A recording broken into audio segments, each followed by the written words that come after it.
Good afternoon, my dear goobers. I'm finishing up lunch. We're gonna wait for ads to stop over on Twitch, and then we're gonna have a really wonderful afternoon. Hell yeah, we are. I'm so excited.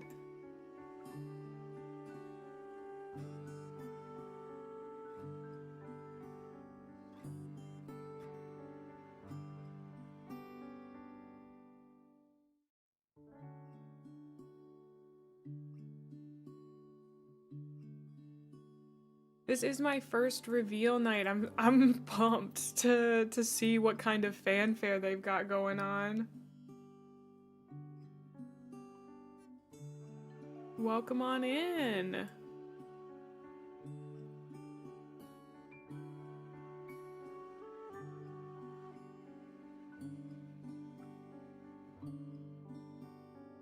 Yippee!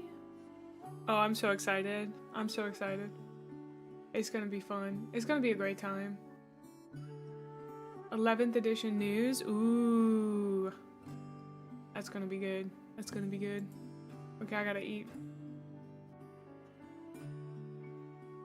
On a scale of 1 to how calm are we today? I'm about a 4. Maybe about a 6.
Wait, you guys didn't tell me I could, like, watch a game before we got started.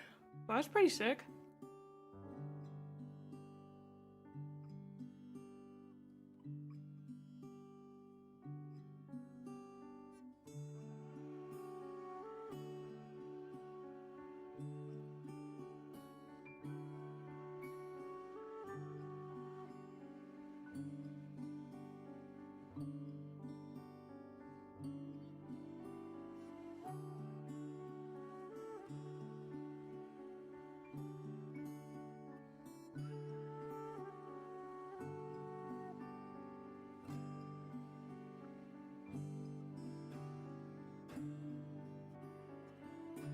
This game that's getting played looks crazy.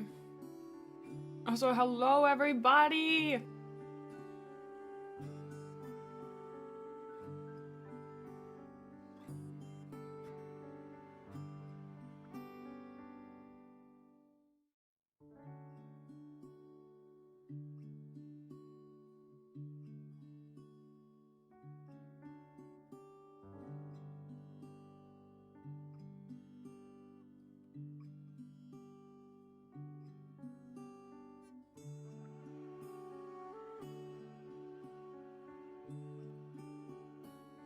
Thank you for the 30 stream streak, Joel, and thank you for the 3 stream streak, Aeldari, my Seneschal!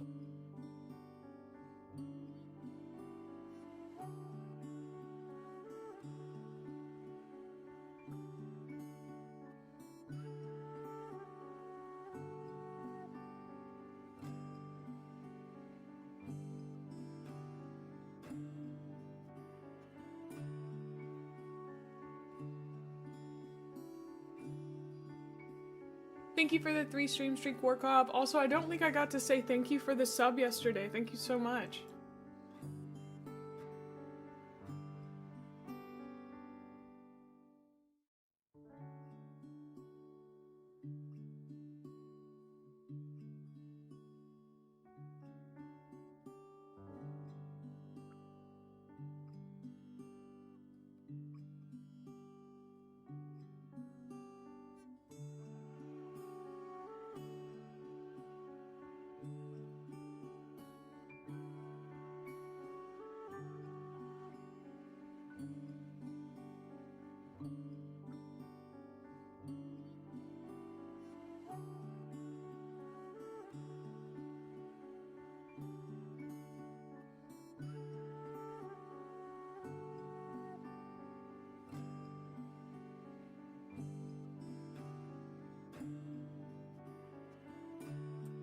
I'm sorry, it's taking me slightly longer to finish this egg sandwich than I thought it would. It'll be like one or two more minutes, so sorry.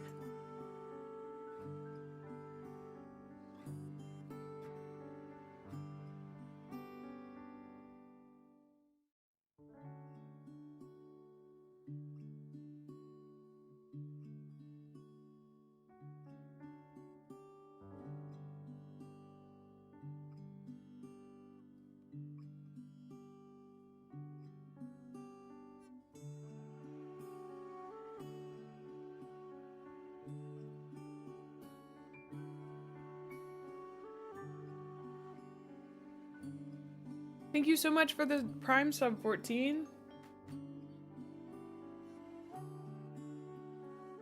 And thank you for the 3 stream streak, Lan. Alright. I hope we are... Oh, I'm supposed to be Southern. I'm so sorry. I'm not as Southern as I should be. Hello, everybody! I just hit YouTube partner. Can you believe it? Can you believe it? Little old me. Little old me. But you know what? It's you guys who did it. Oh, that's so loud. I'm so sorry. It's you guys who got me there. Thank you. Thank you guys so much. I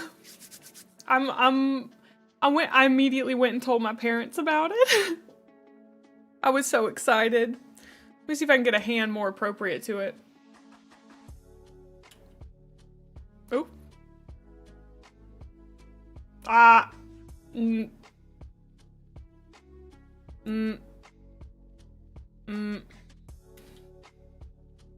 You know what? That one'll work. That one'll work. I think it's a little small. There we go. We got YouTube partner! Yeah! My dad was like, so does that mean that if I were to go and watch your YouTube channel, I would get ads? And I was like, yes, that is what that means. And he was like, well, actually, I wouldn't because I have YouTube Premium. And I was like, yeah, you do. Oh. Abelard, can we get a yeehaw? Yeehaw. So, are you guys ready for your can crack of the day? Oh, did not mean to have that one out. I'm so sorry. I keep clicking the wrong one. I'm trying to find my little thinky one. There we go. Whoa, rude. I'm sorry. I can't control my own fingers.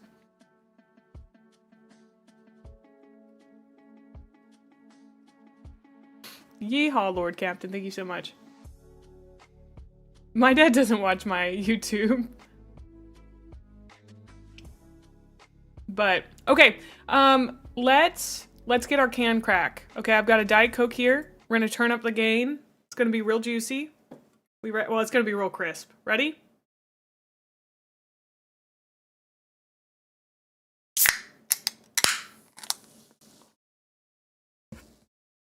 The layers!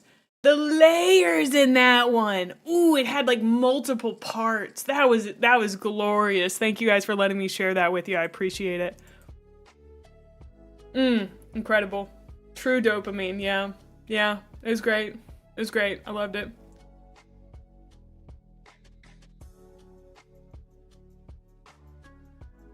Sadly I don't drink Monsters. But I'm sure that they have very crisp sounds.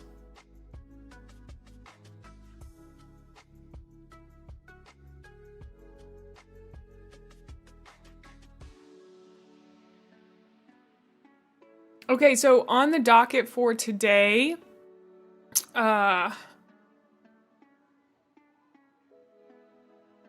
you want to hear my impression of a can of soda being opened? Oh, that's pretty good.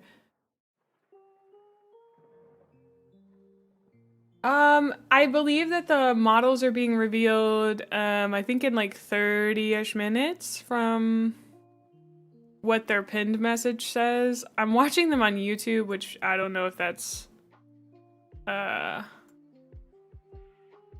don't know if that's the right place to watch them, but I guess I could find them on Twitch. Let me see. I guess is it just like you just type in Warhammer and that's them? Yeah, okay. Mentioned it earlier. Okay, they're doing a little game right now. We are going to hide the chat before we go and watch it. Reporting for duty, Lord Captain. Thank you, Huther. Welcome on in. A fourth one, you know, one of my mods used to be a monster kind of guy. He has recovered. He has since recovered. Ah. Yeah, they, like I said, in their YouTube chat, they had a pinned message. The preview starts at, 2:30 EST, which means 1:30, CST my time. So.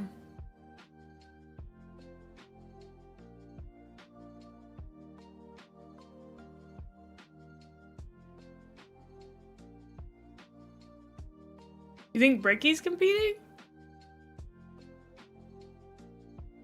He didn't say anything about it in his stream yesterday.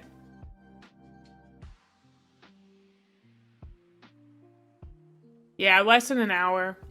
I was thinking we could probably watch some of the game. And then we'll watch the preview. Yeah?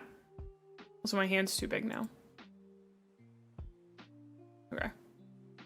Oh, he said he was going a week ago.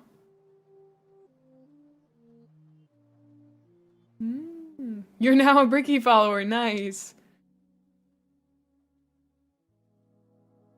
Sleep is for the weak. Just crack open 2 cans of Monster and drink 3 cups of coffee and you're good to go. That's crazy. I think my heart would explode. I'm not following Poor Hammer. Oh, I'm a bad fan. I haven't listened to any of their stuff, but I feel like I'm already a fan. Here, I'll follow them on Twitch.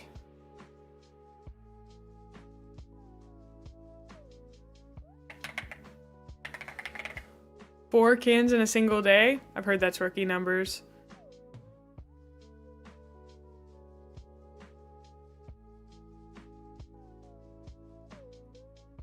We're all Warhammer fans, even those of us who don't know it yet. Probably very true. I'm going to switch this on over so we can start watching the game. Blah, blah, blah. Oh, that was my camera from yesterday. Yoink. You can see that my arm isn't really attached. I'm sorry. I broke your illusion. ADHD for the win, so true.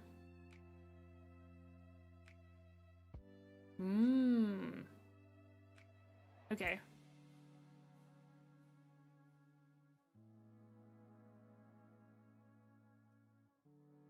Not your immersion. Welcome on in, Cheese Eggs.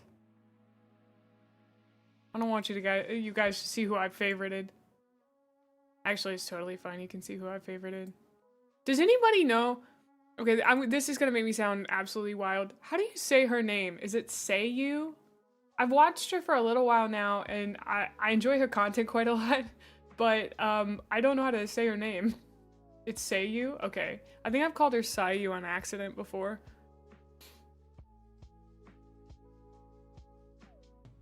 Oopsie dipsy. Oh, it is Say You?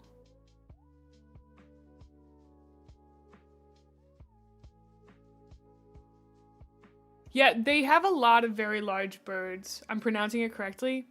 I pronounced it 2 different ways.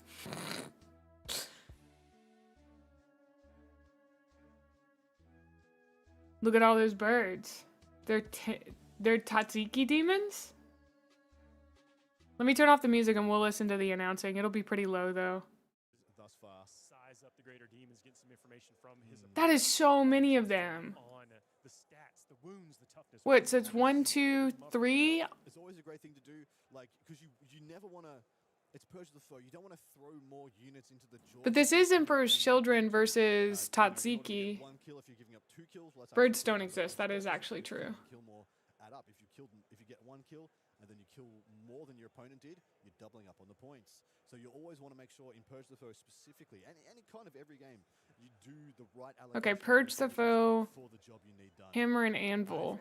Is this their objective for the game? It can get a little awkward because in a lot of other matchups, Tadziki demons? Yeah, that's what we call them. simply, you will have things. I know. You know what they remind me of? Okay, can I... Lord, get Hold on, give me a second. I wanted... okay. I want to see if I can find this.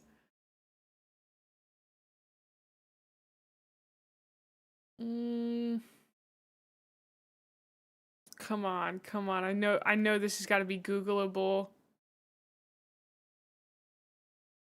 This is no, that's not close enough. No! They kind of remind me of, there used to be these dragon statues that looked kind of like this. I gotta sneeze. Phew. Oh, I did not mean to I didn't mean to sneeze so cutely. I'm sorry. Please don't think I'm a sneeze poser, guys. Please, that was a real sneeze. It was a real sneeze, I promise. It was... Welcome on in, Iron Murat. Oh, I don't normally sneeze like that. Usually it's pretty gross. Oh my gosh. Anyway, there used to be little dragons like this. I don't know if you guys know what I'm talking about.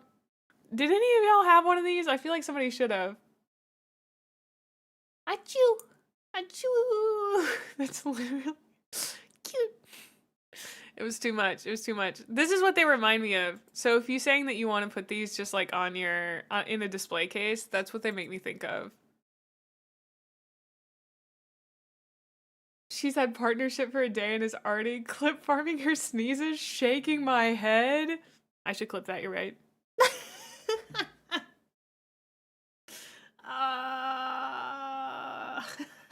You think you can make bits about me? Those are the local gas station glass dragons? Yeah, kind of. You have a dragon in a similar vein, but he's grumpy? That's what, I mean, they're such gorgeous figures. Minis? What do I call them? Minis? Figures? Minifigures? What's the nomenclature you guys normally use? Make that sneeze your sub notification? Do you know how many people would come in, sub, and go, oh, bless you? Minis as ideal, figures as fine. Okay, interesting. Okay. It may be in Nick's favor to put out some. I think today, after this, we're gonna watch a few videos on YouTube. I've got some lined up. Let me, I'll actually show them to you guys real quick. I know we're kind of watching this, kind of not. I'm sorry if you want to, and I'm not doing that for you. Let me go to... I have a playlist called Reactions, things I want to react to. Please don't play the playlist, take me to it. So... You say models a lot? I mean, that's fine. I did want to watch this cheating scandal. I thought that would be interesting. Raven's Handicrafts has this video about starting from 0 with your 1st or 5th Warhammer army. These won't all be like React content. It's more just stuff I'd like to watch with you guys. This 2nd edition 40k looks cool. It looks so good. And then the Poor Hammer. These are the guys that have the freak out, that their video is about the freak out about the Horus Heresy. And then Midwinter Minis.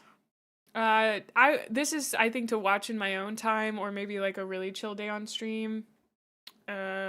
We need to watch the ultimate guide to painting your first miniatures.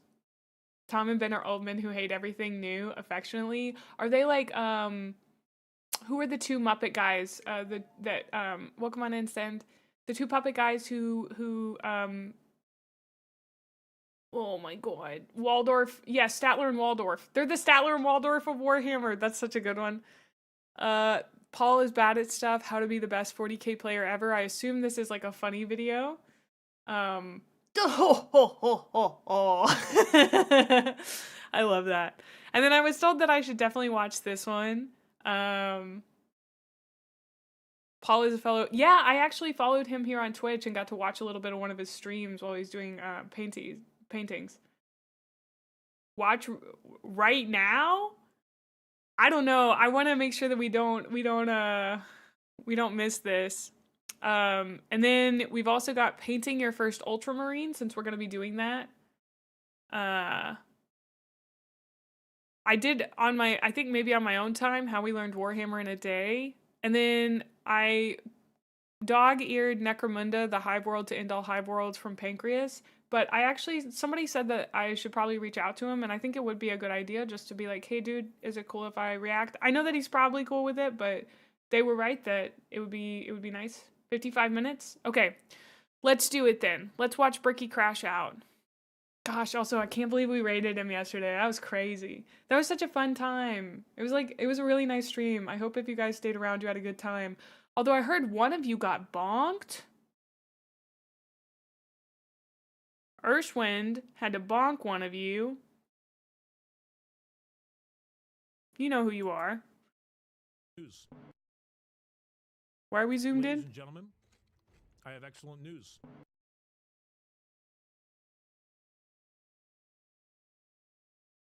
It's okay.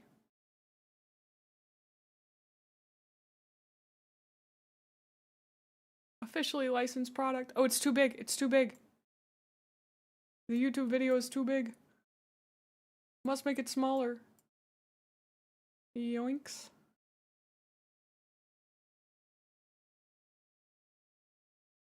A generous soul in the House of Brick gave me an honorary place in his household for the next Terran month. That's sick, Aeldari. Congrats on the sub to Bricky. His emotes are sick. Yeah. I can't hear the Brickster either. I don't know what I did. Is there sound?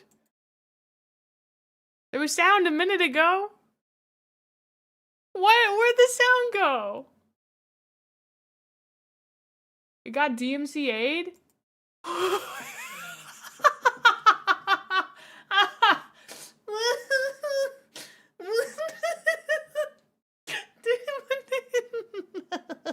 will say, a Games Workshop is a really... I had about 30 seconds there where I was like, am I ready to really like lock in and fully react to a completely silent Bricky video? And I was like, you know what? I think I could do it. I think I could do it. I think I'm there, you know? James Workshop stole Bricky's voice. No, James Workshop is Ursula. From me, Games Workshop does a terrible job advertising their merch because it's very decent. Like, that's a cool-ass shirt. But you have no idea they even made this? I don't even know where it is. I don't even think it's on the website. I opened up Warhammer.com, and if you go through the navigation, it's the various game systems, and again, gifts, Warhammer Community, Warhammer Plus, find a store. And if you click on more, there's Middle-earth, other games, Build and Paint, Black Lives. Why? I'm so sorry, Bricky. Why is the video still running in the background, my guy? Some of us, aka 99% of your audience, are neurodivergent, dude. I did not mean to get that intense about it.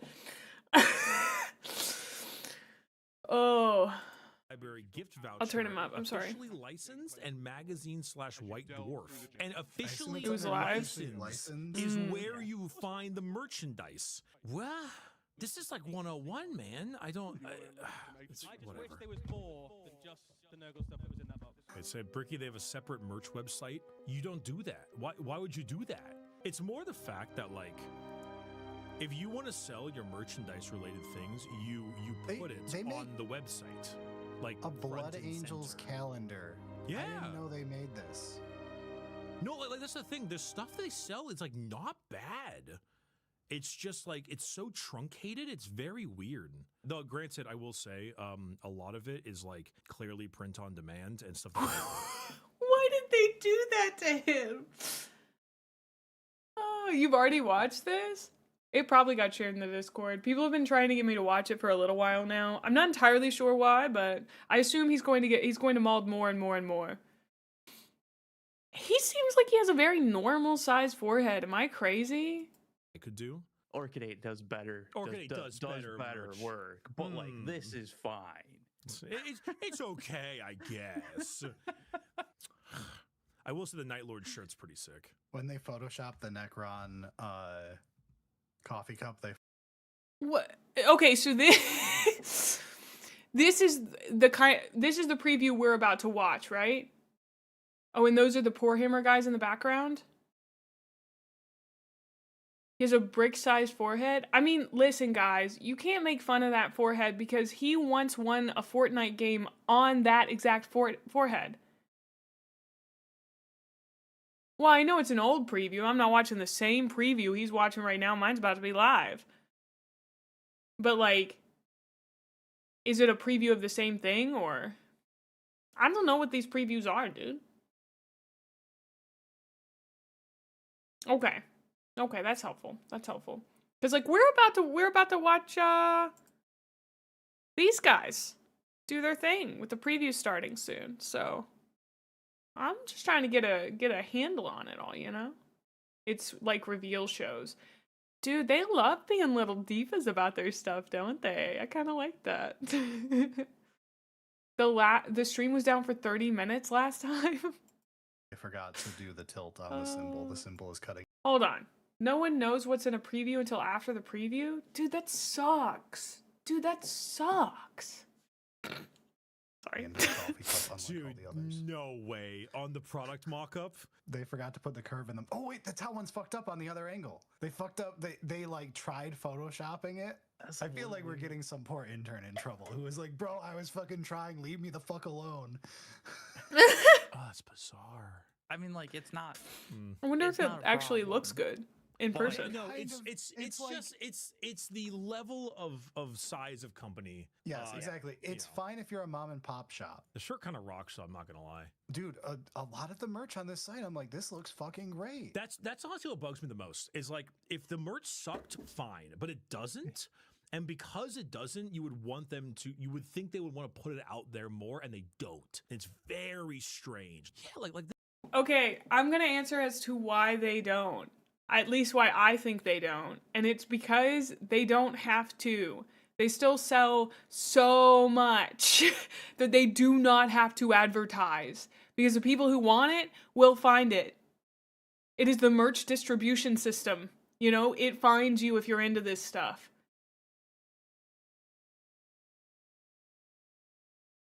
I was summoned from the Brickdom to explain the carrier deck over his eyes. Oh, he has a normal sized forehead. Why am I having to defend a man's forehead with you guys? Maybe I'm defending it because it's like the same size as my forehead, dude. At least it feels like it is. I don't know. I can't tell. It's just... Hi, Theta. Hi. I'm mispronouncing 5-head. Okay, I'm checking. My forehead takes exactly 4 of my fingers. Has he ever done that on stream? Has he ever shown how many fingers his takes? Bricky likes his forehead and he says it's large. Okay, so I don't need to defend it. Okay. I guess at this point I'm kind of just defending my own view of how big a forehead is.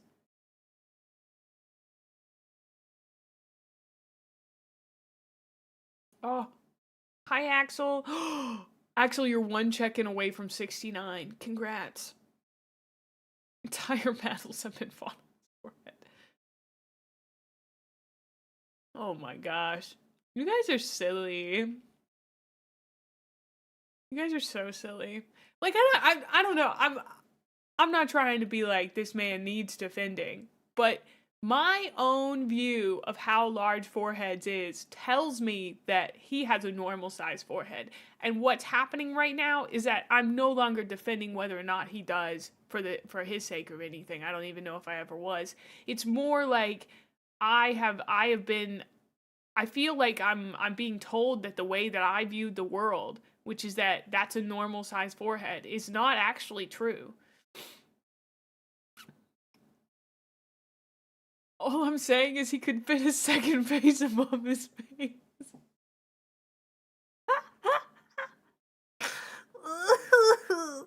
Someone on YouTube said you are genuinely obsessed with this dude. I am not. Someone told me to watch this video. I had not planned to watch this video today. That's a normal forehead. Thank you so much, Axel. Thank you so much. Oh, you guys are so funny. Oh my god. He also just puts out a lot of content. It's easy to watch him. We make the funnies just because he accepts it and makes it funny. Hey, listen, you guys can make the funnies all day long. I'm not saying you shouldn't anymore. I've moved on. His haircut makes it look larger. Honestly, because his haircut kind of makes it look larger because his hair go up. Still 5 head though. Cause his hair go up. Oh, I don't know why. Oh, I'm not trying to be combative about this at all. Oh, I'm trying to see if perhaps I've had the wrong perception of how large normals' foreheads are. Oh, thank you so much, Zobo. It's one of those bits where I'm like, sick. I'd like to understand it. You totally have a crush on him? Yeah, I've admitted this live on twitch.tv. It's pretty crazy. Hi, Zephyr. Welcome on in. No. Someone is so close to making one of those double hand jokes. We ain't doing that today. He also played COD Zombies on his green screen forehead. Wow. We have got to figure out how to green screen my hair. I don't know how to do that. This Grey Knight shirt is kind of sick. Citadel of Titan. That's really cool. They also go up, they also go to 5XL, which is a big rarity. I mean, the Night Lords one is really cool. Wait, what about jackets? Wait. I didn't even know they had Christmas clothing, jumper? I will be honest. Yes. I also just saw the Red Gobbo Christmas jumper. With the Squig Christmas one looks great. This looks good. Someone mentioned they had a blanket, the Galaxy blanket. Okay, $131 though for the blanket's a bit much. It is actually sewn, Okay. like stitched into it's it. Some of those sweatshirts were great. So like that has to be expensive from a manufacturing standpoint. No, that's allowed actually- to be expensive. And like, yeah, it's sold out. Okay. It is it's sold out. That's never getting back in stock. There's no fucking way. They sell official playmats? They do? Where? Oh, that's mats. Yeah, like a mouse. I mean, pad. there's other sizes. I thought you meant Like to play board. on, like a board. Oh, no. That would have been the I'm sure smart they don't one. make those. Okay, well, I mean, that would have been the smart thing to do, but I mean, these are kind of sick. A little Necron symbol on a little green polo. Wear that to work when you go to do your They IT did job. 14, like, yeah. that's kind of cool. Yeah, like Because I would wear I this. can't wear merch in my day job, but I could wear that and no one would notice. I'd absolutely wear this nice, cute little. Oh dear. Okay, now we got. Okay, we got a problem. What the hell? Okay, sorry. Maybe it's because I'm on Great British. Let me swap over to United States. Okay, can someone explain to me why the Necron Green Icon polo shirt has 4 different types of fit on the polo with different colors and does not have a variant for the different colors and the sizes go 3XL, 2XL, small, medium, large, XL, 4XL, 5XL. This would be unacceptable at my store. I found Would you? You've got to stop. Unacceptable at my store. The Tau one does have black and white, Funny. but the stock photos for the merch It is so strange that they are do that. 2 separate blanks. One branded, one not branded, and it still has the B and C on the tag, which I'm assuming is Bella and Canvas, and that it has black and white color for the color choice, but the sizes are still 3XL, 2XL, small, medium, large, extra large, 4XL, 5XL. The first like primary image for the Tau one doesn't have any like tag. So you've got a tag list, a Warhammer tag, and a BNC tag. I might crash out. This goes deep. I gotta look farther. What about ties? No products found. This is I love that he predicates it with, I might crash out, and then immediately crashes out. Wait, why are there? Okay, there's 6 separate wall banners. They're all $42. I also feel like the Poor Hammer guys are not freaking out enough about it, but that it sounds like they have already freaked out about it before, probably at another time. you know? This is a genuinely horrifying merch store. It's like it was made by AI. Okay, so when I was in college, there was a store online that I liked that was for ladies. Question mark, how do I say this? It was a store for adult women, and they had such bad copy on the website that I emailed them and said, "Hi, would you like a copy editor for your website in exchange for credit?" And they said, "Sure." And so I became a copy editor on their website via a cold call email that I sent them because their copy was so bad. I basically just went through and put all of the mistakes that were on the website in a really big spreadsheet, and they'd send me credit for it. Like, it was crazy just how bad it was. That they would let a college student do that.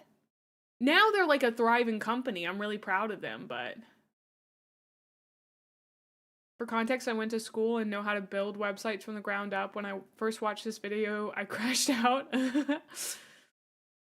Oh man. You bought a cool pair of Death's Head moth collar pins from a website that had truly terrible copy recently. I mean, like, it's just somewhat, I don't know. It's like, that's what you use to advertise your product. And I really believed in what they were doing. It was really cool how they did it. They did like a monthly subscription box. And so you could like, they would basically send you something each month based on your preference. It was a really cool thing they did. They don't do that anymore, but like, it was nice, you know? Games Workshop is always 10 years behind other companies. They're like Nintendo. Interesting. I mean, like I said earlier, I really think it's just because they can get away with it, you know? Like, these companies operate the way they do because they can get away with it and because they're such large bureaucracies. You know, you've got to think about the internal workings of a company like this that is this large. It's probably closer to the way that a government agency works in the US than it does to the majority of like companies you're thinking of, you know? Games Workshop plans so far ahead, it's a mess.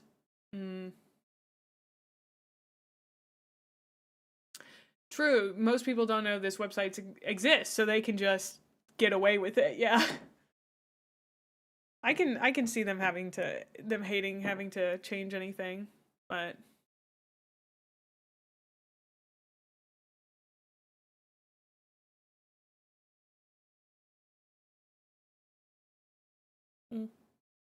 sorry, I got pinged twice.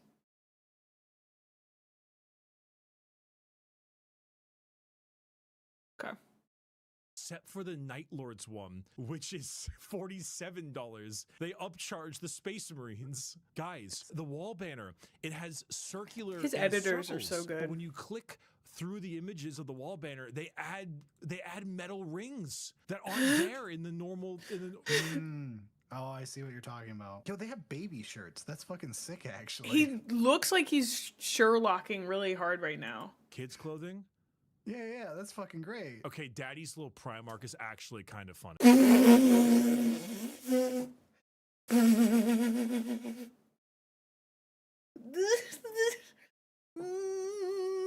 I just made the weirdest laugh noise.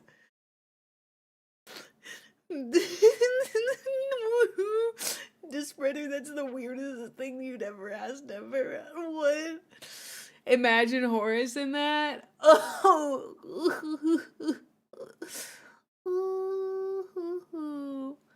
Why is my cinema emote a Christmas themed one? That's so weird. Oh, hello. This is crazy. I mean, I kind of love it, but it's crazy.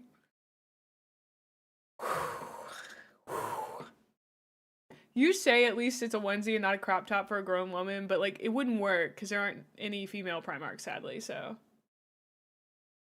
The Emperor had a bunch of those ready to go, and then the Primarchs were yeeted across the galaxy. Truly a big loss. Welcome on in, Ken. Like, these are fucking legit, dude. That's great. Snotling. Snotling, yeah. Oh, That's kind Snotling. of funny. Oh. Neophyte in training, tiny heretic. These are That's cute. kind of all right. I don't mind that. Pokemon Noise in Marine Faithfully Aspiring Unfaithful. for a baby is kind of funny because it's because they scream a lot. Thanks for explaining the joke, Bricky. We didn't get it. Yeah, I know you didn't get it. That's why I said it. $90 For what? the For sports what? jersey. Bricky, that's cheap. Is this cheap for sports merch? How much could one sports merch cost? $90? Imagine getting an adult size of that onesie and going to the gym. Yeah, dude. Actual sports jerseys are like hundreds of dollars. Are they really? Unless the team lost. He doesn't watch Damn, Or they sports. go to Africa. That Shohei Ohtani guy really do be making money, don't he? Guys, I'm on the Grim Dark Black Templar t-shirt. The sizing is correct on this one. However, you Ugh. Oh, shots fired. Painful shots fired. You have no idea how much a sports is? I've never bought a sports jersey, even though I do enjoy watching a good sports ball game, especially football. But that's taken me literally 25 years of working towards enjoying watching football, so. And that's just so I could enjoy it with my parents. Every time he sees some new bullshit in the GW store, discombobulate, discombobulate, discombobulate. colors of black, French Navy, and Heather Gray. If I click on French Navy, nothing changes whatsoever with the color. But when I click on Heather Gray, it does. And it also, for some reason, lowers you down on the shop. Okay, Like, whoever's what doing- about a hat? Okay, here's a Chaos snapback hat. Embroidered on the front, the little things on the side. That's that's Internal nice. Look, that looks cool.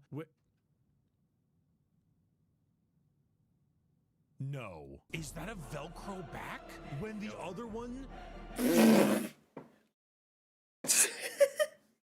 No one... It seems like no one ever looked at the store before this moment. His video on Black Ops 7. A pop pegged back? So the I don't think ultramarine that's one- a Velcro. The ultramarine Look at the one look at the shows last. Yeah, I image. see what you see. Are you sure, Brad? Maybe. I'm kind of on Brad with this one. I don't know. Oh, thank you so much for 5 months, Daku. Thank you. Ooh. Okay.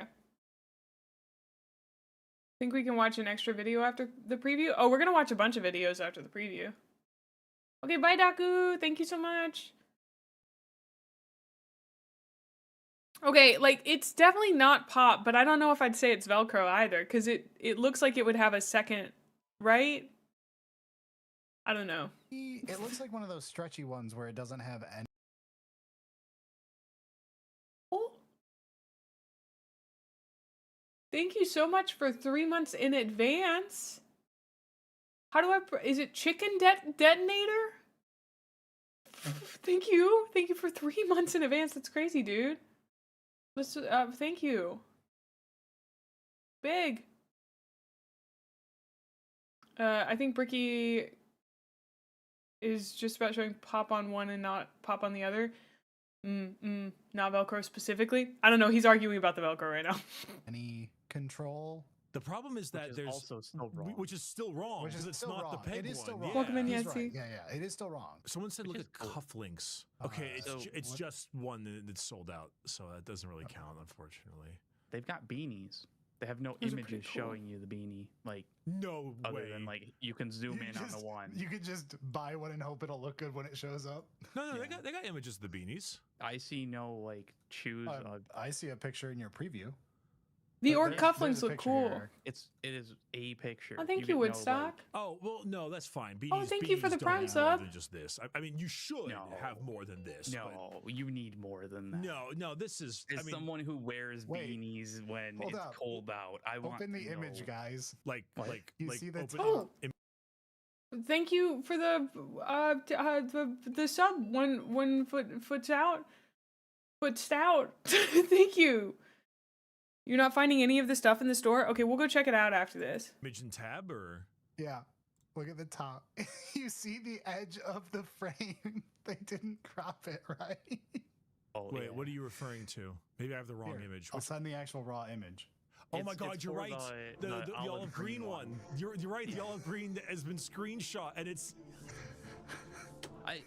Also, for me, the olive green one on the website is not Okay. actually green for like a selector. No, you're right. I was about to say the same thing. The olive green it's on the white. selector is white, Oh. So is navy blue. and so is navy blue.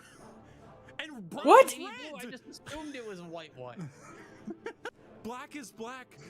Brown is red. Navy blue is white, and olive green is. Did they? Did they? Is this nepotism? Am I watching nepotism? Did they give this job to somebody that like got there on nepotism? Like, what's going on? What's going on? Warhammer has a Lord of the Rings game apparently on their site with Lord of the Rings miniatures. Oh, interesting. Small indie company.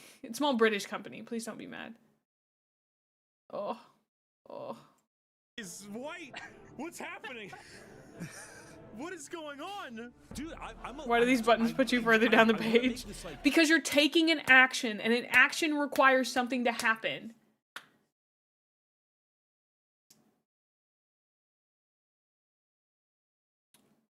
Cool, thank you. Thank you for the bits. I want to make this a video now. Oh, to like inform them in any way, shape, or form. But like, I also don't really want to fly too close to the sun because none of my merchandise is Warhammer at all. It's all very legally distinct. But I don't want to like shit all over it and then. Okay, great video. This won't become a react video for me. As cool as it is, I just kind of, you guys asked me to watch it, I'm watching it. I don't think I really added anything to it other than being like, why is everybody joking about Bricky's forehead? But we're gonna look at the merch store. Warhammer merch store. Bits are actually Mae's preferred donation method. She's committed to the bit. They're not my preferred. That's untrue, but I'll give you a +2 on that as well, yeah. Okay, let's look at the officially licensed merch store. Not my display capture. I would like my window capture. A mystery discount? Whoa, guys, hold on. I could get a mystery discount. Let me type in my email. Here's some keyboard ASMR. Unlock discount. I want to find out what the mystery is. Yeah, who knows? Oh, guys. Guys, they're giving me a code. You'll never guess what it is.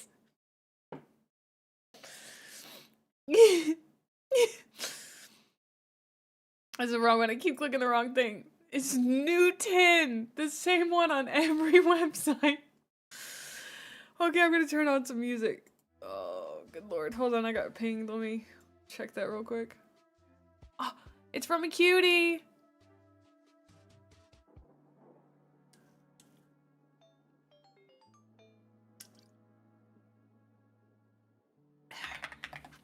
Rainbow, are you still here? Because I'll talk to you about it. Cool, thank you. I don't know if I'll react to it. I'm sorry, I can't ever promise that I'm going to react to something. You are. I would say I turn on all my notify subscribers. If you look on your YouTube app, on YouTube Studio, sometimes it'll tell you if a video is performing better. Thank you so much, Woodstock. If a video is performing better because more subscribers watched it and watched it for longer. That's what happened with one of my, with my most recent video, is that more subscribers watched it for longer, and that's why it got pushed a little bit more in the algorithm. So I would say notify your subscribers. They're there to watch you. So they want to see your beautiful face. Can I get a shout out for Rainbow? If you guys aren't following Rainbow, she's a really incredible VTuber. She has one of the most lovely voices I've ever heard in my life. Just an absolute sweetheart. Oh, hi, welcome in, Lone Wolf. Yeah, Rainbow is an absolute sweetie. If you are not following her, please do. She is So cool. Okay, let's see what sick stuff they have. So they have their Joy Toys. Oh, these are not... I thought these would be more expensive.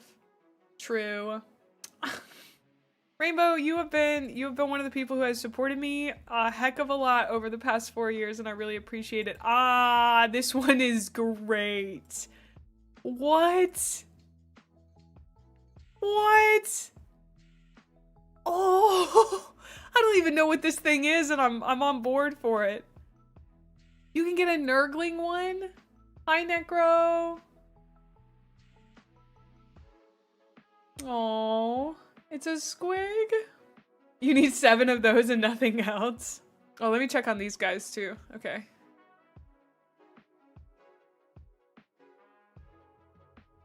They're still doing their thing.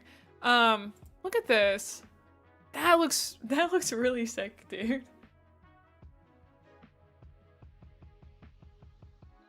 They have squig slippers to match. Oh. This looks amazing. I love this. Wow, it's a pre-order. Okay. I would wear that while I streamed. Like when it gets really cold in my bedroom, I would totally wear that. 40 minutes to preview time? Okay. We'll keep faffing around. I love doing that. Love just looking at stuff. Let's look at their new arrivals. This is their USA merch store, so I can't speak to if any of this stuff is anywhere else.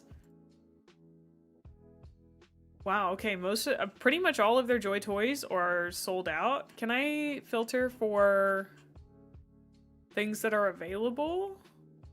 In stock. They have more things out of stock than they do have in stock. The Black Templar sweatshirt would get you beaten up in your part of town? I don't know enough about factions.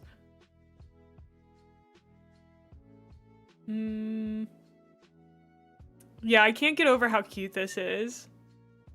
Like, is that not just the cutest little thing ever? I'm kind of in love with it. Typical GW, nothing in stock ever. Oh, year in. That also makes sense, Drakes.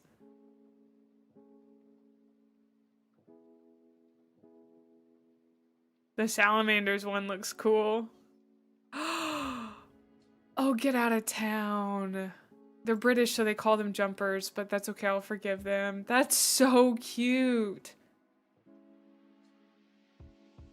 Oh, fuck off. Oh, fuck off. That looks so cute. Oh. Oh. I'm about that. I'm especially about this. That one's stunning. So, if we look, shop by product, okay.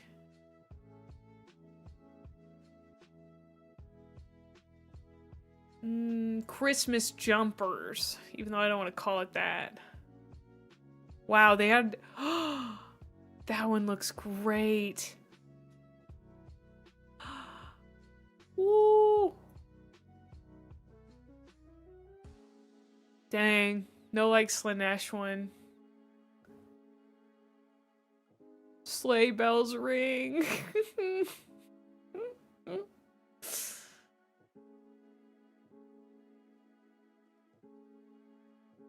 Are they called jumpers because they're cable knit? I don't know. What's their sweatshirts? I like how minimalist they are. And I am always looking for minimalist merch, you know? Like, I don't know how you guys feel about minimalist merch, but like, if I were to ever have any sort of like clothing merch, I'd want it to be really minimalist. Because I think like you should be able to rep something without it being like a giant design all the way over. Those are really cool, and some of them look extraordinarily sick, but that's not always what I'm looking for, you know?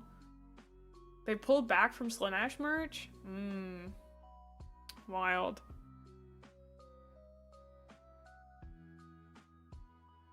I'd wear that. I'd wear that. That's crazy.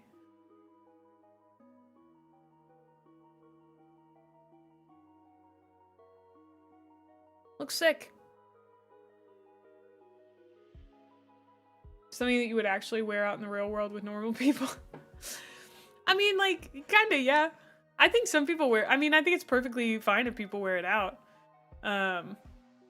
You know? Slogan clothing? What is that? Oh, the Emperor protects. Just squiggin'. I do like a corny t-shirt. Oh, get out of town. My other shirt is power armor. Oh, that one kind of slaps, dude. I don't know.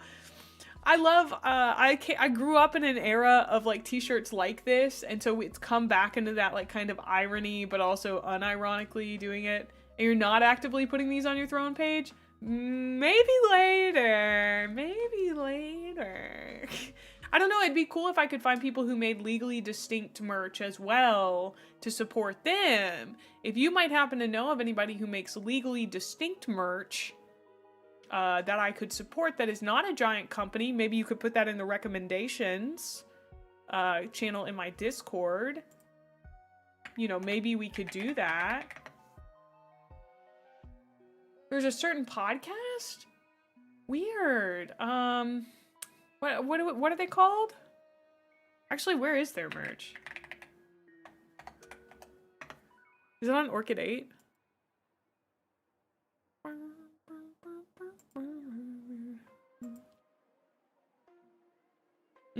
Yes.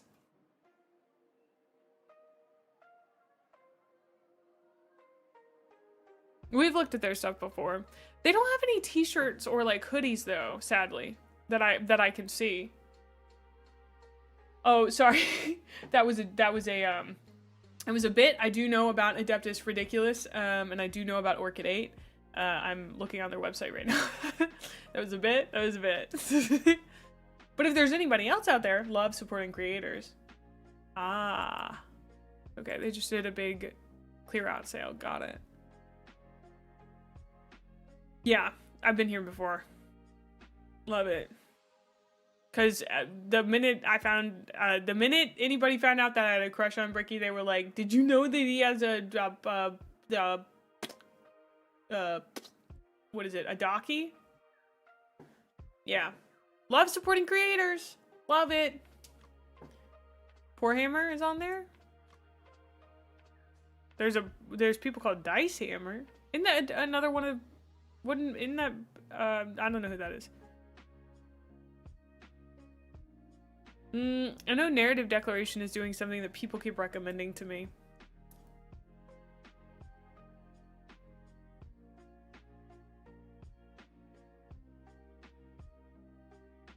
What is DACA? I've heard that phrase more than once.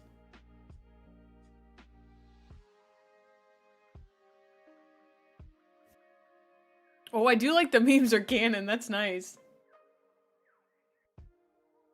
Oh, it's what orcs call guns. The act of shooting. Ah! Oh, okay. Because it sounds a little bit like it, yeah? It was a bit. No, this is a bit tongue. Thank you, Woodstock. Yeah, I know, Vladix. Thank you. I'm in his Discord server. I get notified. You don't gotta tell me.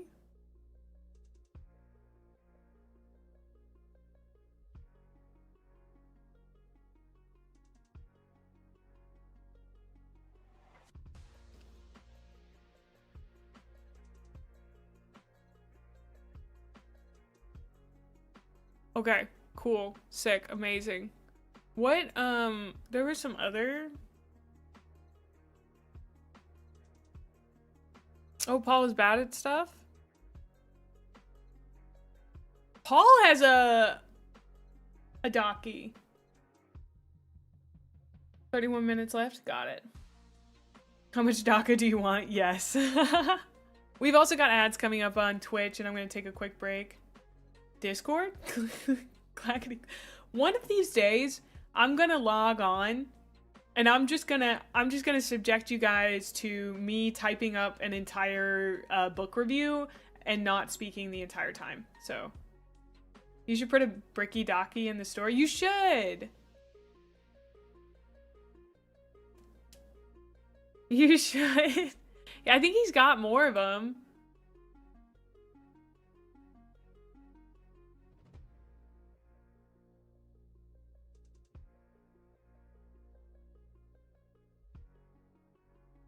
I mean, your customers would love that. Do that. I also, I have really been eyeing some of the desk mats that they have. This one just looks so cool. I've thought about this one. You can't have that? Oh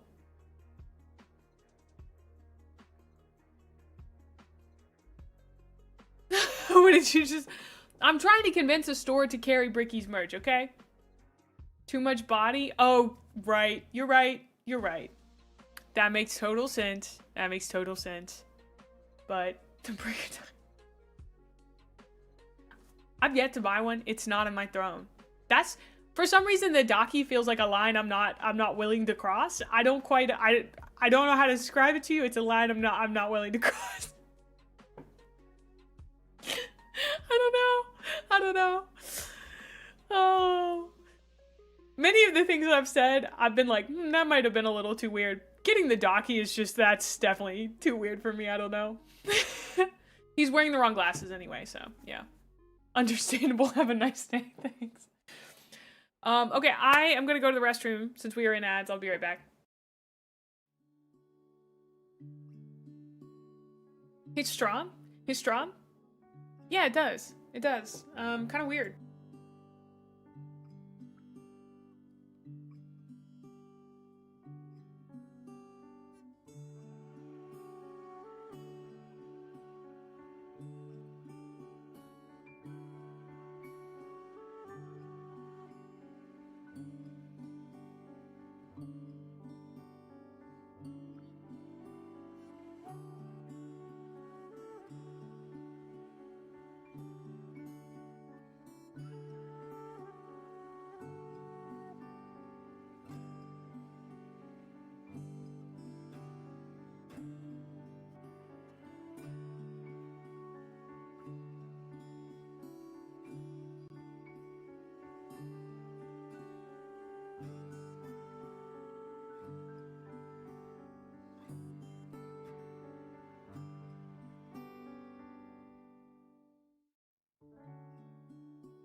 Jeez, it is so funny that you say those exact words.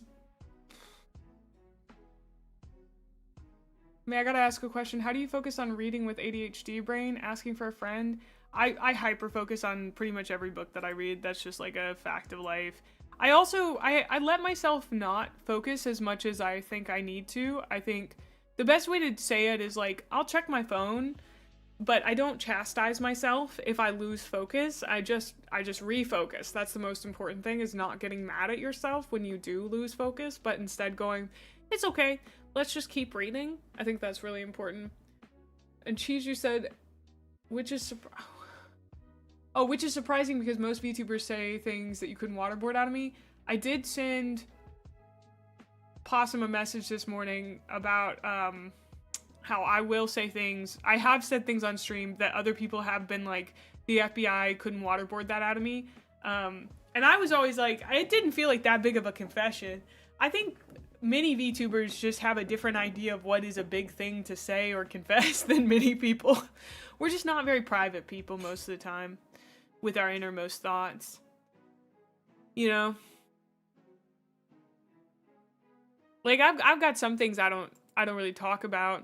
Mostly stuff that I think of as icky. And it's not because I'm afraid you'll think it's icky, it's because I think it's icky, if that makes any sense. But anyway, thank you for looking at the merch with me, you guys. I had a good fun time. I think it's a neurodivergent thing as opposed to a VTuber thing. True, true. I just hear it talked about mostly in VTuber spaces.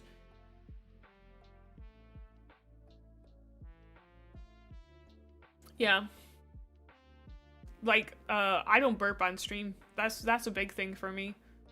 But I think it's fine if other people burp on stream. I'm never gonna be like, you had a burp? I can't believe that. Like, dude, it's a bodily function, but it icks me out, so I don't do it on stream. I feel like it's icky when I do it, but it's fine if other people do it. I don't know exactly what that's about, to be honest.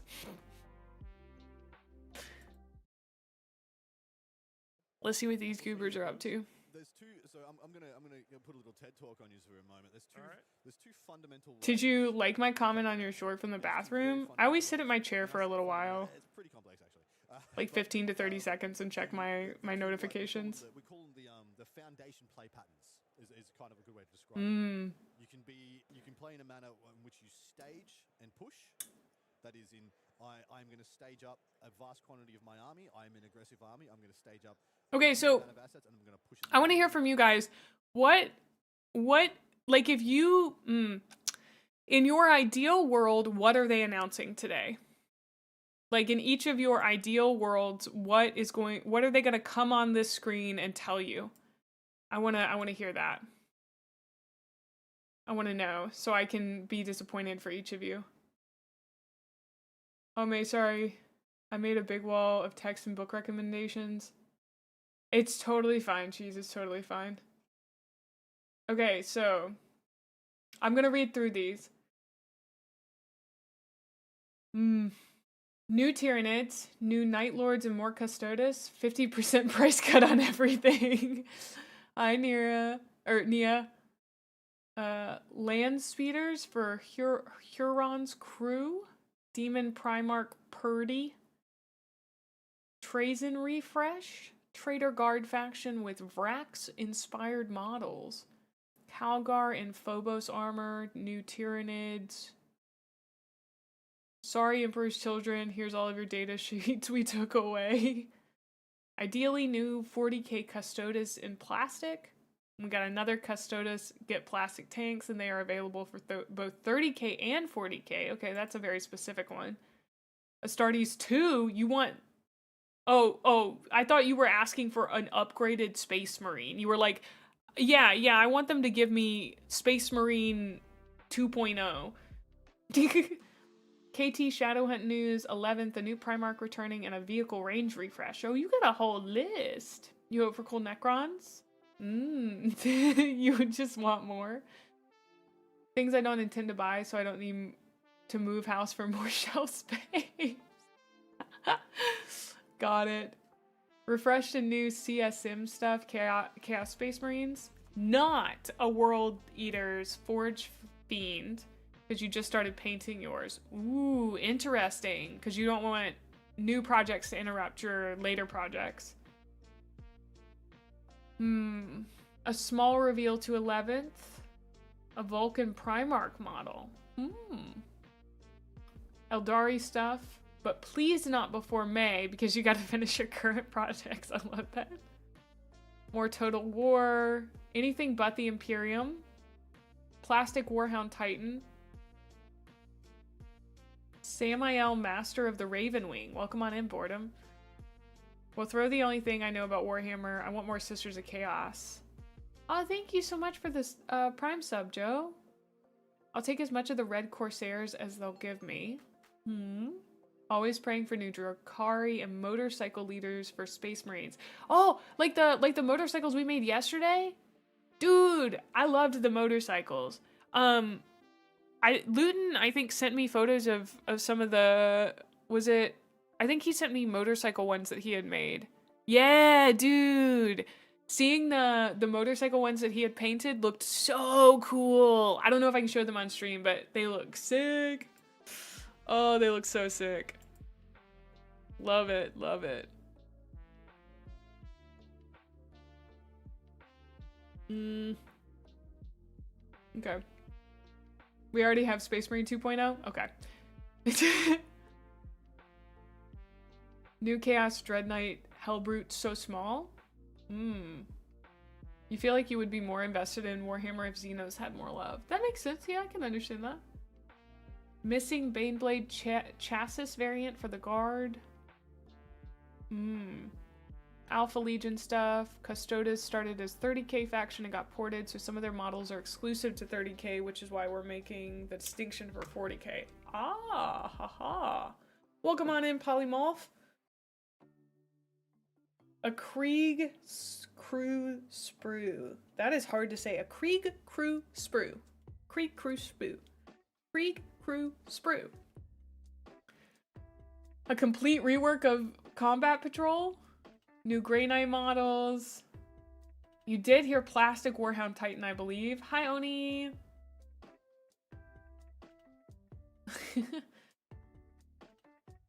I'm excited to start painting too. A Battlefleet Gothic announcement. Something Word Bearers related. Tau auxiliaries. Oi! Give me them flashy bits, you know, the ones they got the pointy hats and the flashiest DACA. New flash kits, that's right. The Primarchs returning would be preferable for you. Dark Mechanicum would be sick. Lehman Russ is the next Primarch return.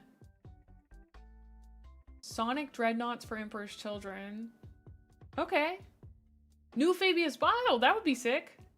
Return of the Psychic. Sorry, YouTube, I was not able to spend too much time looking at yours because it's hard to scroll. It's harder to scroll up on YouTube chat.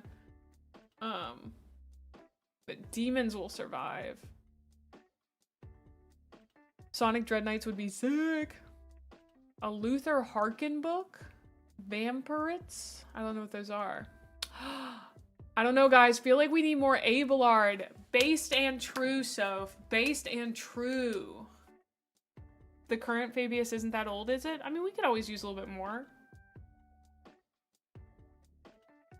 30k models admitted to proxy as 40k. That would give us a fuck ton of models. We defo need an Abelard mini. Is there not one? Hey, YouTube, come on over here. We have fun emotes. Yeah, I haven't uploaded my emotes to YouTube quite yet. And I assume they do ads on my live as well. So you come over to Twitch, they're always synced to my breaks. Abelard doesn't have a mini. I'm fighting James Workshop himself as soon as I can. That's an injustice on a level I can't describe. You know? You want more Harlequins? You have a Cassia statue.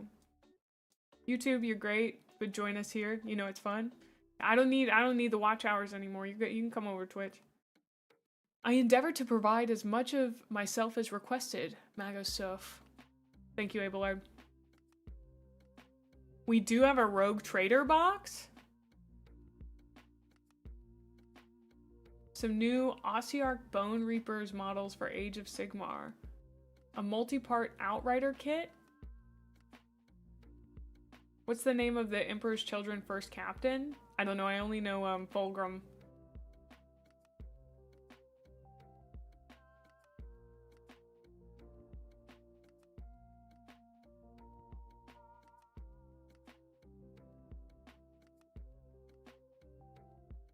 Are these the nerds who are talking? As you watch the stuff, because I know we're going to be watching as well, so they're going to experience it sort of from us. But then we'll Dude, Paul looks so excited. Say what's going on, what's happening here at the event, and then bring you 2 more games today. Stay tuned for the preview, so you may have to. He's got great eyebrows. Happen in just a few minutes. I'm excited. I'm super excited. I have no idea what is coming. I saw some of their cheeky little. They're just like so expressive. Sorry, 2 minutes? Did we yap for that long?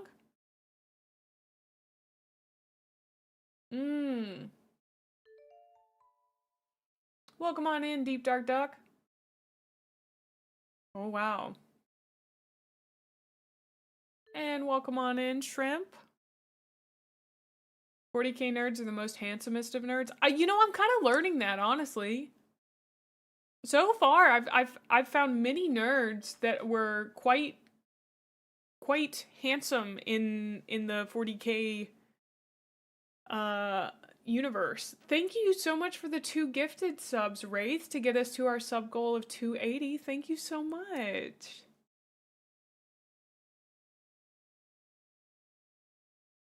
I'm gonna be so for real with you. I don't know who the First Legion is, my bad brother. I haven't learned them well enough yet. I'm working on it.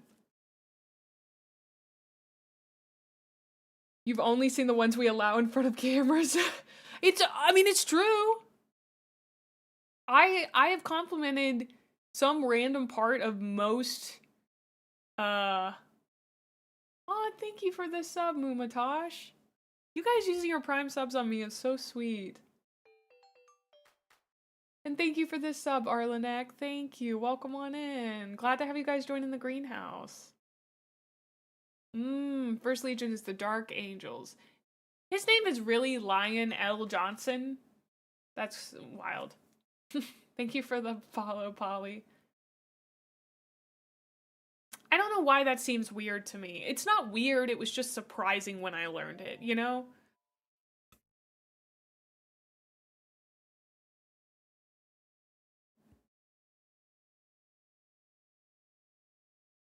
No resemblance to Lionel Johnson, okay. They aren't lying to you, he's really named Lion. Okay, I'll put some respect on his name. I mean, I just thought it was an interesting name. Interesting, Bonesaw. The story of that name is actually quite deep. And Angron being the angry guy is very funny to me as well.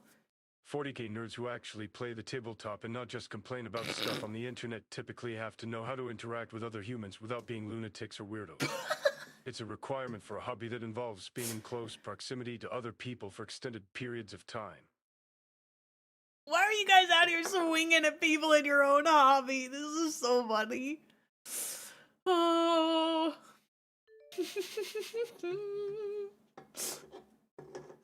Y'all are brutal to each other.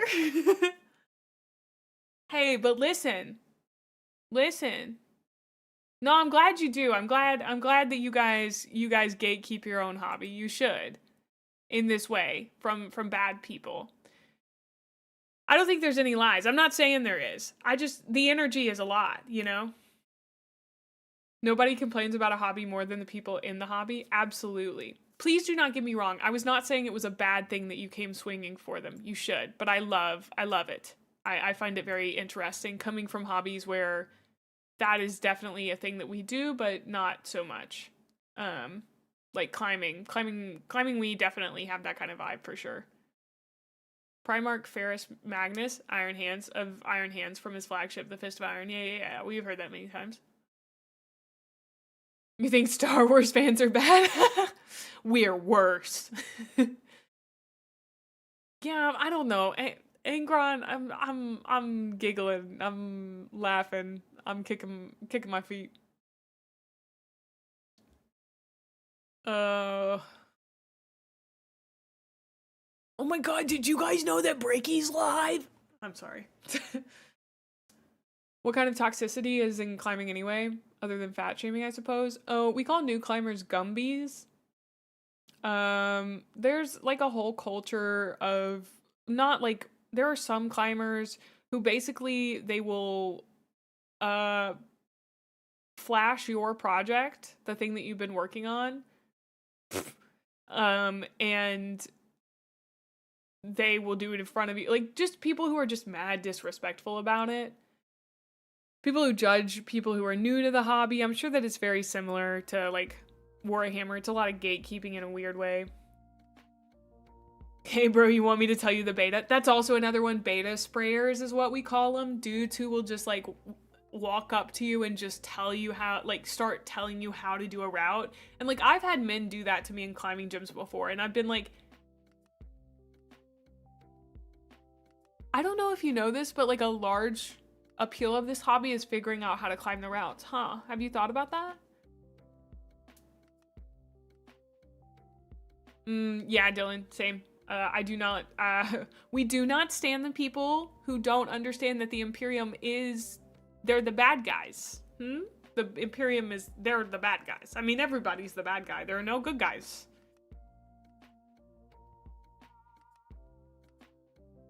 Corax of the Raven Guard. Corvus Corax is the Latin designation of the common raven. Similarly, Rogaldorn of the Imperial Fist is literally Royal Fist. Love that. Oh. Backseating a climb couldn't be me.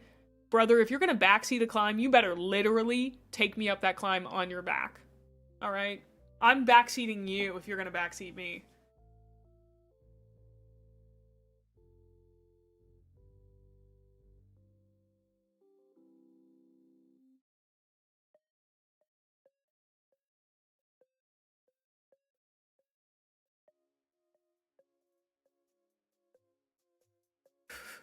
Koala me up a mountain. The Imperium didn't survive because it's the best. It's just all that is left. Yeah. That tracks in my head. There are good guys there. Insert my faction here. Did she really just put her hand in that spot? Psh. I mean, he comes out as like, have you tried putting your foot up there and leaning over? Have you tried, what about a heel hook? How about a heel hook? Oh yeah, you're doing great. And then you just gotta get your foot up a little bit higher there. Yeah. And I'm like, oh, please stop. I'm gonna fall off. I'm gonna fall off because I'm so over this. Oh.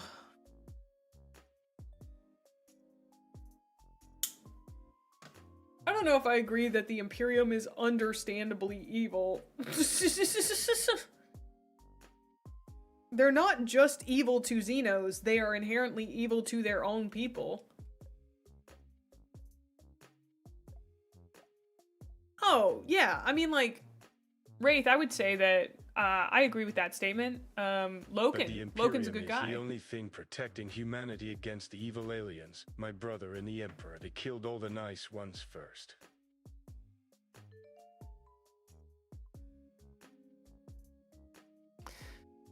Oh.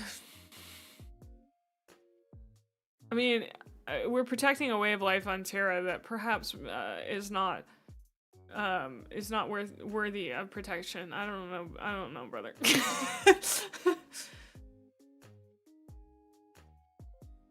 Yeah, there's a preview show. It is not a rerun.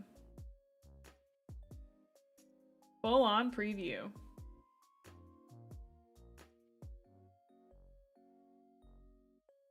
Boing, boing. The Interrex aren't saints, but at least they try. The Interrex seemed like, I was like, oh, what an interesting society I would have loved to learn about. And then in False Gods, they were like, yeah, maybe these guys didn't deserve to be destroyed like the Interrex were, but... This is why I believe in Elder Supremacy, at least that they are gooning evil. Why did he say it so excited? Oh, that's wild, Joe. Thank you, Simon, for the 3 stream streak. You want Pedro Cantor. I do not know who that is. I don't know. I don't know if I necessarily love the discussion of,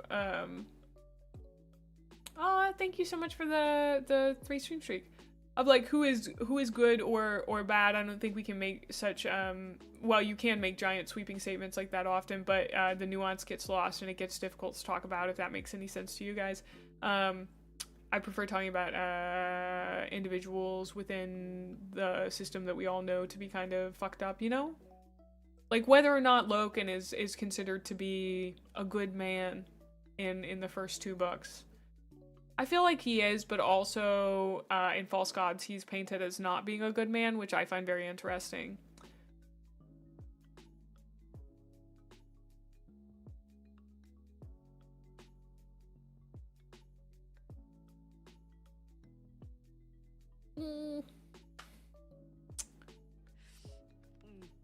Stinky. 40k Imperium is so mired in corruption and insane zealotry that they completely lost their way. There's something to be said for like, God, they're defending themselves from Xenos. Yeah. Absolutely, absolutely. I think for me, the thing that that shows you truly how bad the Imperium is just the way they treat their own people. Even in 30K, they don't seem to treat their own people all that well, unless they're nobility, you know? Interesting. Interesting idea there, Workoff.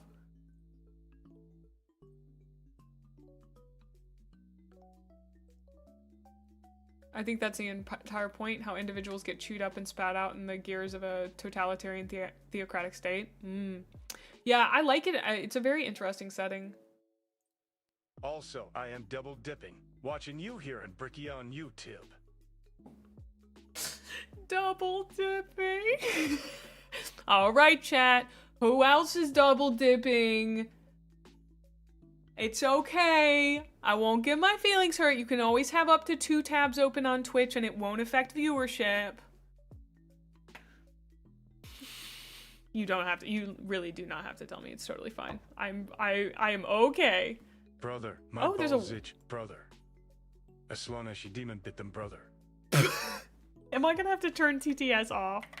There's a Warhammer category? I've never used it. There is. Okay. I've never been in here before. I hope the Warhammer category is nice. Listen, I wish you could have like 16 Twitch tabs open at once so I could support all my friends, but Twitch has issues counting the views. So having more than 2, I believe, has been confirmed to affect viewership. Is it double dipping if you have 2 tabs of Mae open? It's just hurting your RAM, babe. Sorry about that. Boobs. I'm gonna turn TTS off. You guys watch. I'm on the big screen. Wow. How do we feel about his mustache? I'm screaming. I'm punching the air. He looks really good. I think it was a great choice for him. I'm excited for him. He, honestly, his excitement for his own mustache as a representation of his renewed willpower was like... Because at first I was like, he just looks really nice with a mustache. And then he goes on this whole thing about it being this, like, representation of his willpower. And I was like, heck yeah, brother, that's sick for you. Oh...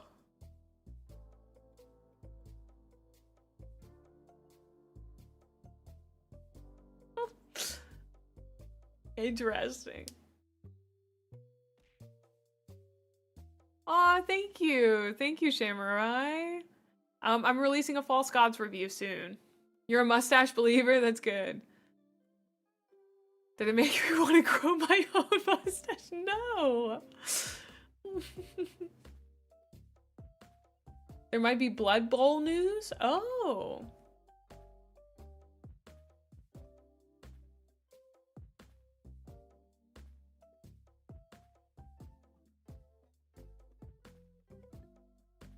The mustache is an acquired taste. That's an interesting take, because here's the thing. When guys started shaving their beards, like, by and large, Bricky being painted like one of your French jurists. What? Did you mean to type French girls?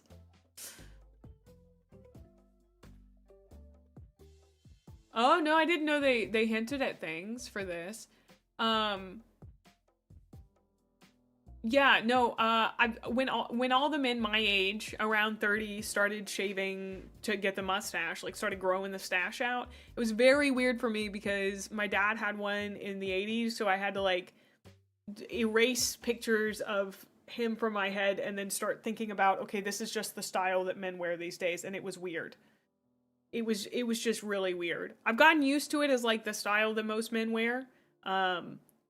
It helps if they don't have the same hair color as my dad, but we're going?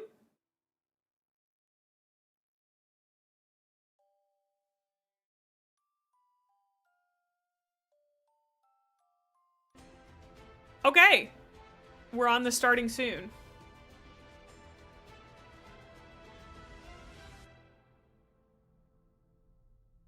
Yeah. Everything old is new again. Yeah, I mean, really, that's one of the... It's been interesting seeing the styles kind of come back around. Dude, gold, like, it was, it was a struggle. It was a struggle. Like, just because I was like, why is this fashionable now? It took me a long time to enjoy the stash as like something that is a style now and not just a thing from the 80s, because not just like my dad or anything, it was like tons of other dudes from the 80s that I now think of as very old, you know, having that stash. But 2010s hip people started wearing the same kind of eyeglasses as my parents wore in the 70s. Oh god, they did not look fashionable in a million years. Oh. Yeah. Here's hoping the technical issues they have is that they play all the 40k stuff up front and then it's 50 minutes of blood old Sigmar. I don't know, I've always enjoyed, like my ex had a beard. Beards are nice. I think like if it makes you feel more confident, you definitely should rock it. But I also enjoyed it when he didn't have a beard. I think I liked him. Hello, So everybody, and oh, welcome Warhammer to a very time. exciting New Year Warhammer preview. I'm Adam Troke. Look at those good beards. Delighted to welcome you all here. Yeah, we've got some very cool Warhammer reveals for you on the way in this preview. We have some Warhammer 40,000, some Warhammer Age of Sigmar, a little bit of Horus Heresy, some new animation to have a look at, and some Blood Bowl. So it is a packed preview with a little bit of something from every corner of Warhammer. Fantastic. We're joined by loads of you already in the chat on both YouTube and on Twitch. Thank you for coming and spending some time with us. We're going to wait a while before we jump into the first preview so that people can continue to flood in. And it's always nice to do a little bit of, welcoming and greeting everybody. We're here It's for the nice to beards, you're know right. you're all Yeah, I from. can turn it up. So if you wouldn't mind just punching into the chat, if you're in Twitch, we'll be following along. We got some people monitoring the questions and making sure that Eddie and I get fed the right information. So let us know Welcome where on you're in. from. While you do that, maybe that better? we can talk about what we've been doing hobby-wise. You've been doing some hobby, Adam? I have been doing some hobby. Here is my latest offerings. I've been doing an Angels of Death kill team for kill team, and I've dark angels them up. You can see because they come in blue plastic. Beard Hammer 40k. My extensive dark angels bits box. They look lovely. Yeah, they're all right. They're Hope we get some new books. That would be cool. Add to my reading list. Oh, show off. Well, yeah, I've not played as much kill team as I'd like, and this is my endeavour to get We'll have to have a game when you've got them already. Yeah, I imagine you'll beat me up, but that'll be fine. Yeah, we'll have fun. We'll be fun. Oh yeah, you have a date, don't you, Well, Local? I've been painting an even better chapter, the Space Wolves. Top two, I'd give you that. Well, and I've just been painting dreadnoughts mostly. Just big dreadnoughts, little dreadnoughts, all the dreadnoughts I could find. Are these for anything? They are for a team event for Warhammer 40,000, and my Guys, I need more things on my reading list. So they are brand Redmoors. Yeah, so these are so cool looking. I could find for my great company. Well, perfect. So it'd be nice to just get a sense of where you're all tuning in I from. love that they're both We've wearing little got people tuning in flannels. from Spain and France, a bunch from the US. So welcome. They're to little those people unbuttoned from the UK, flannels with even their here in black Nottingham. t-shirts underneath. And a couple, it seems, as far flung as the upside down lands of Australia. So well done for I love it. manning it and staying It's up so all cute. night. Really lovely to have you all here. If you are tuning in from far-flung places and you want to join in the conversation online, we've got our international Nerd social media uniform. teams. Hey, You can it's see them cute. here I for like Facebook it. and Instagram. Why not drop onto those handles and join in the Business conversation casual, in your own yeah. language, if you like. Perfect. One of the things that we'll be doing, I mentioned previously, is we'll be keeping Thank an eye you on for the Twitch sub, stream. Cat. If you want to ask a question, type the word question in block cat. Oh, business and cat, once the question happens, sorry. We'll try and filter through and cover some questions about the things that we're showing. Men just look good to in make sure that you flannels, get like the it's a answers that you need. fact. Yeah, we'll try and tell you all the important stuff, but there might be Very something important that it really, is really unbuttoned, you yeah. want to know, and if anything like that, pop them in the Yeah, I would suggest keeping it about the releases. Oh yeah, so not just don't generally, ask not just mad like stuff, how 'cause, big is a blue whale, that sort of stuff. Exactly, and there's only How so much- big is the blue Yeah, whale? there's only so much time in the world, right? We reckon we'll be here probably for the next IT business hour suit. and a quarter Mhm. or Something so. like It that, just yeah. depends how fast we talk and how much stuff there is to show, and there is a lot. We've already told people what we're going to show. We've already done the introductions. People Real might have asked big? questions. I think it Bigger might be than you time think? to It might go be time to to start, our first reveal. Let's Everyone go looks good in to flannel. the That's a Dark good. That's a good Dark point, Howard. Millennium. Good point.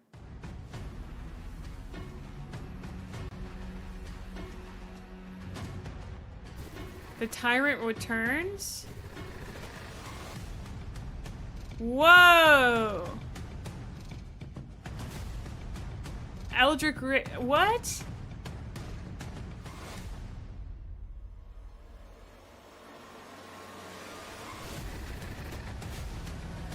This is so hype, okay? I don't know what's going on, but it's really hype. Starfang. Dude, with the fog, with the little smoke. Prepare to be boarded. Okay, that's What a cute. way to kick off the preview show with incredible releases, all themed around Red Maelstrom. Corsairs and Eddie, Aeldari. how do we even start with this? This is a fairly sizable release for Warhammer 40,000, and 2 armies are getting a lot of new plastic miniatures. Chaos Space Marines and the forces of the Eldari. He looks If we start sick. on the diabolically heretical side of things. The this fur? is Huron Blackheart and the Oh. Masters of the Maelstrom. We knew, of course, that Huron Blackheart was on his way. We suspected there might have been some other Corsairy looking things along with him, but we can now reveal that he is on his way as part of a character box set, not unlike the Titus box set we saw released over recent weeks. And it is a phenomenal set of miniatures, starring, of course, Huron Blackheart. We've seen this guy before a little bit, but just a reminder for those of you who might not have seen him already. It's always nice to Welcome look in, at Rand. the Tyrant of Adab, the master of the Red Corsair. Ah, that looks sick. I can't get over the fur. And he's showing what happens when you go on the wrong side of a meltagun, signed Wow. of Captain Andocles of the Star Phantoms chapter. Yeah, he doesn't come alone, as you mentioned. spiky. There The is a cape, swathe too? of, interesting characters. It's a to nice invest looking in. tactical We'll rock keep for selecting sure. some of those. First up would be Geryon the Corpse Master. He's the Lord Apothecary of the Red Corsairs.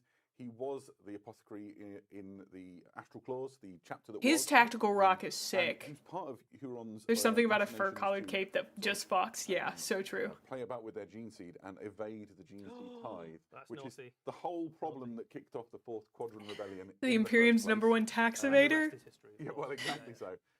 So some fun stuff about how he plays in games. Obviously, he is kind of not really got the best interest. He's standing on after, his the Red own Corsair. guy. On the Oh, I side, wondered. You can see a Red Corsair on the base there. Probably. Clutching the apron awkwardly. Yeah, he's not going to get the medical attention that he's particularly looking for.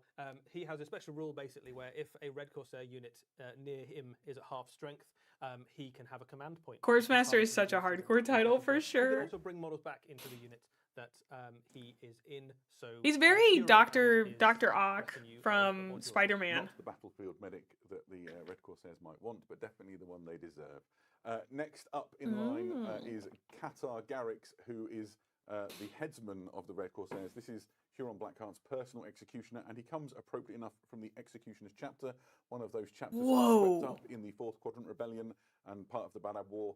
He signed on permanently with Huron. The after skulls? the events of that, and now serves as kind of like a warning to any Red Corsairs that might want to step out of line. His presence on the bridge of a vessel will quell even the His smallest mask, rumour too? of, insurrection. Yeah, I think if you turn up with the heads of the previous 7 people who had insurrections, that certainly sends a message, doesn't it? In terms, no massive surprises that he is. Needs very more good at skulls? killing Yeah, enemy probably. characters. He has precision and anti-character on his weapons, which is pretty cool. Nice, and he just looks incredible. Really grim. I believe they foreboding said he had character, 7. We might need at enough least pace 10. to send the message to anybody who wants to hear it. Next up in this retinue, and if you had Mantis Warriors in 2026 on your bingo card, congratulations. This is Garlon Soul Eater, who was once a Mantis Warriors librarian.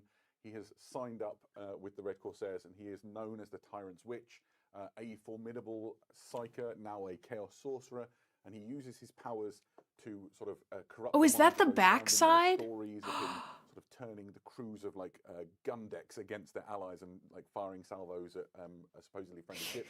And he's kind of like Huron's spy master and manipulates all of the sort of schemes around. There's a lot of schemes Ooh, against a pirates. schemer. Well, I imagine so, That right? helps you out. He's also got a really cool helmet, and the rumor is he hasn't taken it off for more than a decade, and maybe he's hideously mutated underneath. Could be. He's got some really tasty rules. Maybe in he's Warhammer super 40,000 ugly as as- well. He has a precision psychic attack that is d6+1 damage, which Nice. means you can basically pick out enemy characters in units and just take them out, basically mind wrench them out of reality. Fantastic. Yeah, another great Space Marine, Chaos Space Marine, I suppose, within Huron's retinue. The next model is Chaos Immortal, Space Marines and don't is, shower? the captain Gross. of the Reign of Spite. This is Captain Sargota. She was once a Imperial. That's what Navy they said. commander I was from just quoting the them. Solar Kind and of. Segmentum fleets. Incredibly well placed within the noble houses. Long lineage and dynasty behind her. Whoa. She was politically outmaneuvered once she was. She has injured. a peg Marshal leg. convalescing, sort of her position and station were taken from her In revenge, It's a fucking pirate. she essentially It's also a woman. orchestrated the handover of an entire naval dockyard. And This is the first woman to a pirate seen. fleet. I wonder whose. Very piratey. I've ever And now she seen. serves on one of the biggest battle cruisers in Huron's fleet, where she oversees a lot of his operations. She also joins the battlefield sometimes, which is why she's on this command airs here. Yeah, I think this is. She looks so cool. I love her tactical rock. It's really, really fun. It's like a nice, characterful diorama piece.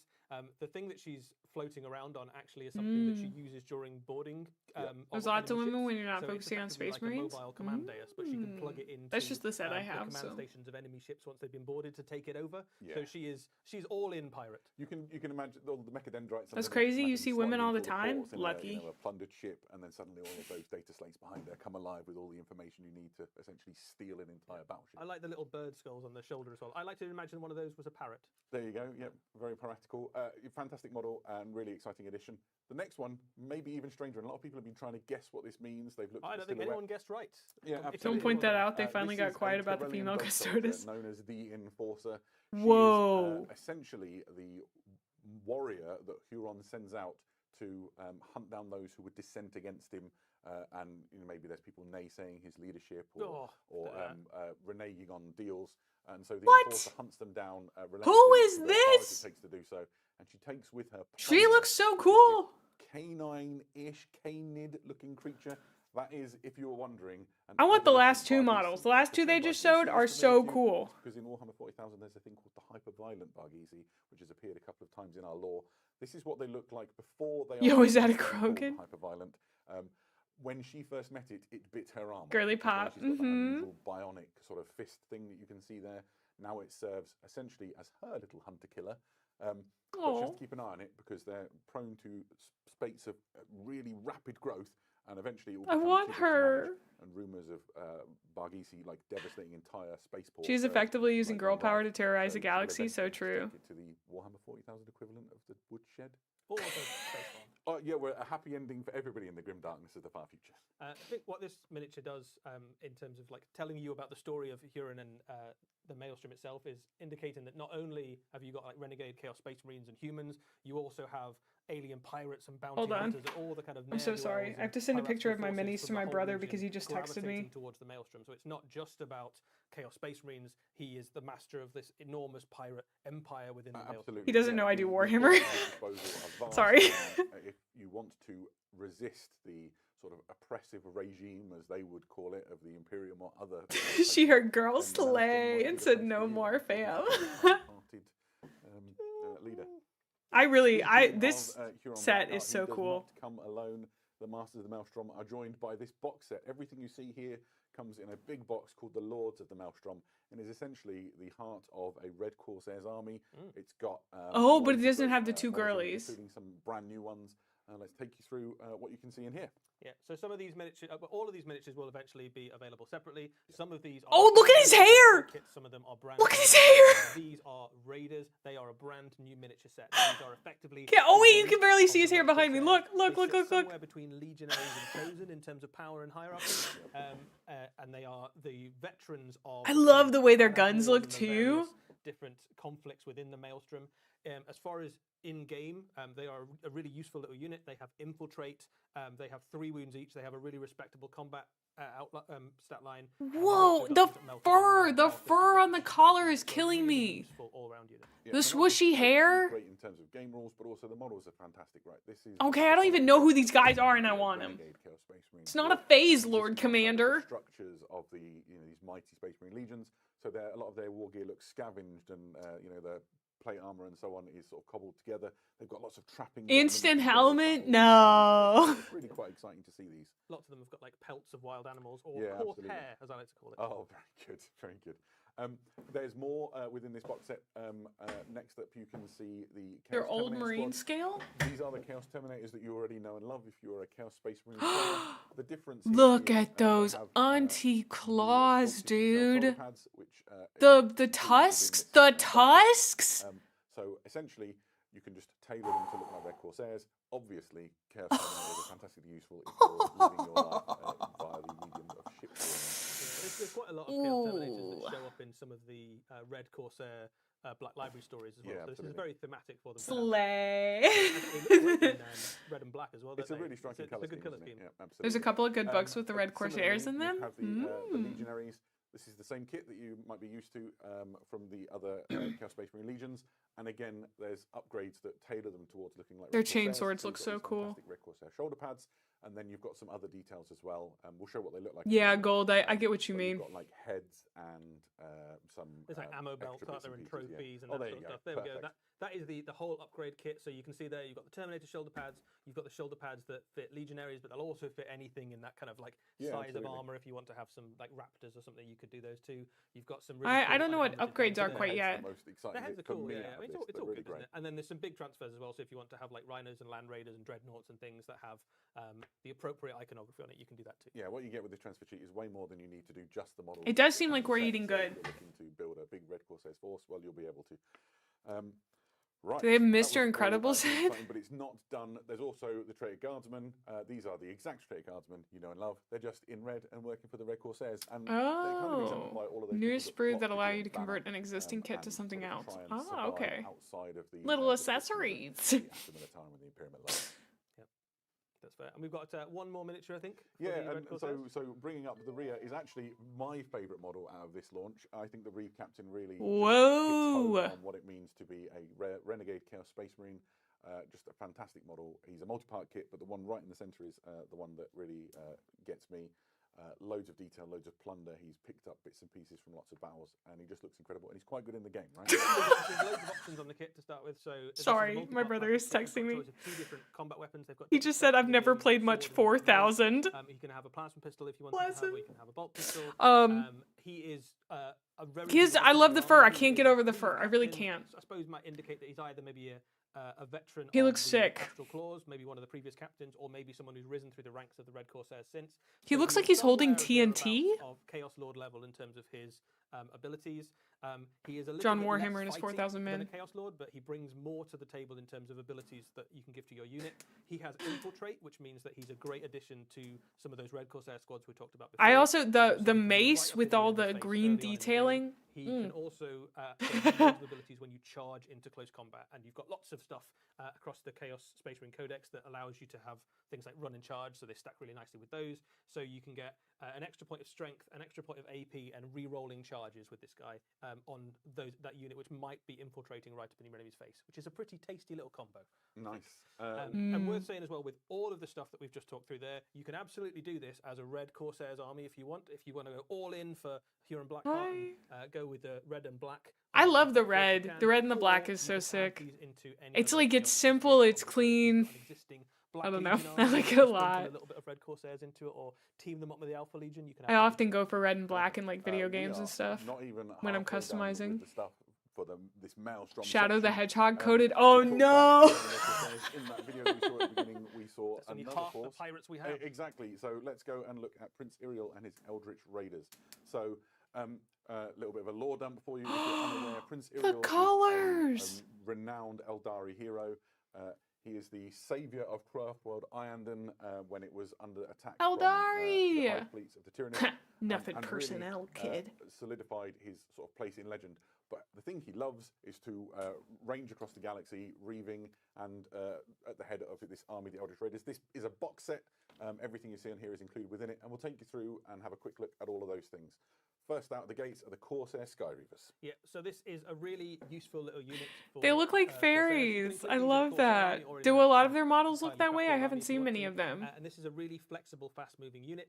You can kit them out in all sorts Yeah. of different ways. They come as standard with Yep. Corsair blades Oh, okay. and shuriken pistols, which is a great little kind of combo to pick on little isolated enemy units. But you've also got the option to include quite a lot of different special weapons in the unit. So if you want to make them anti-infantry, you've got things like shredders and flamers. If you want to make them Super anti-tank, fake-coded? you've got Okay. fusion guns and stuff like that in the unit.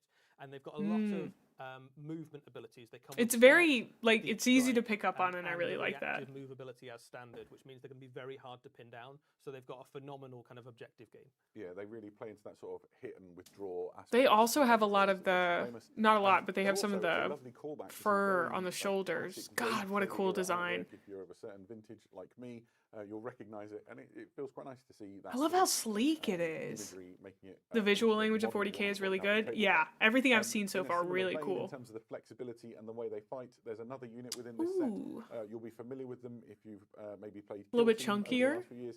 These are the Corsair Void Reavers. So it's the same kit returned, and they'll be in this Eldritch Raiders box. Tell us about the Void Reavers, if you would. Yeah, so the Corsair Void Reavers are your kind of line Corsair infantry. That's a really flexible kit. You can build them as either a kind of battle line version or as an elite version. They have loads of different weapon options. So they're one of the most. You love how flexible well they kits in do Warhammer flying 40,000 poses in terms of considering they the have to attach them different to a range base of stuff somehow. you can Yeah, put it them looks, in, they, very anti-infantry or very I said this anti-tank, yesterday about very, the good models shooting I'm in building. combat, They have taking such attacks, good whatever you motion. do. The Ah, bits it's in the so kits are cool. really interchangeable with the other new Corsair stuff that's on its way as well. So it was already a really flexible unit, and now it's even more flexible in terms of how you can build it. And if you are a fan of kind of kit bashing stuff together, this is a dream, this box. Yeah, absolutely.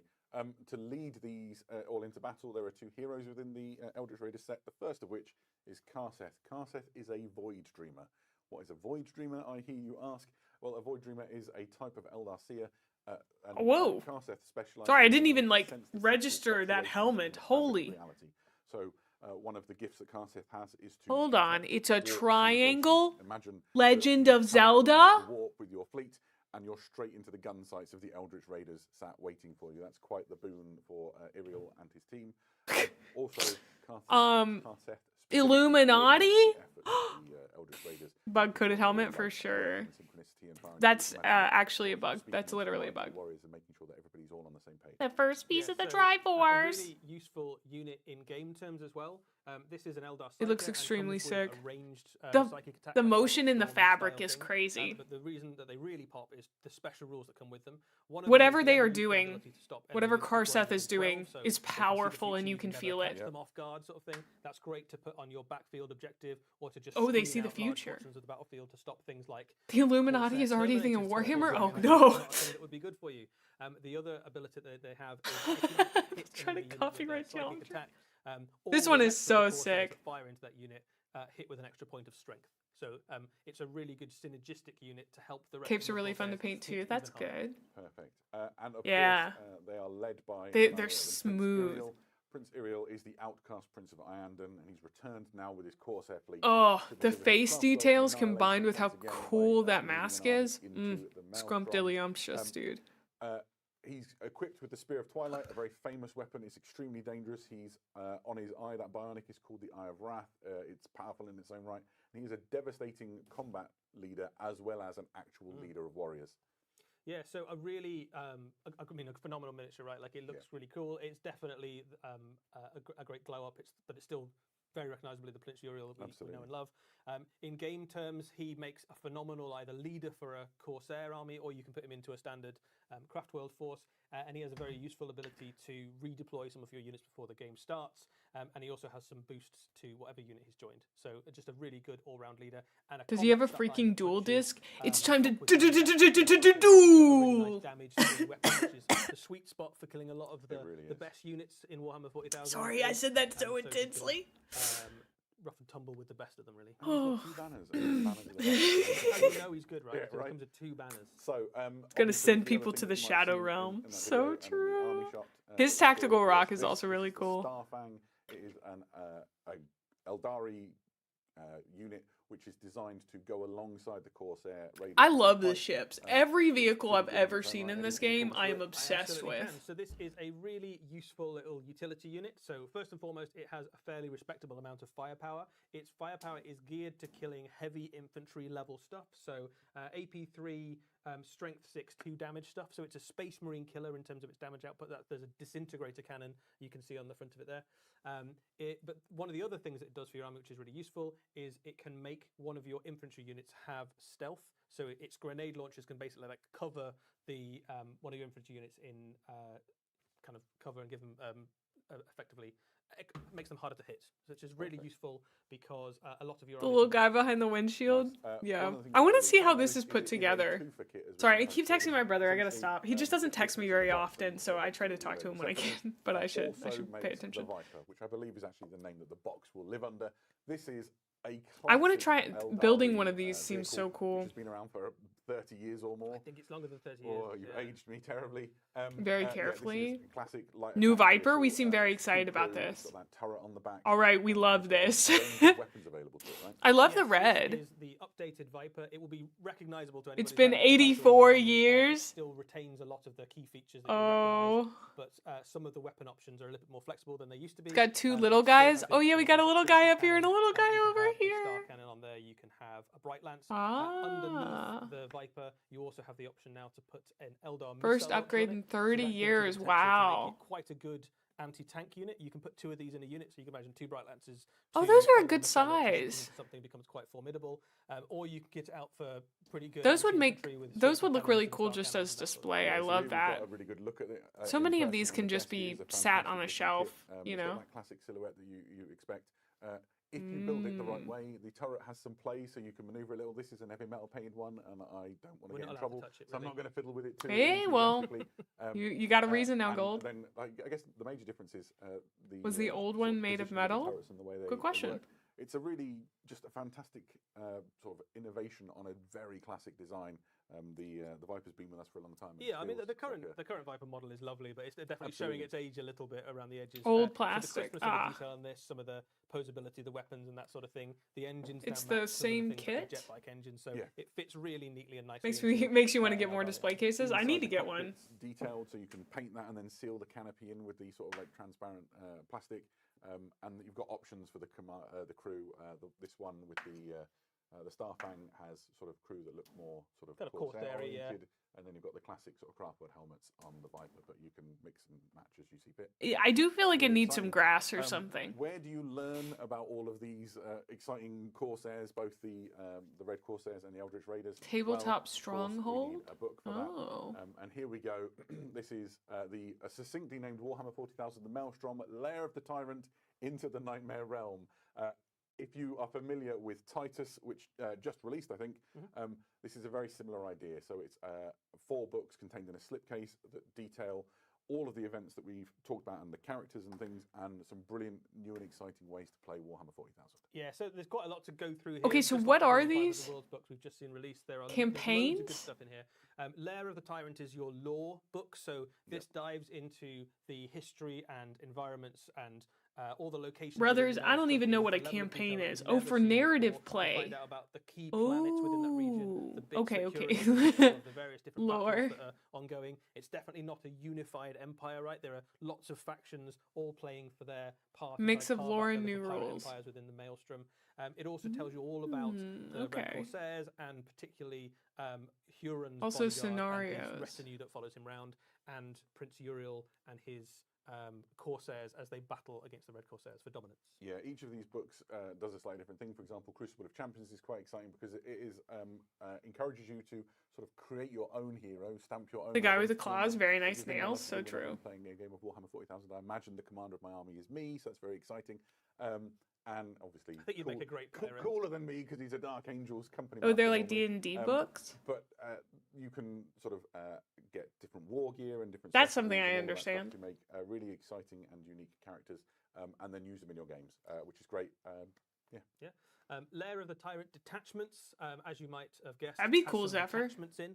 So one of the things that's worth saying about this book is, much like will happen with the 500 Worlds Titus book, all of the rules that are for match play will also be made available online and in the Warhammer 40,000 app. Thank You you, can also Warcraft. find That's them in print interesting. in Lair of the Tyrant, and there's some new detachments for Chaos Space Marines, as you'd imagine, and for Aeldari. So one of those detachments allows you, for example, to make a very heavily Corsair-themed Aeldari force. Perfect. Raid and Ruin lets you put together campaigns that involve things. Thank like you for the different Prime, factions and Phil. stuff. So really exciting. Right. So this is not the only stuff that we've got to talk about with regards to the Maelstrom. We also have some new battalions. There's 2 of these. The first one is the Drukhari Battalion. and is packed full of, let's be honest, raiders. Who, 21 are minis. looking to- Oh. They were kind of the original Eldar pirates, the Drukhari here, and this is a very heavily witch-themed box. So if you're looking to start a Drukhari army and you've got an eye on the gladiatorial pits of Comora, this is a great place to start. It includes a succubus, 2 venoms, 3 reavers, 5 hellions, and 10 witches. So loads of that witch-themed stuff that you were referring to before, and a really good bedrock for a new Drukhari army, or just the reinforcements if you're already deep into that collection. There's another one. This is the Leagues of Votan Battalion. And I love the includes, colors on this. The Memnir Strategist and 6 Ironkin Steeljacks for them to control and get the best out of, and then 3 Hernkin Pioneers to sort of range ahead of the army and scout ahead. And again, ideal for New exploring Votan Maelstrom box. and bolstering existing Leagues of Votan forces if you want to. And Oh, kind of thank a you for nod the as well, sub, because lots of Polly. the lore in Thank this you for the Maelstrom book Prime. Is relevant to a big chunk of Warhammer 40,000. Like Yeah, there are loads of people within the Maelstrom. Hell book, yeah, like Drukhari. the Empire, there's Orc Freebooters and Drukhari and Leagues of Votan and all sorts of stuff. And there's opportunities in there. It's like it's sort of untested. For those with the space. will to claim it. Exactly Yeah. so. Fantastic. So we have been keeping an eye on some questions, and I've got some that I will just quickly fire out here. So Prime Mod Hale asks, will Huron and his mates be available separately? Okay, while later, this is happening, or I will we really have to condemn go to the from character bathroom. box? I'll leave it up for you guys, but I'm gonna be right back. So Yeah, there's absolutely. 2 big boxes coming out initially for the Red Corsairs. One of them is the Red Corsairs Army, which is the Reeve captain leading a force of Red Corsairs, and the other one is Huron and his bodyguard. Everything in the big battalion box will be available separately, but I think for the moment Huron's staying with his retinue. Yeah, absolutely. The next one is, can Huron's retinue join another unit? I think it's a unit in its own right and It's a great operates question. independently. So that is a good question. I don't think so. Perfect. And then a question, I think, regarding the Viper from Jocked4020 is the turret interchangeable? I think if you built it carefully, you might be able to interchange the weapons, but I think once you've built the turret, that's your lot. So I haven't built it, so I don't know for sure. You could Perfect. certainly have a go. Yeah, absolutely. Keep your questions coming in. We'll try and answer some as we go through. One last one from Afexipe. If I've said your name wrong, I apologise. And your question is, which factions can be played in the Maelstrom campaign? Absolutely loads of them. There's an enormous list which I won't go through, but it includes things like Blood Angels, Dark Angels, Space Wolves, Orcs, Freebooters would be great in there. Loads of things. The idea is that you can get involved and have good fun. So if you want to explore the Maelstrom and this terribly violent, chaotic environment, this will be a really good opportunity. I'm quite sure that we will list the factions that you can use on Warhammer Community. Yeah, absolutely. So you can decide for yourself. I think it's almost Okay, everything in one I'm back. Yeah, I would be surprised you. if we've left somebody out, to be honest. Perfect. Thank you very much. We should press on. So, There is a little bit more Warhammer 40,000 later on as well. yeah, that's fair to say. We are about to go to the Mortal Realms, but there's more Warhammer 40,000 later. But let's go to the Mortal Realms now. Oh, is this My lord, yes. You can't just solve all of our problems by increasing the bone tithe. The hell I can't. increase the bone tithe? Who are these guys? What?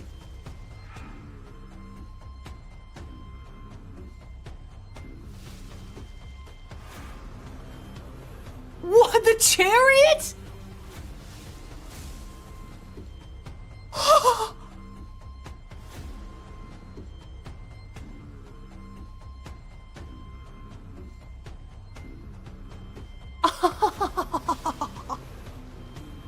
I know this is not 40K, but this is, I love, AOS is really,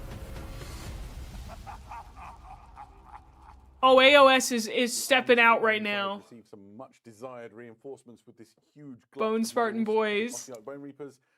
Eddie, let's Boom dudes for us, Large boneheads. drop That's of funny. new niches for the Ossiarch Bonereapers. A lot of these. You have to pay a units tax still of have really bones. If you nice use can't in the army pay, that then players your have been looking bones, forward to your for a bones long are time. fine. If we start with the Mortex Triaxes, we saw What? Who are these guys? a while back actually. In I'm sorry, I'm yelling. I'm yelling. I'm yelling. I should get away from the mic. I'm yelling because I'm looking so close. Let me move the mic away. Of course, Nagash didn't make. Oh, the bows. A really strange thing to have done. He did, in fact. fact, make loads of Fuck, bones. this So looks you've so given it cool. phalanxes, and now you can have No, guys, I units can't. of I can't bone like the in other your setting bone too. army. No, Let us really fix it up for you guys, in I terms of how you might break it down. You can have like a very can't do shooty that. depth army, which has never really Guys, been I an option can't. before, you can imagine. No. Loads of these backed up by your Mortek crawlers and things. You can absolutely dominate the shooter stage. They've got some really tasty rules in game. They've got We can't very have this spectacle damage happen. outputs for 2 shots each and a point of rend in there. And one of the things to watch on them is those little braziers that follow Sure you the can. unit It's around. even Yeah, more these are my stuff to favourite guys in hyperfixate the kit, on. really. I like the Aw. little videos and stuff. And these are balefire braziers you see in the bottom left of the screen right now. They're essentially Oh, those tokens. guys. What happens is if you fire the whole unit at one enemy, once you're done, you place one of these. More balefire hyperfixations braziers for the on that unit. hyperfixation throne. And So that has a few true. effects. The most The significant one one cries out in is terror. that, that unit, while it's got that token on, can't heal wounds or get models back. And so instead, you take that token off. And I rely, as my Stormcast Eternal player, on like repairing damage. We've to got a things. lot of So tax it's stuff quite this damning. release, huh? In addition to it looking fantastic with those shrieking faces in the flames.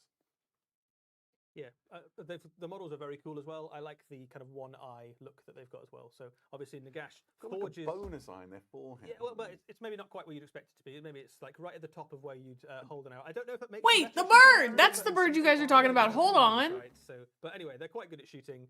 You'll definitely see some in Ossiarch armies, and you can do some very fun stuff. The with bone men are Yeah, giving absolutely. Mom I just threw up next energy. up is another They unit, for the got army, these are the Devar. Mortis Reapers. They are I dread might like the assassins from the realm of Nagash death, and they story. use their Reaper's blades to butcher the enemy, specifically enemy heroes. We gotta wait Yeah, so until this I is get a very through useful at least a unit little for bit into taking on 40k. enemy heroes and kind of those little isolated useful units like wizards and priests and stuff like that. They've got 2 things that help them out with that. They've got anti-hero on all of their weapons. Oh, I love their They also have coloring. the ability Oh, to get out of effectively town. Teleport through pieces of terrain, so you can move towards a terrain feature. You can pick the unit up and you can redeploy it on the other side of that terrain feature. So you can. Is that catch like out smoke enemies in that their are trying to hands? Hide behind cover. Well, it's a and things like favourite that. tactic, right? You know, Yeah. parts behind a piece of terrain, I think is. They have something little that grass goes on theirs. outside. Did the other guys have little And grass on fantastic in theirs? terms of imagery. This is a very different look and feel to what we expect from the Ossiarch Bonereapers, who are normally quite regimented and sort of militaristic. Yeah, they're usually sort of frowned upon within some of the Ossiarch circles, isn't it? Some of the, Yeah, it's not quite the way it should be done. it doesn't seem like it's fair. Like they are all about rules, aren't they? But their boss makes the calls. And That's that. true. That's true. He's the boss. So, to lead these Ooh. new infantry models into combat, we have a new hero. This is a Mortek, a good, solid battle line leader. His who little comes with the feetsies troops are and has some out. Good abilities in the game. Yeah, so I mean, first and I'm foremost, pretty sure he his little is a feetsies sort are of an out. infantry hero. You can use him to wander around with your infantry phalanxes. Uh-huh. He has a particularly cool little ability, Uh-huh. which is that Uh-huh. if you get into combat with an enemy unit and you activate him to fight, another unit nearby can fight or Oh, shoot into the the same like combat, the and they get, bones +1 to their here. hit rolls if they do. That stacks Ooh, really nicely with that's this new great. archer unit. It is So not free, effectively that's a you can good charge point. in with this guy, and then they back you up Enhance! with a rain of arrows. Keeler, and zoom in and behind forces. enhance. So it's quite a kind of thematic look. He also stacks really nicely with your phalanxes of spearmen and line infantry within the Ossiarch. So just a really solid, dependable hero to put in the Yeah, military. if you're going for Mortek Guard and Triaxes and Crawlers, you want a couple of these to keep everything operating at maximum efficiency, I think. Oh, the vulture. Wow, there's so many details. I'm trying to take them all in. I'm sorry, I'm not Speaking of talking heroes, entirely all the time. We also saw the Liege Cavalos on. Oh. I feel like this is like. Oh, I something want that we war have chariot so dreamed and badly. recalled from a world that was, Lunging the air, using thinking the about it. Hekara Oh, with it's the- so the good. character here. We see a nightmare vision God, built for it's the so mortal good. guns. Amazing. Yeah, so Oh. the Ossiarchs are very much Nagash's idea of The an chariot ideal is army. So, sick. Obviously twisted through the Who filter of let the God of them- Death, but these are The very boat! powerful units in the game. There's It's 2 made of versions this kit. There's one skulls? that you can make into a hero chariot, and there's also a kind of standard chariot. The hero chariot is a really, really durable unit. They both are, but the hero one The has 12 details. wounds, That's a a Oh, lot. I'm 3 gonna on save and the scream. ward save. So even without being fast and having lots of other abilities, he's just really hard to kill and get rid of. But he stacks really nicely if you. It's send so him alongside deliciously the over the chariots. top. He comes with different Exactly, abilities that exactly. let them kind of grind into the enemy units even after they've charged in and done all their kind of damage and impact hits. It's But so you can camp. keep just doing I'm really stacks loving and it. stacks and stacks of mortal Uma wounds on Musume you. looking kind of The different. idea here, I think, will generally be hammer and anvil strike, right? You use your undying legions to hold the enemy on the Oh, outside it would and look so smash cool as a the necromancer, cavalry. BB, EG, and D&D. For Ossiarch just gives them loads of new options. yeah, Because I think totally. It's not your thing narratively, but the models are always bangers. Yeah. Now you've got opened up a whole swathe of new things, right? So you could imagine. I just love that they're filled with skulls. That's so cool instead of being empty. Like, a combined arms list now looks really tasty. I don't know, something about that detail is so cool. Stuff for Ossiarch armies. Yeah, absolutely. What if you want to do something completely different? Well, we're releasing the Null Myriad Phalanx. This is the personal army of Arkan the Black, and it's an army of renown. So if you want to take Ossiarch, no, they didn't. A slightly different feel. Essentially, you don't have. They just showed me one of the coolest models I've ever seen, and then they pulled out even cooler models. Put those back. Put those things back where they came from, or I'm gonna have to buy them. Put those things right back where they came from, or I'm gonna have to buy them. Come on. Actually turned on the light. Magic that would come your way. And it's super thematic. Arkan's like one of the top wizards of death, right? Yeah, he's also been part of Warhammer for. Can I see these up close, please? I'm begging you. I need to see these up if you close. like magic and you like Ossiarchs and you want to just go all in for magic, this is one of the ways that you can do it. This is a great little box. Damn you, Games Workshop! Stop making things I want to buy. There's another box set on their way as well. So here we have the Heralds of the Bone Tithe. Oh, those are existing. Renowned for them. Yeah, so effectively, this means that you can put some of your Ossiarch units into any other death force. So if you have something like a Soulblight Gravelord's army, or separate undead armies, wow. Court's army, you can send some of Nagash's tax collectors along with your force. So audio blip. The battle has finished. We might have to go for a stroll through the GW website after this. Really nice little or through the Zephyr store. Ooh, let's see what Zephyr has. A command point if they want to fight, which is really, really good. You've got to get it cast. Separate army for ghosts, skeletons, zombies, and vampires. Game-winning little move in there. If you can stop an enemy unit from fighting because they've run out of command points, or make them use a valuable command point when they don't want to, just to do something they would normally do. They'd normally do. That's anything. There's vampires, bone iris, spooky spirits, and delusional ghouls. That's pretty good. I like that. I like that distinction. He's the sort of the master of the bone tithe. He's one who tallies it all, and here he is. Sort of lots of Botan is what he has. There are only two things in life that are completely inevitable: is death and taxes. And this box is both of them. Speaking of death, this is the Death Battle Tome Ossiarch Bonereapers. It contains everything you would expect to find. I love the art on that. It's full of brilliant lore about the Ossiarch Bonereapers and who they are and how they fight, as well as all of the rules for everything that we've talked about. They've got a really interesting new rule available to the army, which is Relentless Discipline. I'll just touch on it very briefly, but there's like a new little widget attached, the profile circle that you get. And the heroes essentially get Relentless Discipline points, which they can spend. Oh, Battle Tome is a codex. Thank you. Liege Mortek, this little guy here, gets 5. Nagash gets 10. And they can spend those throughout the game to gain some extra abilities. Really exciting. I've not collected any Ossiarch Bonereapers before, and as I was sort of deep diving into this ahead of this preview, I got quite excited at the possibilities and the weird combos and things you can do. It's very exciting. Yeah, so you've got things that basically help you out in every phase. You've got things that make you better at fighting or slightly more durable and things like that. And one of the things you want to do when you're putting your army together is go, how many heroes do I want so that I've got the right amount of tools and of these points to spend on my units? So it definitely rewards someone with a Battle tomes also contain lore and small painting tips for the faction. Oh, that's fun. The scale of things, we've got them here, and I'll put the Liege Cavalos alongside the Liege Mortek. Look at him. He's already a fairly big Ossiarch Bonereaper. He's taller than a Stormcast. Exactly, and then the chariot is just this wonderful piece here. So but both of these have got quite a lot of options and bits on them as well. So if you build either of these characters, you've got some spare bits, and you can customize a little bit and choose whether you want to go with a spear or a sword or which of the various headdresses and things. And I think I love this one in terms of converting across these two models as well. If you wanted multiples of either. I mean, that's what Nagash is doing really. He's just getting all the bones in a big pile and building his own thing, right? You too could be a Lord of Death. Perfect. Right. That is not it for the Mortal Realms, however. We have another battle tome to show you that is coming out fairly soon. We have yet more. Chaos Battle Tome, Disciples of Tzeentch. Tatsiki! It contains everything you need to know about the followers of the Changer of Ways and all of his armies. Ooh. And it's not just a book that's coming out. We are also accompanying it with a new miniature, which is the Fate Master. Eddie, what can you tell us about this? Yeah, so Fate Master is the general of the Mortal. I love the of course, They are a wizard. The because belt- almost the everybody who belt follows thing Tzeentch is here? in some way or shape or form a wizard. But primarily they are leading things like The your cleric motion acolytes and things like in that, the which is model cool. itself. Because this Ooh, is a Tzeentchian general, that's they don't really incredible. play fair, so a lot of their tricks and things that they bring to the battlefield are less about winning Welcome in a in, straight Luke. fight and more about deceiving your opponent. So you can use some of their abilities to move your own units. Before around the lore, we battlefield should just have when the Mae enemy look at come Age of within Sigmar range to try models and charge your factions with units. no All of a sudden they're not context. there anymore, they're actually on the See what she flank, vibes and you with. get I to would use do them in that. advantageous combats. So they are a great little unit. They are still a Chaos Lord, and they still fight in combat very effectively. But it's the tricks and the strategic positioning stuff they bring to your army that makes them really pop in your games.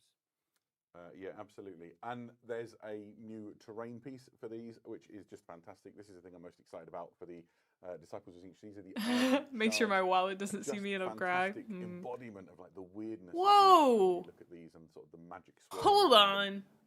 There's I was reading chat. story being Whoa! told by this model, which is borne out by the rules and the lore. Essentially, you see the one on the left on the screen sort of being torn apart. These drift around the look battlefield, gorgeous, they're really useful. yes. We'll talk more about that in a moment. But if That one is so destroyed, ethereal. It doesn't look like you can do it with Warhammer. both, the other one will split and essentially make a new one. It just So, looks.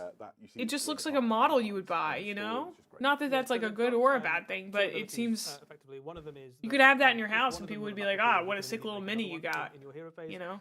And if you've got them on the battlefield, you could reposition them as well. And the reason you might want to reposition them is that your wizards can use them to channel their magic through. So if you're close to one of these and you're a Tzeentchian wizard, and you've probably got loads of Tzeentchian wizards if you've got a Tzeentch army, because that's kind of the whole army. You can use these to cast your Oh, it's spells so much further more than you otherwise 3D than I thought and it'd if you're be. playing against them, you can't get rid of them unless you kill both of them at the same time. We've got them on the table here, so you can see Wow. the scale. So again, this is a That is fairly large crazy. infantry model that's like larger than the Stormcast Eternal there. So they're fairly big pieces of terrain, and they go back to that kind of classic Tzeentchian idea of the Silver Towers of Tzeentch, which has been part of their lore for kind of time immemorial. This is a little nod to that. Yeah, absolutely. Holy moly, they are huge. Like any Tzeentch army. Oh yeah, we were talking before about, you know, if you've got something like 1,000 Suns army and you're building some scenery or something, you can imagine having these mixed in amongst them to make your battlefield look as Tzeentchian as possible. Yeah, absolutely. And that is not it in terms of battle tomes forthcoming for the Mortal Realms. There is another one. There's another one? Equally magical as well. These are, of course. They're like they're what you channel your magic again, through. So everything if you have a Tzeentch wizard, they said you channel it through them. To play your games. The Lumineth Realm Lords. Almost army Blood rules Bowl kind of reveal showed up, time. which is quite exciting. Ooh. And, you know, we're talking with the team from the Warhammer Studio Elves. about that. Elves. We don't possibly have time to go into all of those details here today, but we'll be covering Elves with over-the-top hats, yeah. There's also a new model for them. The Lumineth Realm Lords have been really well served with battlefield wizards, but maybe not as many sort of frontline fighting heroes. So this is a Venari Lord Regent. Yeah, so the Lord Regent effectively leads your infantry phalanxes into battle. They are a very competent fighter. They're an elven lord, so they've got a very respectable combat stat line. But the real thing they bring to the battle are two special rules in terms of your game. One of them means that nearby Lumineth units, when they rally, because they are a shining example to their people, you get to roll extra dice into that, which is really useful. He's very angular.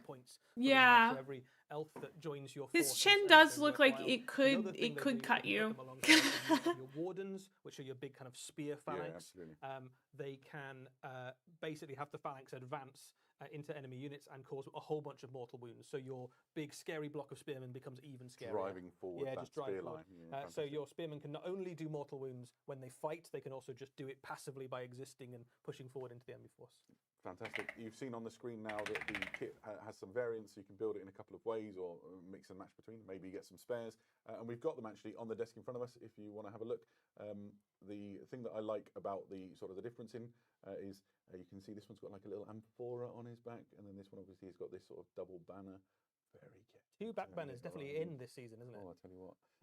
Yeah. Okay, their cloaks are really cool though. So there we go. Ancient Greek coded, yeah. Again, just a great hero for your Lumineth Realm Lords.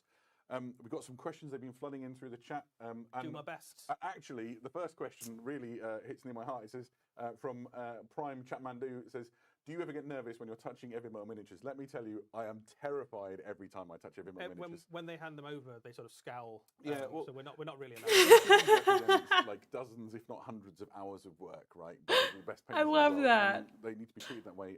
The first ever battle. They're touching them so tentatively. I've always been nervous about it ever since. Next question is, can I use, and it's talking about the Liege Mortec, this is from Priminus Lamp, can I use this as a MOE proxy? I think you mean Master of Executions, and I think you need to do quite a lot of conversion work to do that. But that said, doing kit bashing is half the fun of this hobby, right? I'm looking at all those red Corsairs, just imagining stealing the heads for my armies. So, yeah, maybe. And then, always good for a fun question is, from Fossil Fracas, if the new chariot and the Sunstreamer Wheeler got into a race, who would die first? Tzeentch is Tzeentch. Well, I would argue that the Ossiarch Bonereaper is already dead. I think the Sunstealer Wheeler is faster, probably, but it's tortoise and hare, isn't it? You'd probably get bored about halfway through the race and stuff. Never going to outlast. I do know his name, but it's fun. Perfect. It's funner. Well, It's more fun to say fun. Thank Tzeentch. you for keeping your questions coming in. We're going to go now from the Mortal Realms to a very unusual place, which is the Official Gridiron, Warhammer as we channel feature approving the kit theme bashing. of elves, and we're going to Blood Blood Bowl. Bowl! So, time for us to talk a little bit about the latest Blood Bowl team to approach the Gridiron. These are the Calador Dragons, and I got some things to say.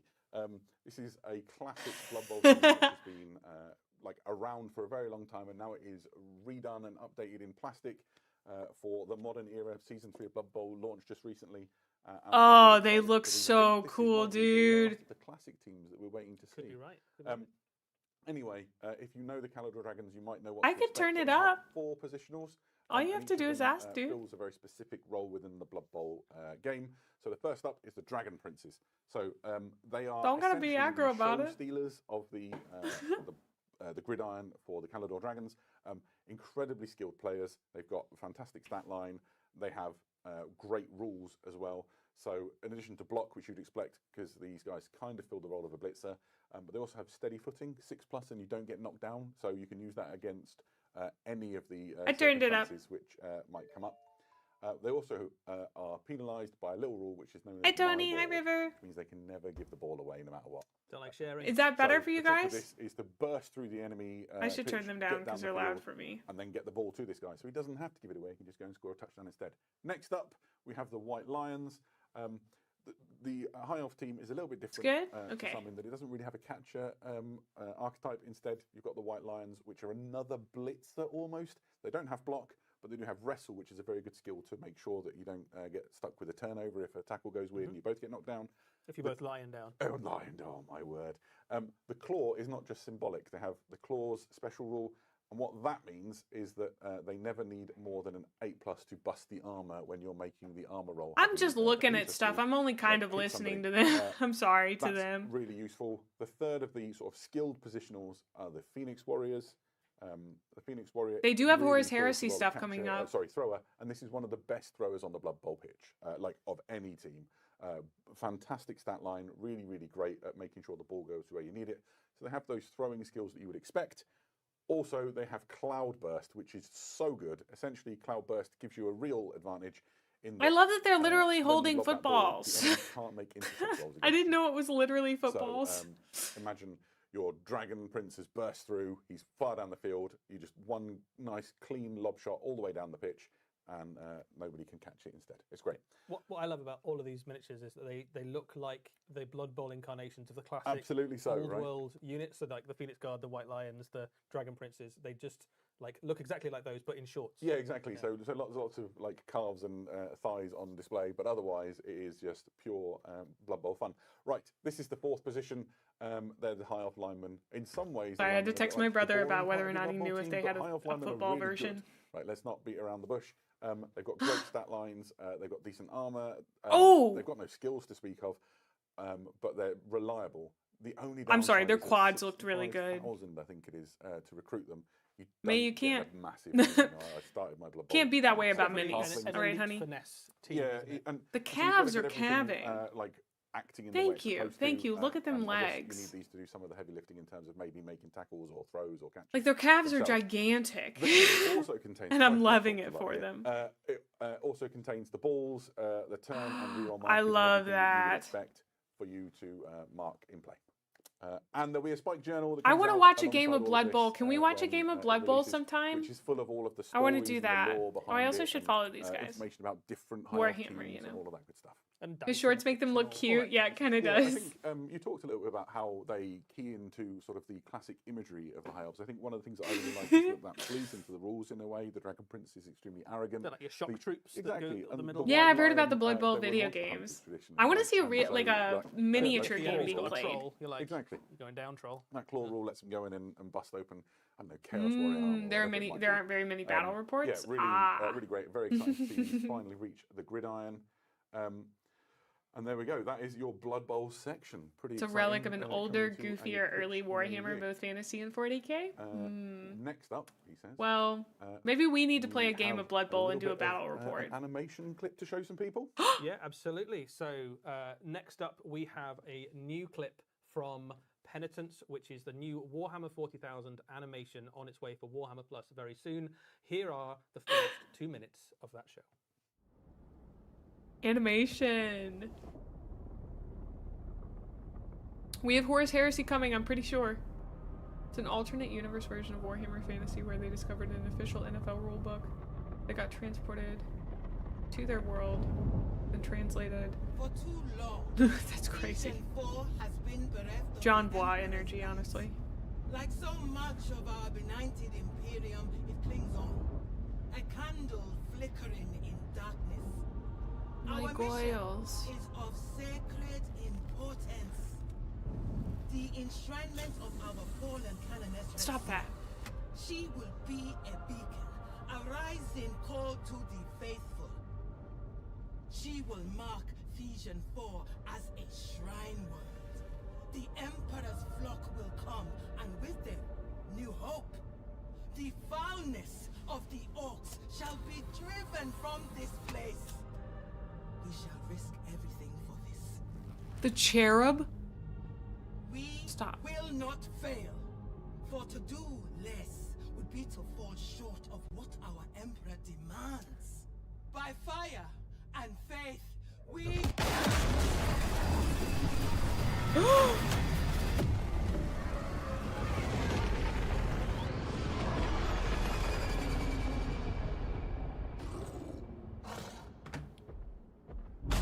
The orc said, bye!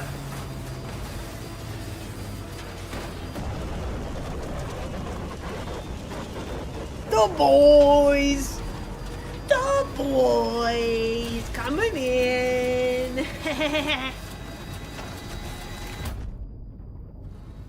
His test begins.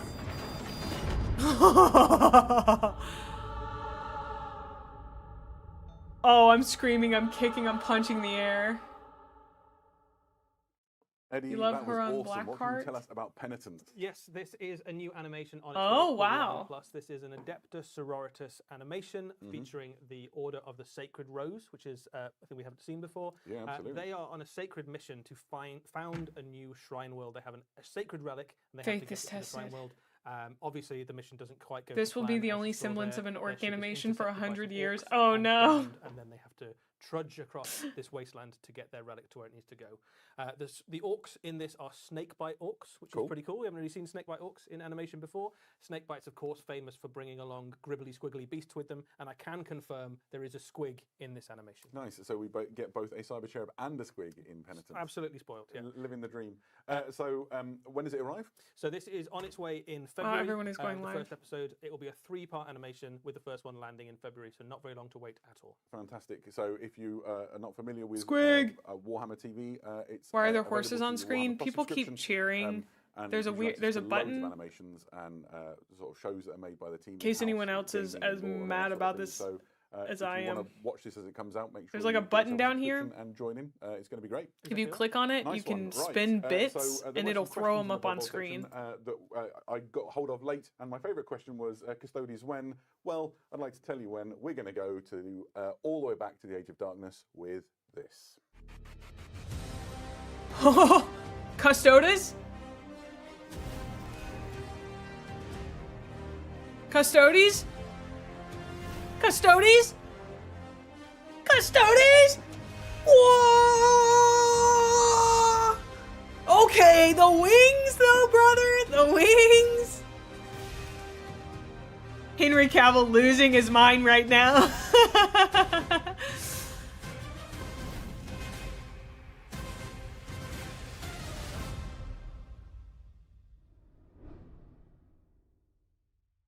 Let's go. So excited by everything that we just saw there. We have the forces of the Legio Custodes for the Horus Heresy.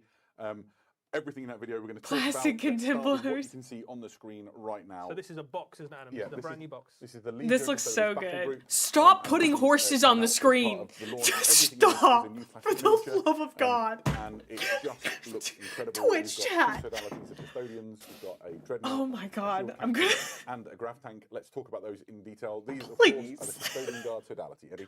This is Trying to look Custodian at them. Guard Sodality. They are the archetypal image of a custodian. They are towering guardians, each one with a guardian spear, able to chop the enemy up in close combat. Henry Cavill Out currently range. smacking the screen They with his are credit a card. brand new plastic kit, a slight readjustment, I suppose, of the proportions of the custodians, but still very recognisably okay. the custodians that you It's know. the as well, Horus Heresy. The guardians of the Emperor, and still in the Horus Heresy at this point, successful.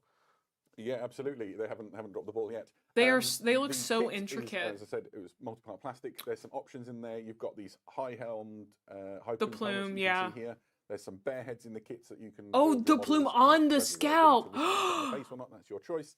Oh. And then there's option for the. Ooh, look at that staff. Proud standard of imperial rule. Yeah, on you've the also got all battlefield. the Misericordia as you'd hope as Yeah, well. the little absolutely. Kind of stabbing daggers that the custodians have. They're just dripping in. All Oh, their the faces paraphernalia look and apparel great, you'd expect from too. The Emperor's most elite warriors. Oh, the Here hair. you can see some of the different heads that are available to the kit. So you can do a mixture. This is or one gorgeous. style, whatever it is that, Get out of suits you, town. really. I can't get over that You've already guy's said it, but face. For me, this is the quintessential. The image little of chain the detail. custodians, right? These like serried ranks. The of, hair. Sort of spear wielding, golden armored warriors. I love it. Brother. They're not the only sodality in the custodian. That's a box woman? set, though. You also have the Sentinel Guard, who are essentially Lady the same, Sodies? kind of unit, but these are equipped with Presidium shields and custodian warblades. Yeah, so another effectively battle line unit of custodians. A normal custodian, such a word can be used to describe the custodians. These ones are a little bit more defensive and a little bit less killy, but every custodian is a master of death and very, very durable. These ones have shields, which in your games of Horus Heresy can allow them to use shield wall special rules and make them a bit more durable against incoming They're fire, female which is really cool. custodians. Yeah, absolutely. Oh. And their invulnerable save is better because of those shields as well. They're just great. And so essentially you're just making that choice, aren't you, between these two units? A little bit killier or a little bit more defensive. and you probably, in truth, want a little bit of both. Why is it gonna make Of people course, there was mad, more dude? in that big army shot that we Whatever. saw than just these two sodalities. Next up, we have the Shield Captain. I am unapologetic in that this is my favourite of the models in this custodian release. I genuinely think this is incredible. The level of This is detail sick. and Get captain out- on it is oh. so good. It comes with a couple of That options. Here you mask can is see the helmeted head and incredible. the unhelmeted head. I really like that golden laurel wreath that has been sort of woven into her hair. Older female If you custodies. don't know about custodian shield captains, these are essentially a top tier fighter on the battlefront. They can go up against anything up to and probably including the first captains of the Space Marine Legions. If you're not a Primarch, it is not a pushover. And even if you are, be careful. Yeah, a shield captain backed up by a squad of custodians can. They've happily take backpedaled on a so Primarch, much, though. Level character. I feel like and up against anything they've that's a done that with a Space lot Marine, of stuff. unless you've Why got, get mad about this? a very, very impressive sword of some sort. You're definitely going to come out on the wrong side of that fight. The miniature is absolutely so good. dripping in detail. I think one of the things you can just see in that rotating image there is the text on the inside of the shield. We got quite excited about this earlier on, didn't we? So one of the concepts of custodians generally is that they write their honor name inside their armor, and the idea here being that the titles that this warrior has achieved throughout their career has been so extensive that the Warhammer was built on achievements have gone retcons, beyond yeah. their armor and onto the shield itself. Yeah, absolutely. Oh, see, I fantastic kinda model. like wonder the if we'll be helmets. talking about this is one of the models of the year this time. They next are year. just popping off. I don't There's care who more they inside are. the I battle love group than, them. than we've shown you so Yeah. far. We go to the vehicles. So first of all, you have the custodian dreadnoughts. There's two variants. You can choose which one you're going to build. Interesting. The first of which is the Contemptor Achilles dreadnought. It is equipped with an Achilles war spear. What? Which is like the Okay, length that of is a 3 little men. weird. It's just a giant guardian spear, Yeah, basically, isn't absolutely. it? If you get put inside a dreadnought and you've been a custodian, you're like, I really like stabbing people with a spear. Can I continue to do that? And the answer Okay, is a firm yes. this is and, so it's sick. phenomenally dangerous. Their iconography is really big stunning. damage, it Super it's got armor striking. bane, so vehicles are in real trouble. For me, this is my favourite of the two, and we'll show you the other one in a second. But look at the pose that you've got on it. This kit is really poseable. They've made the most of the sort of multi-part plastic functionality. So that this kit enables. this is considered Horus Heresy, which means this is 30k. All of the Contemptor Dreadnoughts, but particularly the Custodian ones, Is it played any different than 40k, or is it just different armies? Stop putting things on the screen. Kind of highly posable. None of that posability has been lost in the transition to plastic, and actually, it's now an even easier material to work with. And It's you've got quite more different. options and ways of Okay. building. I hadn't learned about you that. Can include half a dozen of these dreadnoughts in your army if you wanted to, and every single one of them could look completely unique and different in terms of posing. Yeah, absolutely. Let's look at the other one then. So this is the Contemptor Galatus Dreadnought. Again, I think this one's my favourite. I think he looks absolutely awesome. There's something about a dreadnought with a massive shield and a massive sword that just absolutely works for me.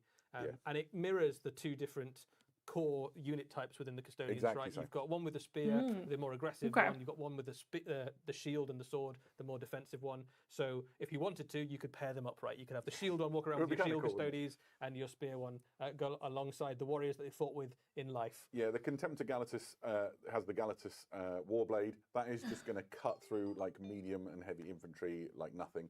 A thing to bear in mind about these is every dreadnought is piloted by like a fallen warrior, right? That is entombed within the sarcophagus.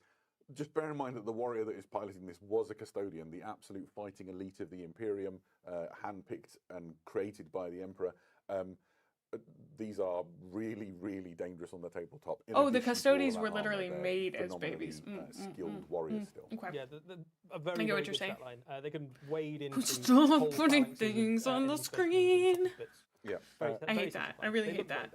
The final thing that's inside that Custodian battle group box is this. This is the Caladius Annihilator Grav Tank. We'll Thank you, so. Soph. Grav tanks in a minute. Dude, if you come in here and you say something about what's the point of another DEI, no, shut up. Equipped with an Arachnus Blaze Carronade, which is the sort of double barrel. They may not have handled it well. This is a devastating ranged weapon. We're not doing that shit in here. You're thinking 2 shots at strength 10, just blasting vehicles apart. Yeah, absolutely. And then its alternate fire mode is I haven't weighed in on. I don't have an opinion on how they handled it. People are saying they have mixed feelings about it, but we're not going to say that it's pointless DEI or whatever. Custodes force needs to often do 2 things. Yeah, because you're almost always outnumbered, both in terms of how big your units are, but also in terms of how many units you have on the battlefield. So it's not enough that you've got a unit that's very good at killing tanks. It might also need to do some double. All I'm gonna say is big woman good. Battle against enemy heavy infantry, Thank you. Or support your units, whichever thing. This is sick. Giving you challenges. What so is most this? Units in the Custodian army. A grav quite tank? Good at several things. Yeah, absolutely. I want to put that together. Chat. I want to put that together. Custodian, big woman good. That we've shown at the start. Put big woman in that tank. Coming along the way. Yeah, that'll be the first thing you can buy. That'll be if you want to go all in for a new Custodian army, that'll be the first thing. But your reinforcements are hot on their heels. Exactly so. So next is the Caladius Grav Tank. It is very similar 8 to 9 to foot the tall Caladius muscle women. I'm sold. I'm sold. Think Sikaran battle tank from the Space Marine Legions. If you know. Look at how big they are next to that tank too. Of that kind of weapon. So decent fire rate. You're going to maul medium and light vehicles and pretty much any infantry you put. How about the plastic models? Big heavy duty tank. Yeah, it's bro, Mae is gonna need to rock climb up that woman, and it's gonna be one of the greatest sins of my life, dude.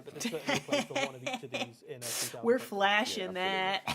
Sticking on the theme of the Grav tanks, we have the biggest of all of them, which is the Coronis Grav Carrier. This thing is enormous. We've got one on the desk in front of us. We'll show you in a minute.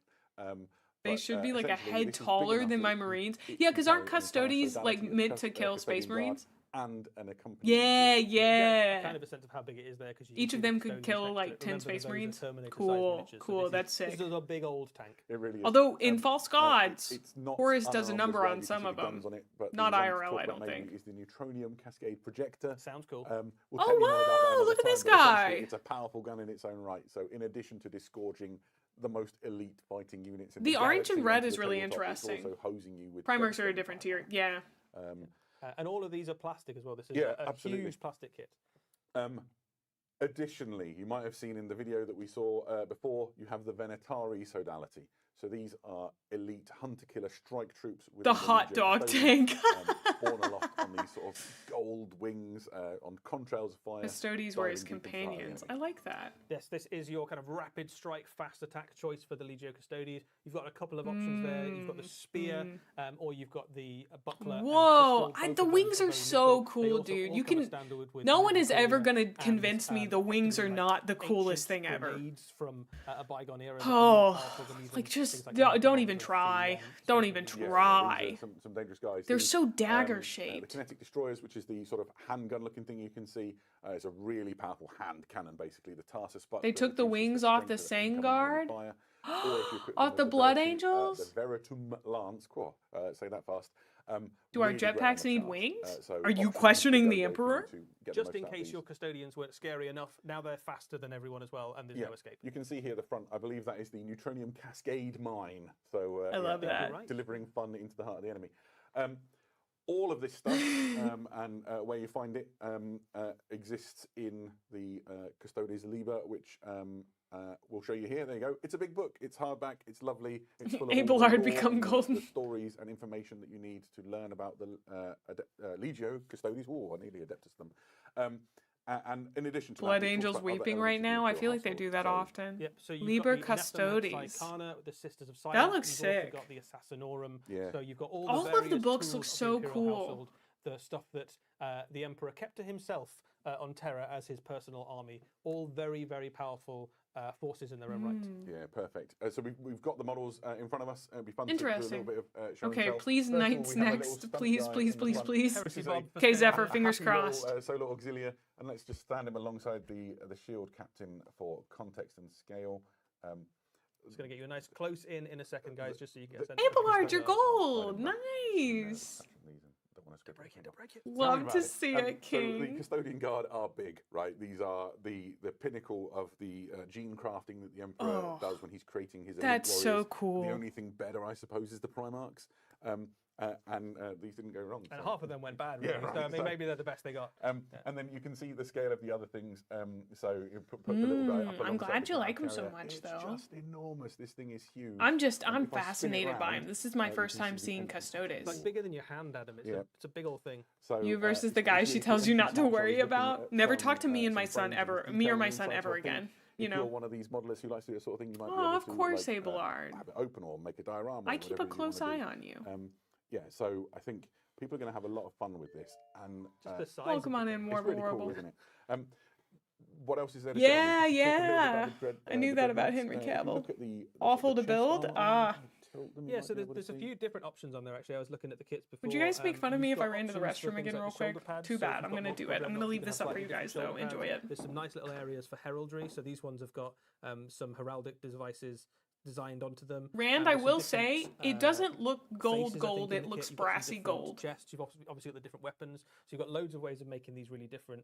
There's loads of detail on them. So, but a lot of it's kind of sculpted on. So you could paint them very quickly if you wanted to. If you wanted, spray them gold, put a wash on them. They look pretty You're great. almost ready for war. Yeah, at they're that kind of point, ready. aren't you? Yeah, But it absolutely. also, if you wanted to spend hours and hours and hours and make these, the best model you've ever painted, they are a fine candidate for that as well. They are just really, really lovely models to put your hobby hours into and get something really nice out of it. The other thing that is worth saying about a lot of these miniatures is they will obviously have some dual purpose in Warhammer 40,000 as well. Absolutely. So if you have an Adeptus Custodes army, things like the Dreadnoughts obviously are already a data sheet in your force. You already have data sheets for things like Custodians with Guardian Spears and with shields. The shield captains are an Shield absolute shoe-in, captains as right? well. So lots of these, if you wanted to put them into your Warhammer 40,000 army, there's absolutely no reason not to. Yeah, perfect. So we're not done with the Horus Heresy. There's still more. There's obviously a little bit for the Legiones Astartes. So first up, we have the Legion Glaive super heavy tank. You were really excited about this I one. think this is my favourite. This is my favourite super heavy, and I think it's mostly because I just love Volkite. There's something It about is a it cool that's just looking gun, isn't like it? intrinsically heresy for me. And this is the largest plastic Volkite gun we have ever seen, not counting things like stuff on Titans that we might have seen in epic scale. Yeah, in in the tiddly past. tiny scale. But it is an I'm back. absolutely enormous It costs tank. a It's whole obviously planet to the make one Fellblade set is of the same Custodes chassis, armor, but this has, and I it's all think, a custom cooler for looking them? gun. I That's know you're a big crazy. fan of So the Fellblade Fellblade. is the one. Okay, I'm that I back. can't deny the coolness of this. The panning shots. I'm that you very get sorry, now I'm back. Really just show how cool and detailed this model Wait, is. I'm missing the That camera tanks? is so No! close to the model, You guys and know I just love the looks just tanks. Crisp and brilliant and exciting. Show me it This again. one, of Go course, back. painted in Iron Warriors colours. Yes, well- It also looks equally good in the other 17 events. Wait, are Yeah, these I the would think so. plastic Better tanks maybe you in the wanted, colours Zephyr? first, I think, but, you know, who am I to They just judge? started? It is Okay. a Volkite Carronade, if you're wondering. It's just an enormous gun. Oh. Deflagrate. I want to Your put that enemy should be so together. high. Can I put that? I want to put that together, chat. It's not the only Astartes tank available. There is also the return of a stalwart of You don't the want Legends tanks, but you Astartes think and tanks are indeed cool. the Oh, Space okay. Marines of Horus You want as well, knights. with the Whirlwind missile tank. There's something just kind of lovable about the Whirlwind. This is It's a change in the scale and It's magnitude. kind isn't of it? cute. A very useful little artillery piece. Do you with guys some get what I useful, mean? Very cool stuff for you in the game. This is a long-range artillery support piece that can reach enemy units where most. It's enemy weapons adorable, can't get thank to them. you. Lots of the different missiles you can give it have morale sapping effects, basically. Yeah, so so it's a debuffing. If you put piece so of it artillery. comes with explosive standard, you upgrade those missiles. It reminds me of WALL-E. You can literally. Just That's drive it. It reminds me of objectives like WALL-E. this, and it's fantastic for shifting hard to move. You know, when normally you're trying to kill dozens and dozens of models for the same objectives. WALL-E, look at whereas that. one They of those sit and cells, walk off it, then yeah, you can just make give them it. give it to you. We were talking before. Incredible. This is obviously painted up in the colours of the Imperial Fists.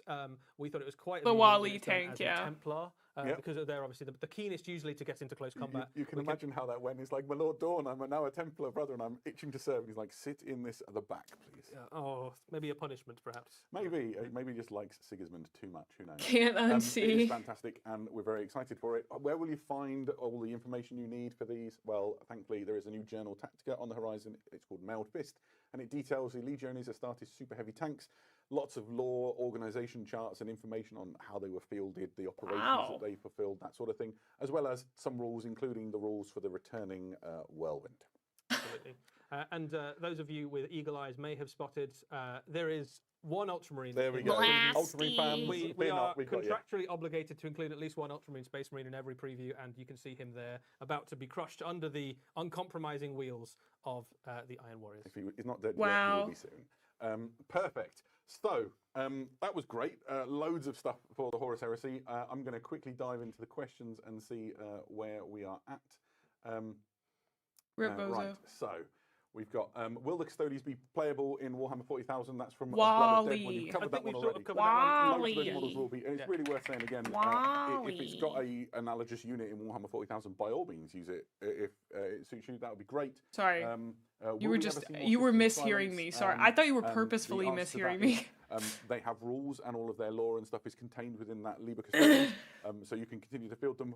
I hope one day we'll get more cool models for them as well. No new I really System like the Silence in last this two that we particular looked way at. with I releases, don't. But they there's are very much absolutely- catered for. Yeah, The there's other absolutely two no are reason grab in the ones, future, right? and they I don't know absolutely much feature about in the them. rules, in this expansion. And the question is, can you tell us how many heads there were? I probably could have done, but I've forgotten because it's been quite a long preview.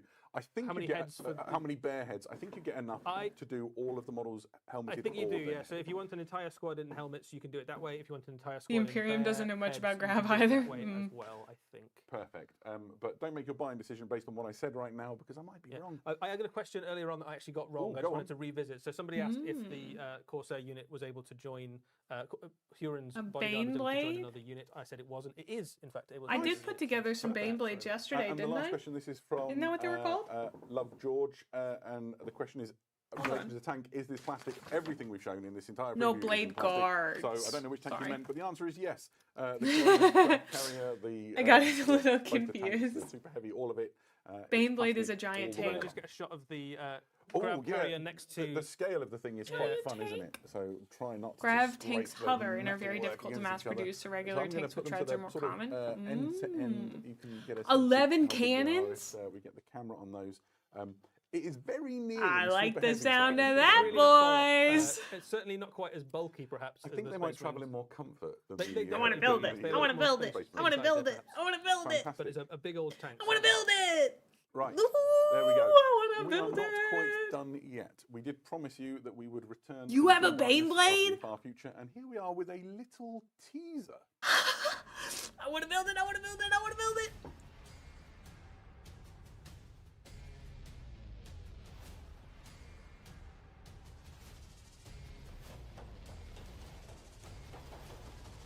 Oh?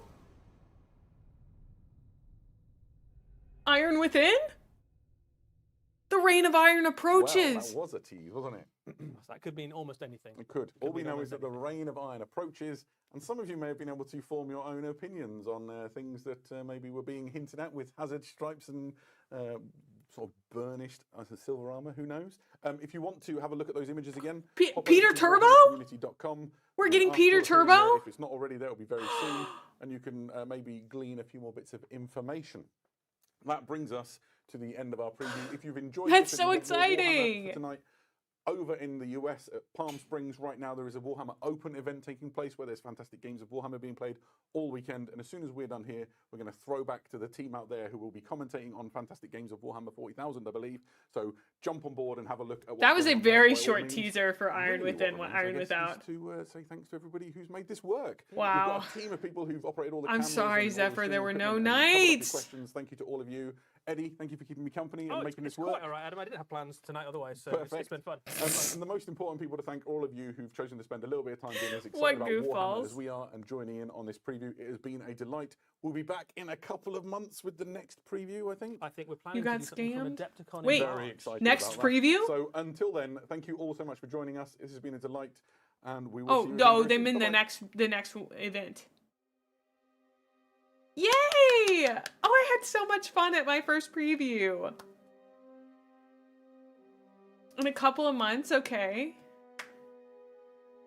Ah, what a great time. This was so fun. Thank you, guys. We will continue streaming for today until my usual time, so we got another 2-ish hours. Listen, I know I'm supposed to be making React content and like that's smart for my channel or whatever, but I just kind of want to build minis. I know, I know I shouldn't, guys. I don't, because I don't even think I could post this on YouTube, could I? No, I can't. I sadly can't do both, Zephyr. I don't have the attention. I am mini maxing for sure. Dude, they should have rated out to me. Imagine. A lot of people post the react to this. If you edit some parts.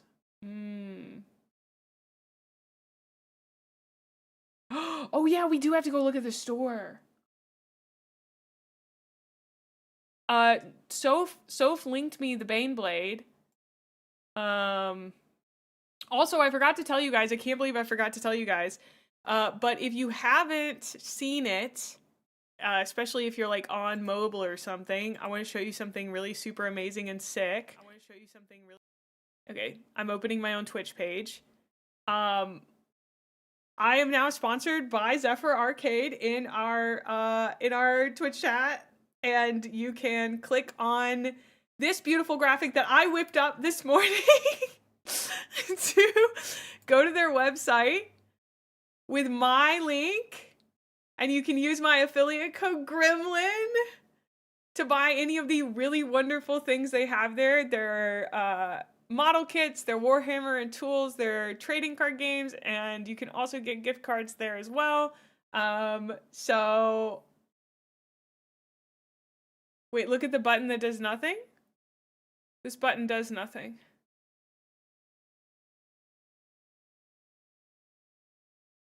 Zephyr, your button's broken.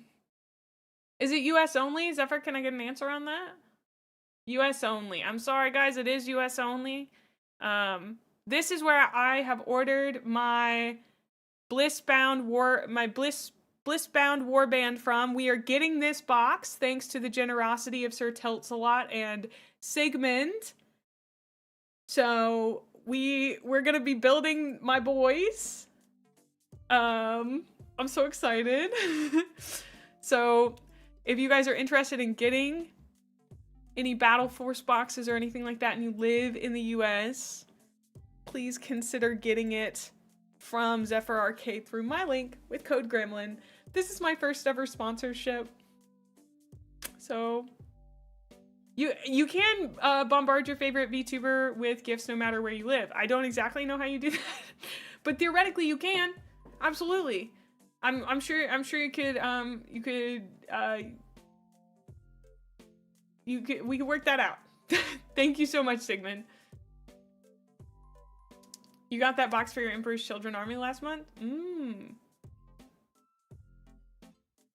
I will offer those here if you want to ship May a box or tin. Just leave a note. Please ship to Gremlin Mae. There you go. If you want to just send me a surprise box of something from Zephyr Arcade. Thank you. I'm getting that. I'm getting my first shipment with the Blissbound Warband, as well as some other goodies that we'll put together on stream.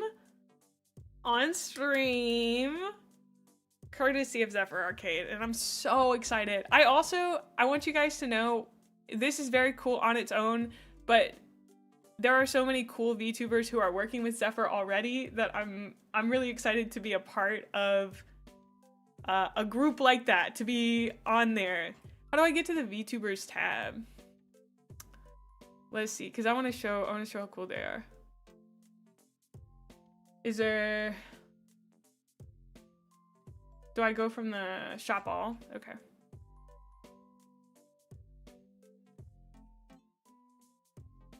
Oh, you can see the code Gremlin was applied to your order. Oh.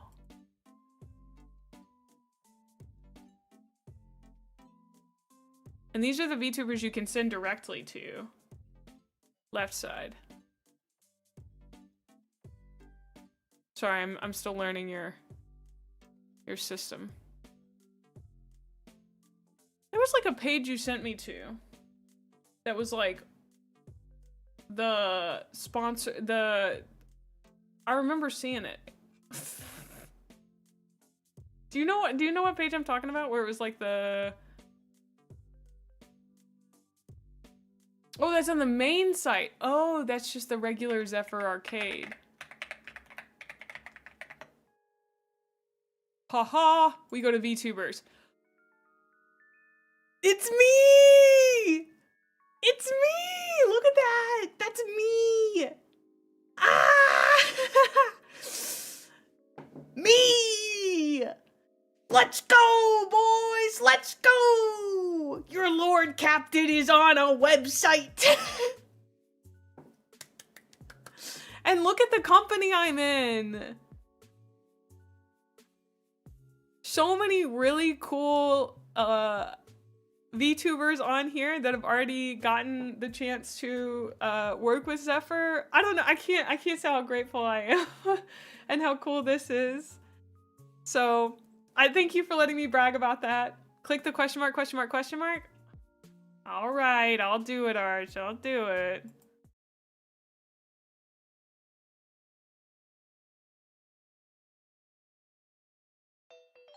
Hey, you're getting rated. Be normal.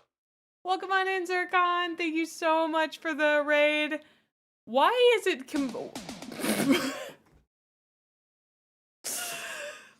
Yeah, you get rickrolled if you hit the question mark, question mark, question mark. Oh, incredible, incredible. But yes, here I am. So don't forget, you too could use my code at Zephyr Arcade. So, did I click the wiener dog? I haven't clicked the wiener dog.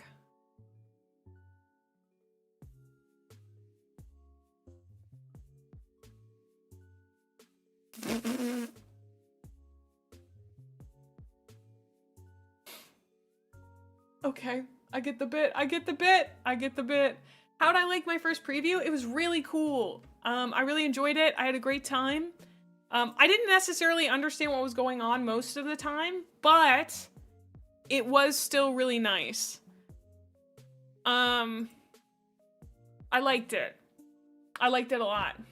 You're a very silly company. True. I am gonna browse what you have on Warhammer. I want to see what you have on Warhammer. Actually, we're gonna do this properly. We're gonna go down to the description and click on Zephyr Arcade. All right, Warhammer, take me to it.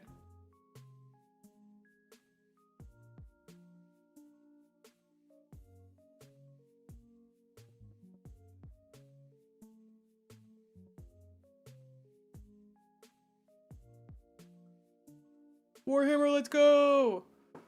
You collect the Joy Toy stuff?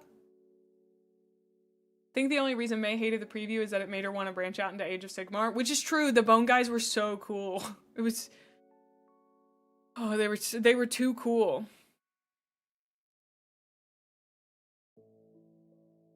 God, there's so many cool things. What is 500 worlds? Is that one of the campaigns?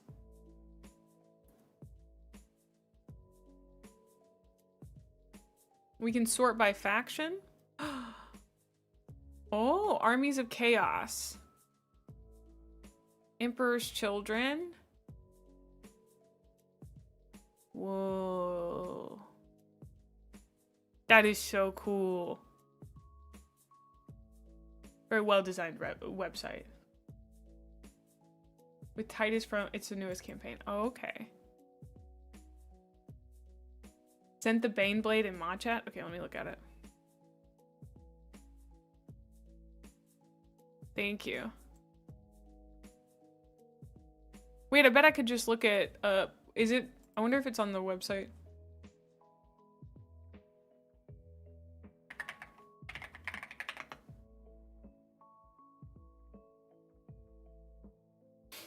Is this it? It's got so many tiny little details, dude.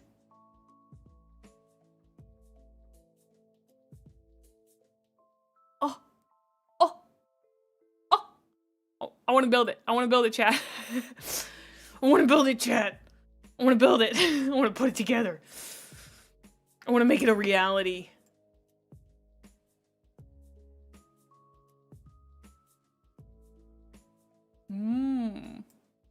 Look at it. Look at it. You make different variants with it? There's like 8 different ways you can build it? Oh my goodness.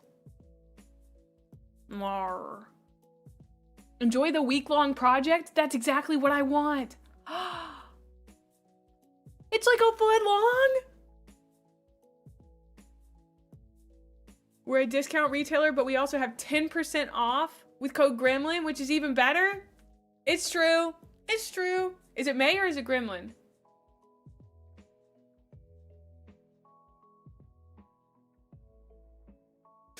I gotta know my own code. I gotta know my own code. Gremlin. With code Gremlin, you can get 10% off. Is that true? That's crazy. I didn't know we also did the discount. I'm learning so much. I'm learning so much. Oh, yeah. No, you told me about that. I'm so sorry I forgot that.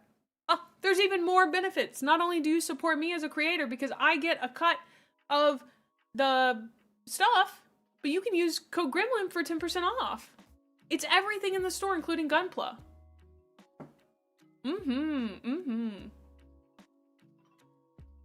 Thank you so much for your Prime sub, Zirkin. I really appreciate it. Thank you. So chat, I desperately want to build this. It looks so big. Check little guys? Okay, I'll check little guys. Let's look at little guys. Oh!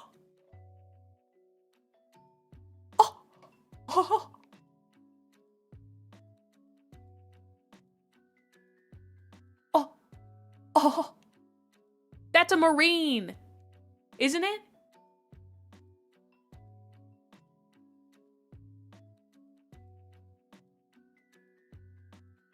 Chat, I'm gonna scream. This is so good. Oh, I'm in love with this. Oh, I'm crashing out. I'm literally crashing out. Man, you don't need the second biggest model. Okay, Loon was trying to get them to buy you a Titan. Now Zephyr's like, you guys should buy her the big tank. But also, I do need the biggest models. It's not a want, it's a need. Okay, I need you to understand putting this together with my grubby little gremlin hands. Oh, whoa. It's a really fun project. The Orc Stompa? What is that?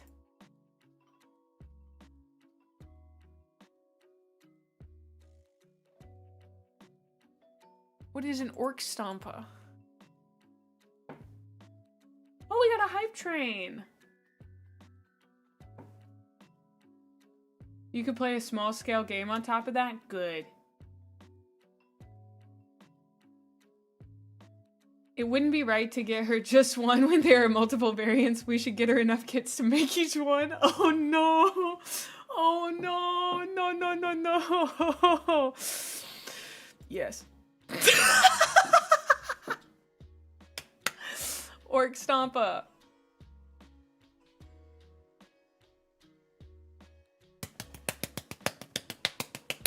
It's not a want, it's a need! He looks so cool. No!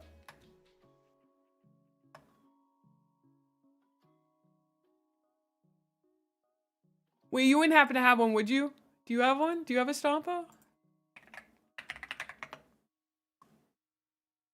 No results for Stompa, so sad. You know what it looks like? Hold on, hold on. You know what it looks like? I'm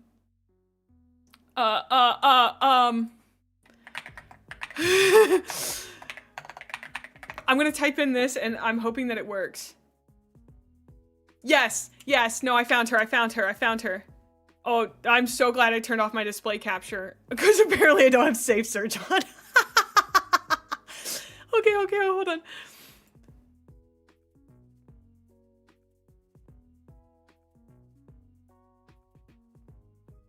I don't know why. It reminded me of this lady. Do you know what I'm talking about? I meant to capture my window. Do you know what I'm talking about?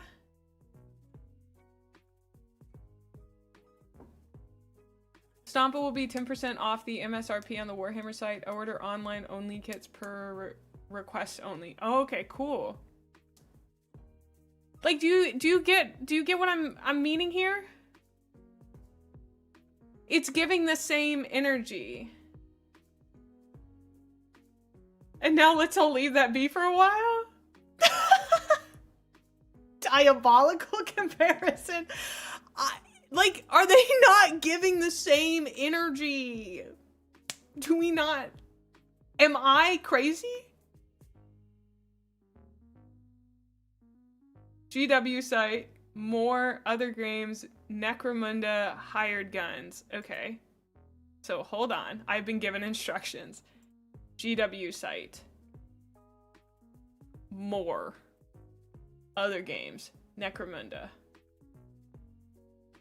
Hired guns. Necromunda. I'm typing it in instead. I'm so sorry, Luton. I can't figure out where all that stuff works. Yep, I found him.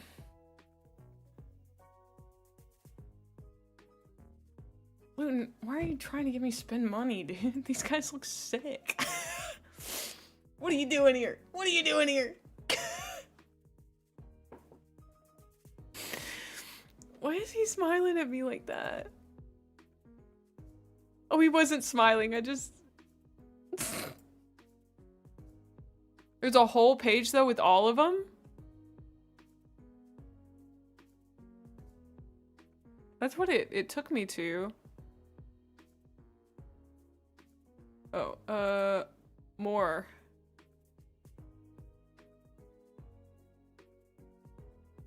Other games. Necromunda. Hired guns. Got it. I'm here. I'm here. I'm on it. Is there somebody that reminds you of Aunt Fanny? You want to make another diabolical comparison?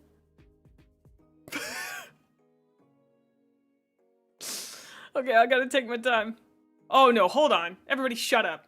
Who is this guy? Oh.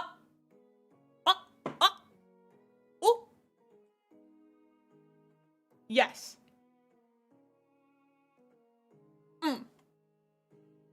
Eros, Lord Captain.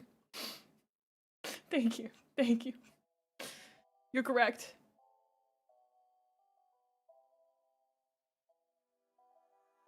He collects water by any means necessary, including people's body water, reducing them to desiccated husks. That's so cool. Oh, that's really metal. I don't know, I just love how metal a lot of things are in this universe. Just how like grim dark. At first I was kind of like, maybe it's too grim dark for me. And now I'm like, no, I've begun embracing it.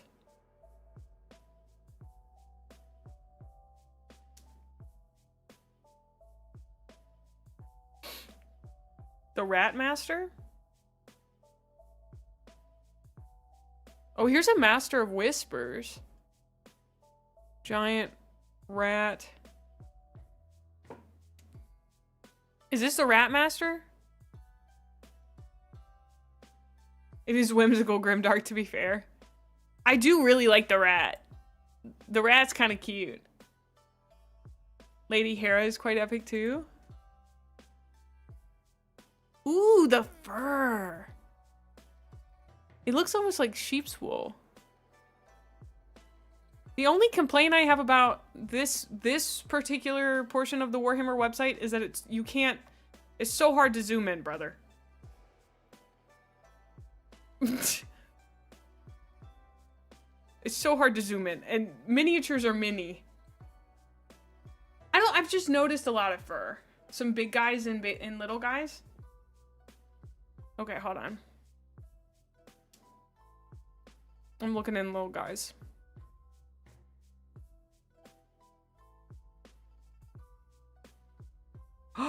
Here's a Stompa in context. Hold on. Everybody shut up and look at him. I'm in love. I'm sorry to everybody else. You're not beating this. This is peak orc performance. You know? Lady Credo?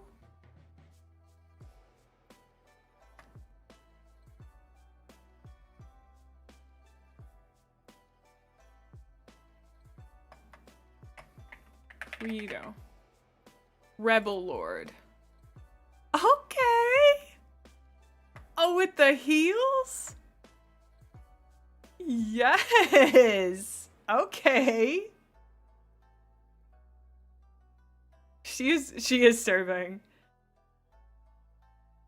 I'd love, is this like a tentacle? Kind of Mechanicus-esque sort of thing? I'm really about that. It's the leg.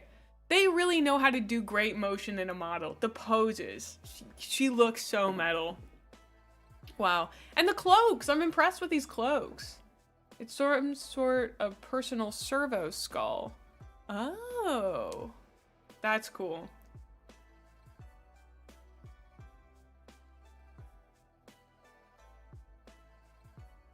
Who would fight on those shoes? A badass.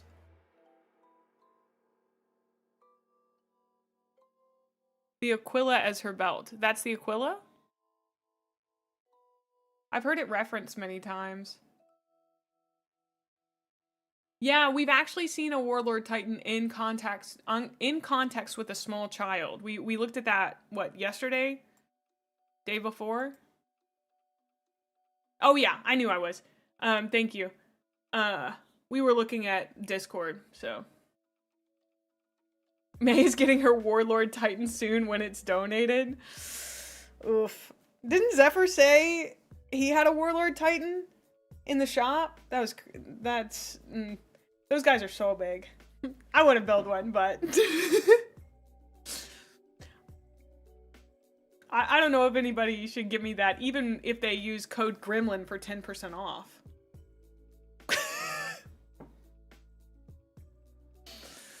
I should react to the Hell's Reach animation series on YouTube. I appreciate the recommendation, but I'm actually holding off until I read the novel that it's associated with. Yeah, Lil Guys is our channel on Discord for our miniatures. I do want to do like a day where we go through and look through all the miniatures. So please keep in mind, if you post stuff in there, I would like to look at it on stream. So, you know, we gotta support local game shops, so. Lord of Skulls? Is that, I mean, listen, I'm pretty sure I saw the Lord of Skulls earlier in the release. Did I not? That guy sure looked like the Lord of Skulls. So, Atomic, I do have a question, and this is for anyone, but Atomic has brought up a good point. What's the difference between resin and what I'm building with now?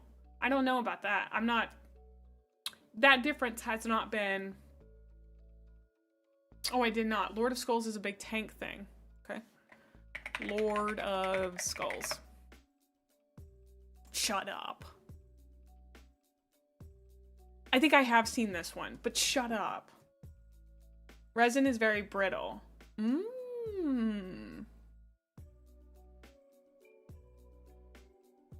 Okay, that's good. Good to know, Outnumber. Plastic cement doesn't work on resin. You gotta use super glue. You also have to clean it. Resin is like cast and solid. You can't glue it with solvent, only super glue. However, you can heat it and reshape it and sand it more easily. Oh, I think I'm getting some sanding sticks, I'm pretty sure.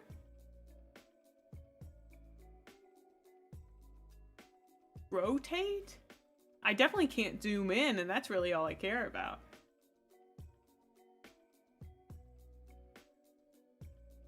Although resin dust, quite toxic, so mask up. Okay, cool. Once again, I worked with electronics, so I'm used to wearing a lot of PPE while working on stuff. But you can pack in a lot of detail. That's nice to know. It's really not that bad in your opinion? Okay. Well, that's good to know. I mean, I was looking for opinions there, so.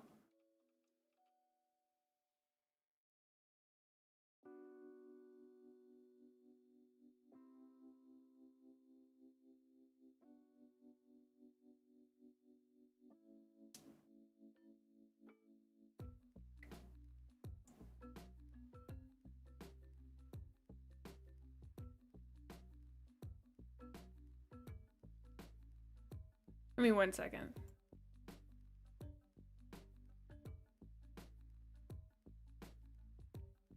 Okay. Wank!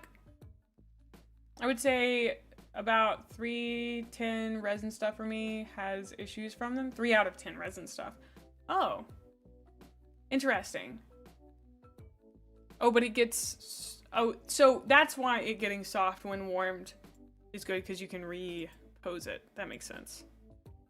Okay, I'm really this skull guy, very cool looking. I like him a lot. I will say I think the Stompa still one of the coolest models I've seen. Love that guy. Is he resin? If they're big, are they should I just assume they're resin? You bought 4 Resonite kits before and everyone came with tons of slip and warp, sadly. Stompa is plastic. Oh. Bye, Atomic. A very old kit. Sometimes you can get unlucky. Had to replace some parts.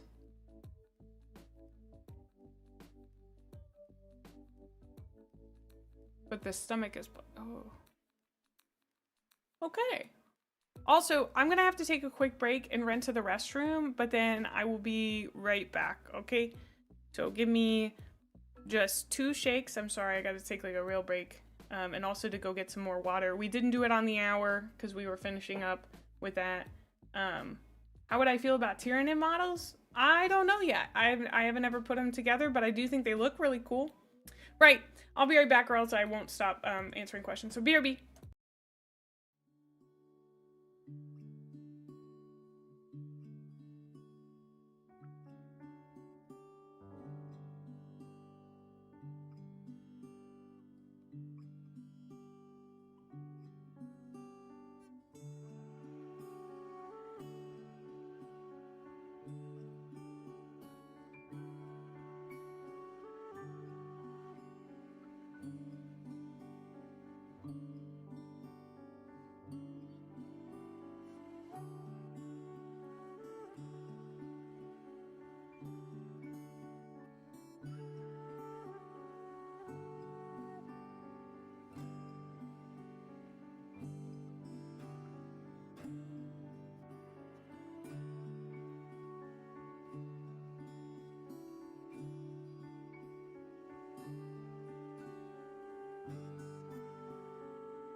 All right, Chad, I'm back.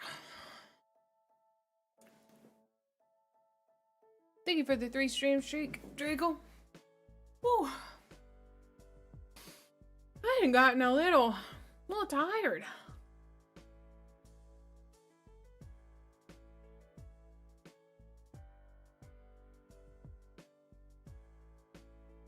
My mouth is very full of fish. We're actually having fish tacos tonight.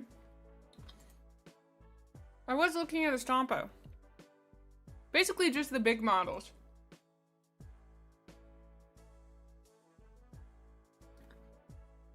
I didn't order anything. Oh. So just join thoughts on the elephant in the room, because I don't see how they're not going to do this to the Space Marines too.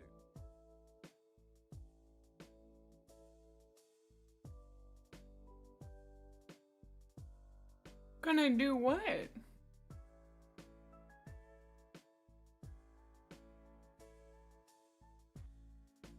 Okay. Yoink. Yoink. I think they were talking about the women.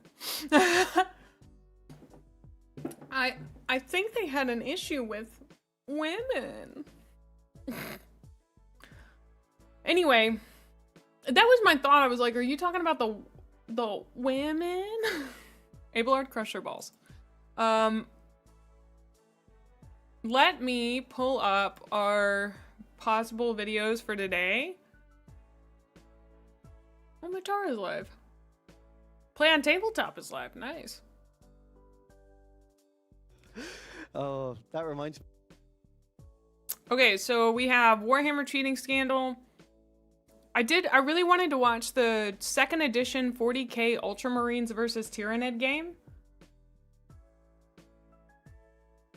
If they don't stop complaining about women, I'll make them make Custodes femboys next. Incredible. How do you set chat pronouns? I've kind of forgotten. You'll have to find it. I'll have to look it up through Squonk Chat. I use an application called Squonk Chat. So, see, people don't like their helmets. I liked their helmets. So, yeah, I wanted to watch another battle report, but I was fascinated by the idea of watching one from Squonk Chat. Sounds made up. It's not, I promise. It's a real chat application that I use. I really wanted to learn about the earlier editions and kind of how it's grown and changed. As usual, I don't know if any of this will get turned into React content. Just depends on how much we add to it. So,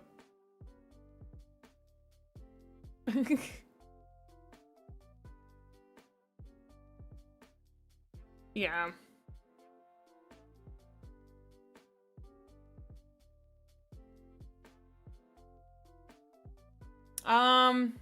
They announced some new Aeldari Custodes. Some other guys.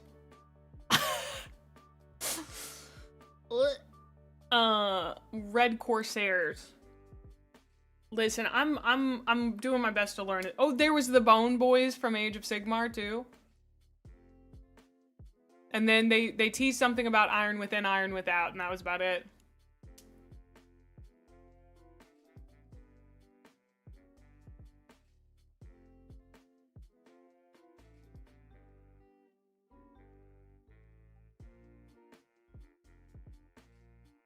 You're saying, Sigmund, that everyone was supposed to be a custodes? Hold on.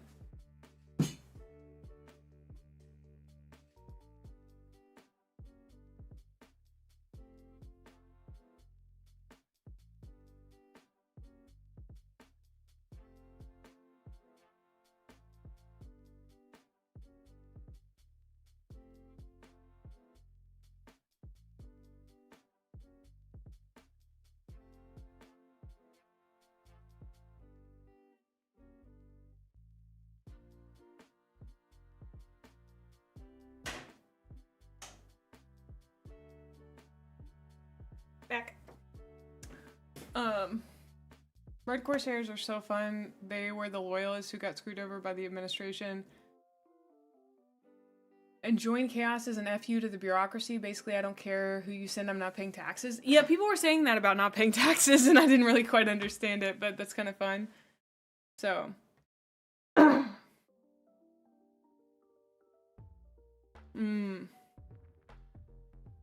Okay, we're gonna watch this video real quick. The Warhammer cheating schedule,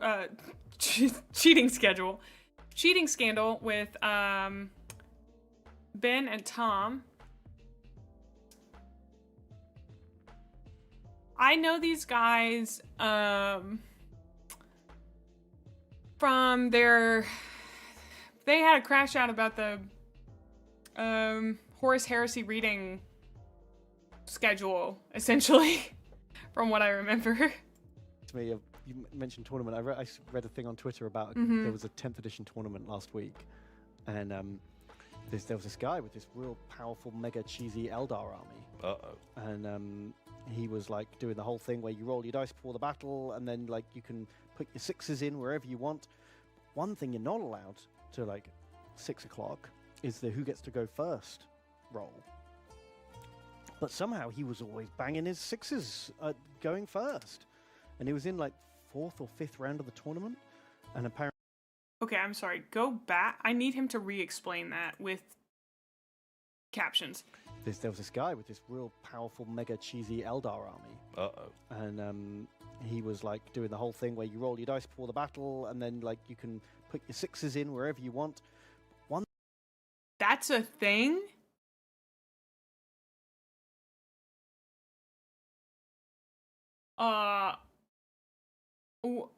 You can do that? Kind of works like the Sisters of Battle rule, the miracle dice, called fate dice. Oh. Okay.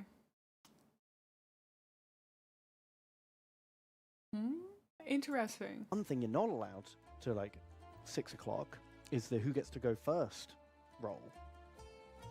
But somehow he was always banging his sixes going first. And he was in like 4th or 5th round of the tournament. And apparently his opponent was like, "You've rolled 6 to go first every time. What the hell is this?" He was like, "I don't know what you mean." Got too greedy. I don't like those dice. Show me those dice. And he was like, "No, you can't see my dice. What the fuck?" He called like the tournament organizer over. And they were like, "Okay, well, you know, let's test the dice. The only way to be sure, you can't just roll a dice 10 times because, you know, maybe you just get lucky and roll a 6 10 times. Right? Yeah.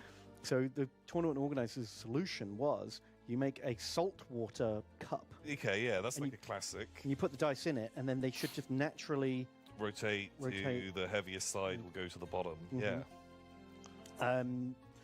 And so the guy who accused this guy of cheating just like ran off and bought a bag of salt. Straight, like went to the shop. Wait, that's a classic thing that many people know about weighted dice? I just had a flash where I was like, is there a reference to that in Road to El Dorado because they use weighted dice?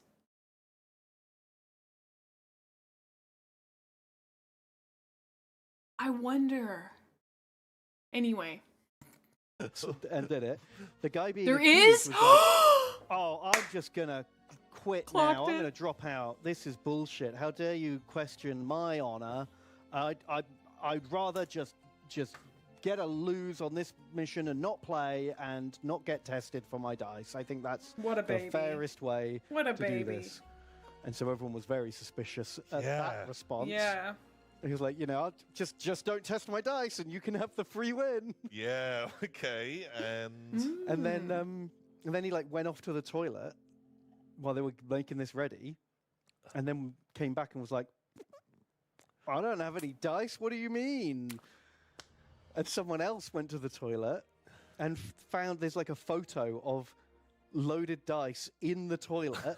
He tried to flush them away, and they've got fucking lead in them, so they don't flush. They just sit at the bottom of the toilet bowl. No. Think about how many trash cans filled with stuff he had to have passed to get to that toilet. Like, oh, you're fine, Zephyr? Like, are you... Okay, I mean, he was obviously... Yeah. Eat them! I don't know! Anything is better! Anything is better! Hi, Bo! How are you, darling? I hope you're doing well. He thought they would look through the trash? I don't know. They framed the dice above the toilet that he tried to flush after this event. You can confirm? Wow, that's so wild. I'm doing good, Bo. I'm doing good. Wow. Eating rigged with lead is eating dice you've rigged with lead is not better. Do we know that they're lead rigged dice? Is that the only way to rig a dice? Like, what I never understood was why he didn't just shove the dice down his pants. What are they gonna do? Strip search him? That's a better solution than mine, which was to eat lead. Maybe saying, oh, you should just eat your lead dice wasn't the best way, but yeah, stick it down your pants. Who's gonna do that? No, he did not eat lead. He put it in the toilet and he tried to flush it, and I guess, I don't know. You can weight them slightly by microwaving them, supposedly. No. I think cheaters should eat their lead dice. Oh, getting someone to eat their weighted dice, kind of like how if you catch a kid smoking, you get them to smoke the whole pack. Do you know what I mean? There are other ways like rounding corners, warping them, etc., but weighting is the easiest. Okay. Yeah, like at least wrap them in toilet paper.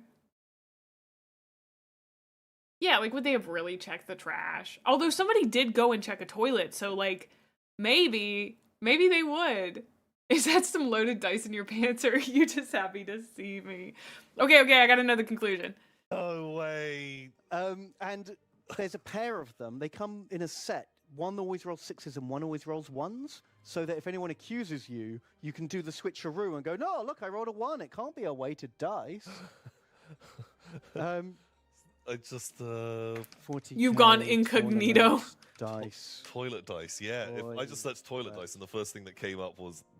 Someone was going to look in there at some point, yeah. Boom, and because obviously in the toilet.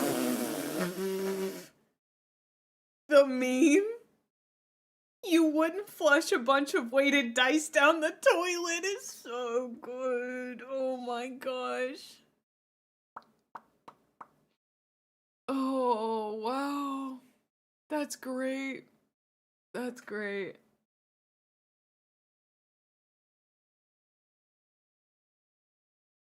"10th edition competitive play. Simplified, not simple." He tried to flush his dice down the toilet when caught. That's incredible. They just floated to their natural side. So it's 6 and 1, because one always rolls sixes and one always rolls ones. So he ended up like just busting himself. No. By trying. Oh yeah. If you don't know, if you're too young to know, perhaps this was an old, I guess, anti-piracy ad about like you wouldn't download a car. You know? Trying to like hide the evidence. No way. Which is just the fucking best. Jesus. Yeah, I would. Oh my god, you fucking idiot. Like flush. I know, it hurts. Of all the things you could have done to get rid of It was a very something. clean toilet, yeah. God, what a dingus. They look like fake dice, too. Like, they look fake, It you does know? sound like a fucking classic Eldar player, though. All of them scum. Ugh. Wow. Did this person get fucking named and shamed? Oh. He really had to come for the Eldar players, didn't he? He Amazing. couldn't That's stop. Couldn't so stop before fucking that. good. That's crazy. Okay, loved that. That was great. That was great. Okay. I want to pose a scenario to you guys, chat. Say that you were an Eldar player up to regular Eldar player shenanigans, aka using weighted dice. I'm kidding.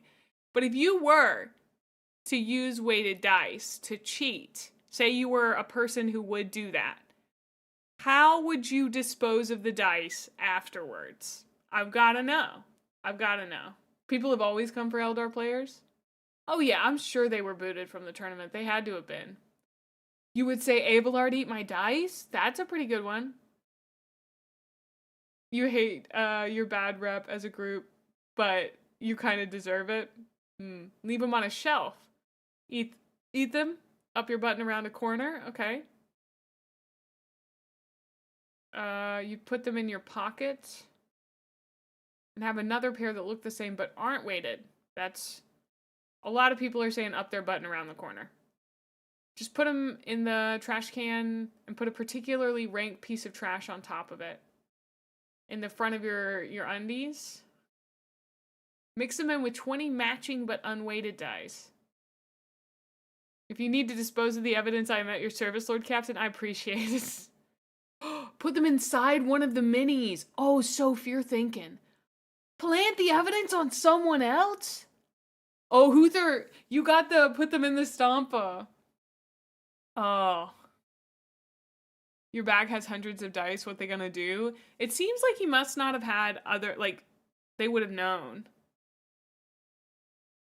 Have you seen the Baron of Dice fuck me dice? What? Zephyr, if it was anyone else, I would have so many million questions. I'm trusting you on this one. You have it on this. Can I view this on stream?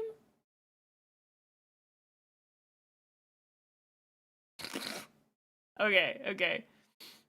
Let me pull that up. Okay. It was right there. Baron.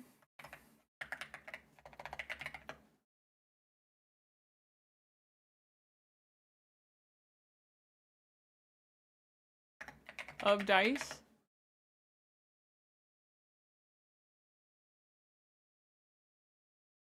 Do I have to look up the... Right there. Is it... Oh, there it is!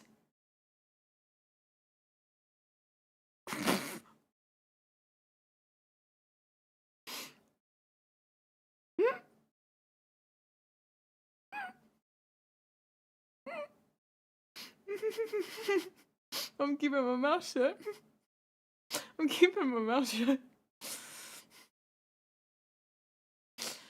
Throw one so it's accurate. I love that. Oh, that's so good. There's oof.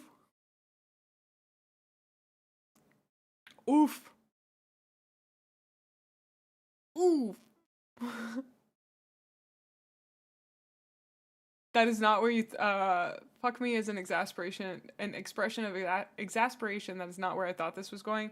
Also, I kind of was like, oh, but I trusted, and we got there. We got there. I didn't know there were so many variants on dice. You guys are even more dice goblins than like D&D people.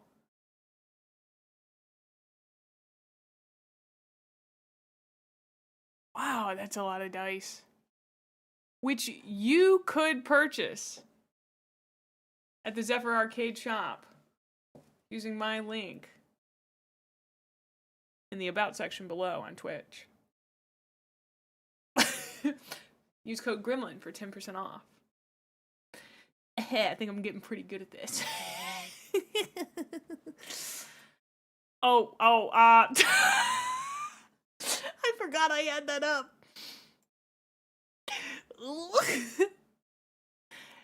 Anyway.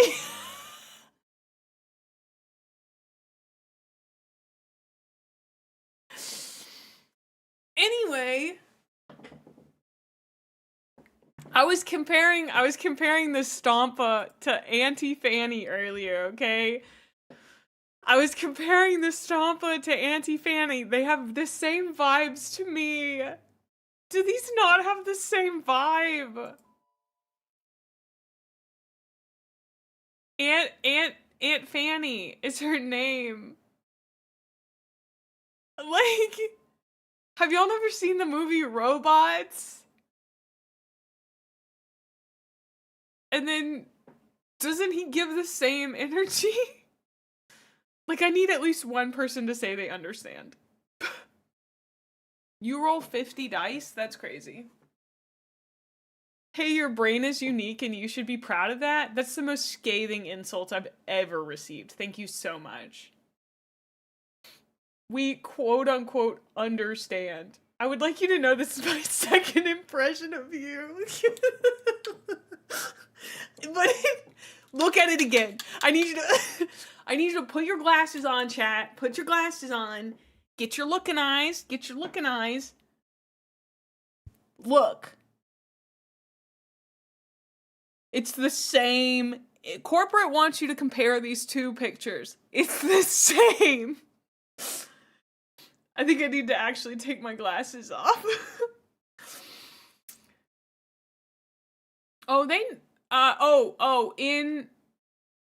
It can also mean, but. Well, we can't exactly call her Aunt Booty now, can we? So true. No, it's not about, like, him having a big booty or anything. It's the energy. I don't know how to explain it. It's like when I saw him, I immediately thought of her. You know?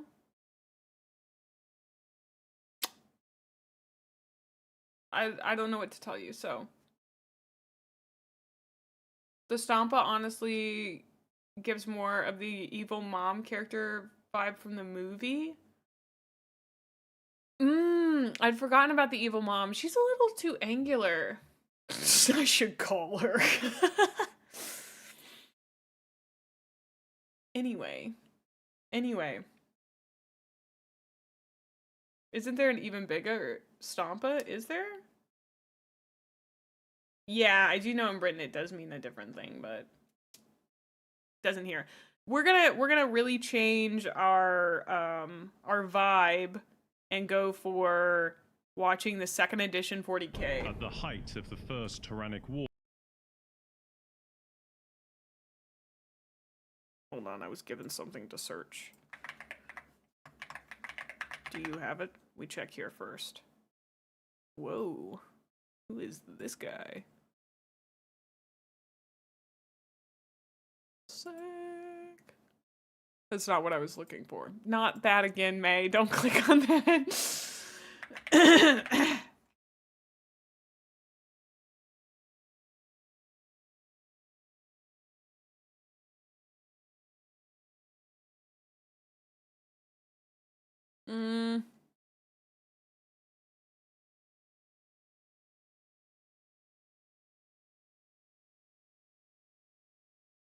Oh, there's no official models. Boo. Okay. We're gonna watch the 2nd edition 40K Ultramarines versus Tyranids. There's a lot of artwork and kit bashes. Ah. Okay. I'm gonna turn this down just slightly, but if it's not loud enough, let me know. The Tyranids unleashed thousands of spores above the vital polar fortresses. I didn't know it was gonna be like this, but of Macragge. Entrusting the fate of the world to the First Company, Marneus Calgar pursued the remnants of High Fleet Behemoth towards the edge of the Macragge system. After defeating the High Fleet at great cost, Calgar's surviving ships turned about and roared back it's a to narrative Macragge. battle But report. would he be in time to save the beleaguered defenders of the polar garrisons? Well, that's a I'm Ed. blueberry. Welcome to Minisodes. And in this video, my Tyranids are going up against Matthew's Ultramarines. We're back in 1995. Points of 2nd edition Volume 40K. good? Okay. This is a narrative battle, and our intent is to recreate one of the coolest I haven't gotten to pieces see of one of these background yet. from when we were younger and just starting out on our hobby journey. Let's take a look at our forces. My army commander is a Hive Tyrant armed with a I Barbed love the Strangler, colors. Bone Sword, and Lash Whip. A Hive Tyrant can take 3 biomorphs, and I've chosen Acid Blood, a Hardened Carapace, fun, Ash. and Optic Membranes. The Carnifex, or Screamer Killer, Like the- is a living engine of... The coloring, especially on that last one, reminds me a lot of Slimer? What am I thinking of? That green is so vibrantly green. It's like cartoony green in a very specific way. I'm thinking of a very specific green guy. Kind of like Nickelodeon Ooze, but earlier than that, but I can't think of who the green guy is. What's how Warhammer used to be painted? I think it is very sick. I like it quite a lot. Super cartoony. Yeah.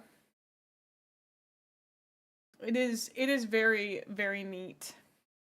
I like it a lot. Slimer from Ghostbusters is valid. I think that is who I'm thinking of. Yeah. Membranes. The Carnifex, or Gremlin Screamer Killer, green, is a living engine of destruction.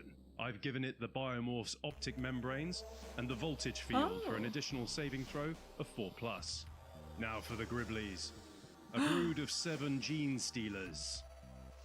20 Termagants armed They with all flesh look kind of boars. goofy, but in a fun 5 way. Tyranid Warriors armed with Bone Swords. They're They so all have a red, hardened too. Carapace, boosting their default 5+ save to a 3+. And lastly, 4 No. Tyranid Warriors. 3 with Death Spitters and 1 with a Venom Very Cannon. comic book. They have the biomorph Adrenaline Sacs, allowing them to run and shoot with no penalties once per game. Let's take a look at Matthew's list. My Ultramarines force is split into 2 halves. The largest component Oh my god, they're is so from the first chunky. company. This is the force that is holding the Polar Fortress against the invaders. Their leader is Captain Saul Invictus with his Plasma Blaster. Though other than that, he has no additional war gear. He leads a Oh, their bodyguard helmets of are so 5 chunky. I love Terminators. it. His special rule allows these Terminators to each take a war gear card. They're So I chose to Terminators? give the Assault Cannon armor-piercing rounds for a save modifier of -6. The Sergeant has a bionic arm, giving him +1 strength in melee. Next is a veteran squad consisting of a flamer and a missile launcher. The squad was split into 2 combat squads for this game, one led by a librarian. I love how Codicea, you just painted and another the by base Chaplain green, Cassius, and you were like, yeah, who was that's pretty great. important since he mitigates the Goblin fear green of bases. Terrorists. Plus, Same a brain reroll chat. on leadership tests. A twin-linked heavy bolter tarantula rounds off this half of the army. The second half of the relief force is led The second by 40k Marnius box Kalgar, set tactical master squad of the paint as Ultramarines. veterans. Okay. He is accompanied by a 5-man combat squad of tactical marines, a dreadnought armed with a power fist and multi-melter, a tech marine, and finally, a hero we named Pablo Doublehard. He carries Pablo a vortex Doublehard? grenade, a sacred relic of Macragge, only to be used in desperate times. You may recognize Pablo from one of Ed's recent videos. He kindly gifted it to me to add to my army. Every model used to look like it was fighting off This on a board golf represents field. the Lower Penetorium, the final fallback point for the 1st Company defenders of the Northern Polar Fortress. He's hard twice. As we were playing one of the most I do know what a iconic dreadnought last is, yeah. stands in 2nd edition 40k, we agreed to play Tyranid Attack.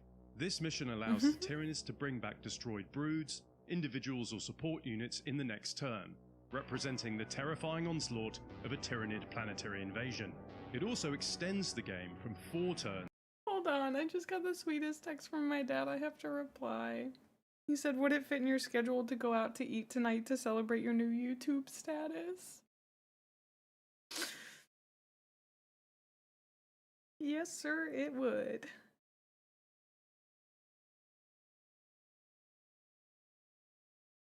Oh, oh, that means so much. That they like get how big of a deal that is to me. Oh, I know they don't fully understand like what I do. I'll tell my dad you guys love him. Oh, that was very sweet of them. I try my best to explain what I do, but I'm probably not the best at explaining that I talk to a bunch of people all day. And I make content, but oh, he's not. I yap with my mom a lot about it too. We talked about it before I started stream today, and I was just so excited. I don't know. Oh, thanks. So, but I love my parents so dearly, and like my brother texting me today, they must have told him about it too, which is so funny. Of course, he's this good. He has YouTube Premium. Oh, absolutely, Nomad. I will. Absolutely. You guys don't know this, and he would probably hate me for talking about it, but one of the reasons I moved back home is because he got diagnosed with a type of leukemia, and it's not fatal. It's manageable, but I moved back home so I could spend more time with them, because I suddenly realized just like how important it is. So, but he's doing good these days, so you know, don't worry about it, but hug your loved ones, etc. So, I just really love them, and it means a lot that they support what I do. Ugh. Not me crying in the club right now. Oh, I'm glad I have a community I feel like I can share that with. Oh, I live with them. But yes. But yes, call your loved ones more often than you do, for sure. Oh.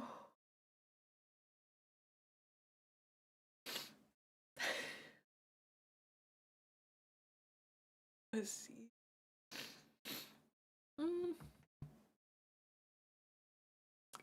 Harass your dad with dad jokes.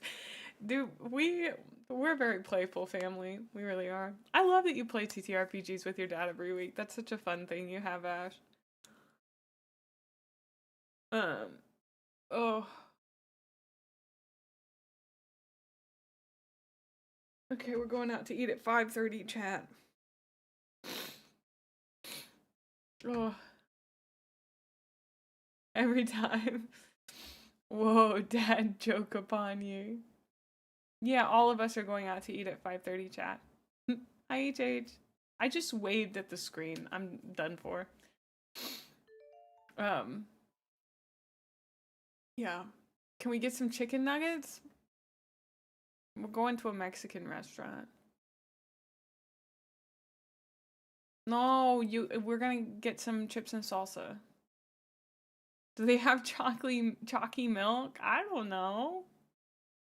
Really? And I just ordered food? Can we get L chicken nuggets? They actually probably do have chicken nuggets there. They probably do. Really? Abelard, place the reservations. Hi, Phoenix. Hi. Did you see we hit YouTube partner? Did you see we hit YouTube partner? I'm screaming, crying, shitting myself about it.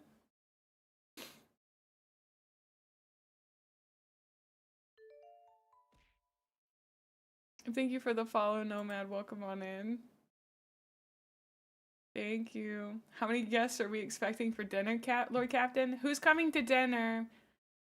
Will you type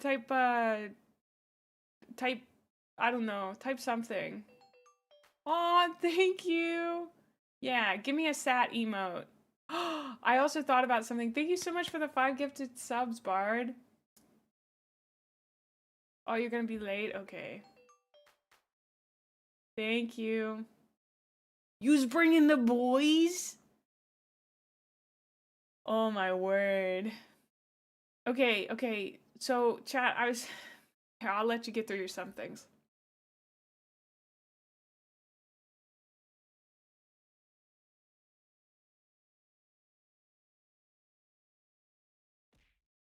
Oh, you gotta do Grey Shame stuff.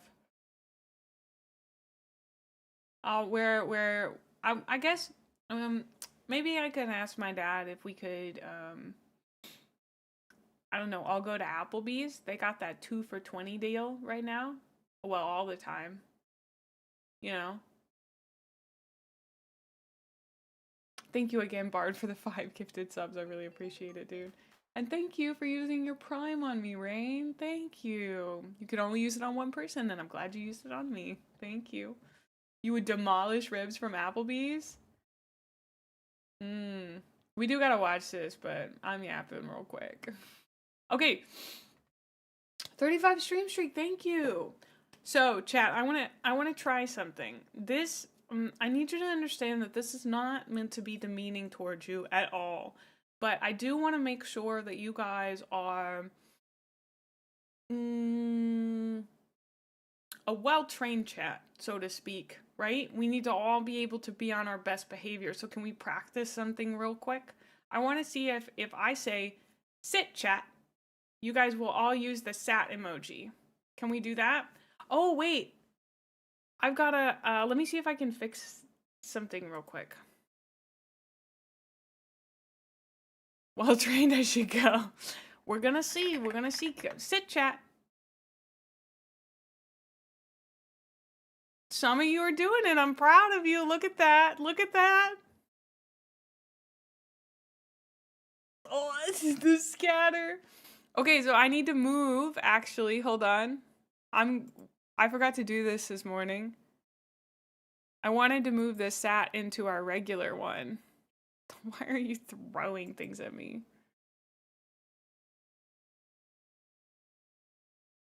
Bard, you're so funny.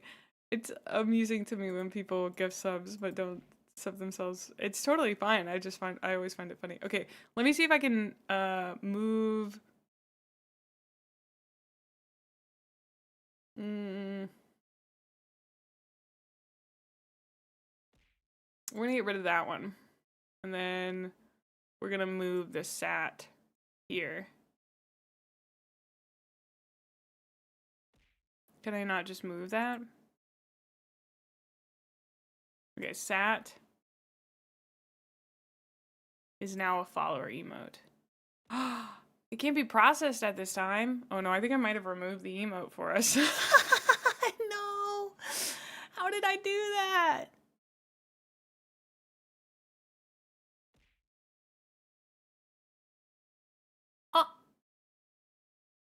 Oh no! Okay, hold on. Let me see if I can give it back to subs. Okay, it's been given back to subs, but for some reason I could not give it back to followers.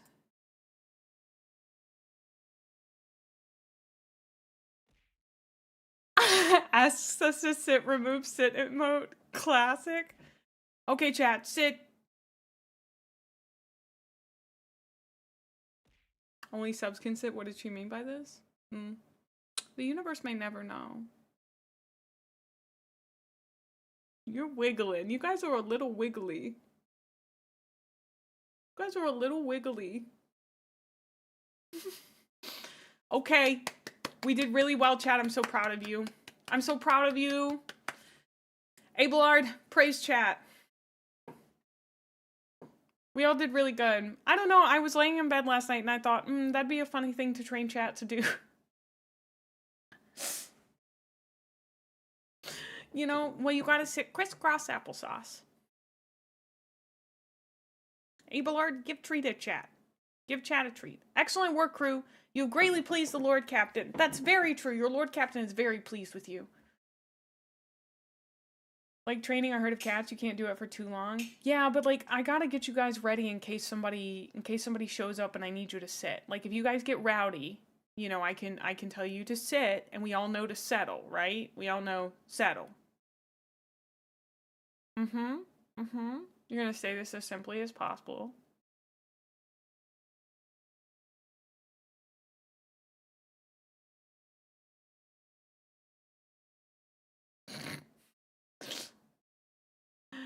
I have a Red Bull, a sword, and I got off work early. I listened to no one and bowed it down.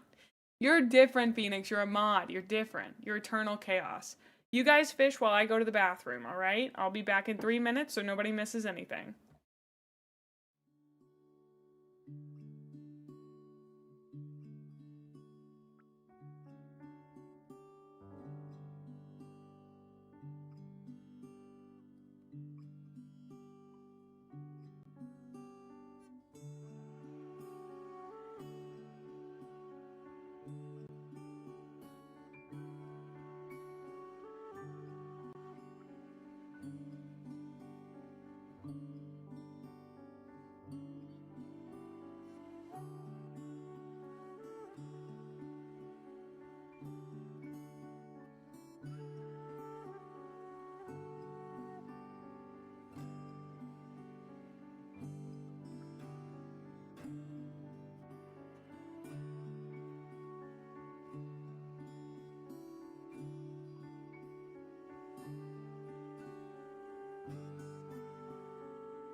Oh.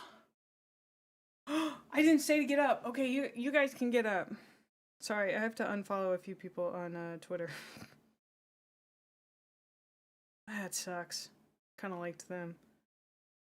Oof.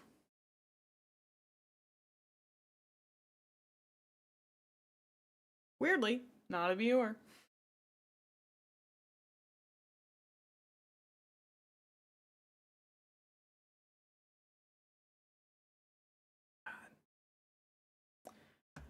No, somebody made an extremely poor taste joke that I just could not abide by.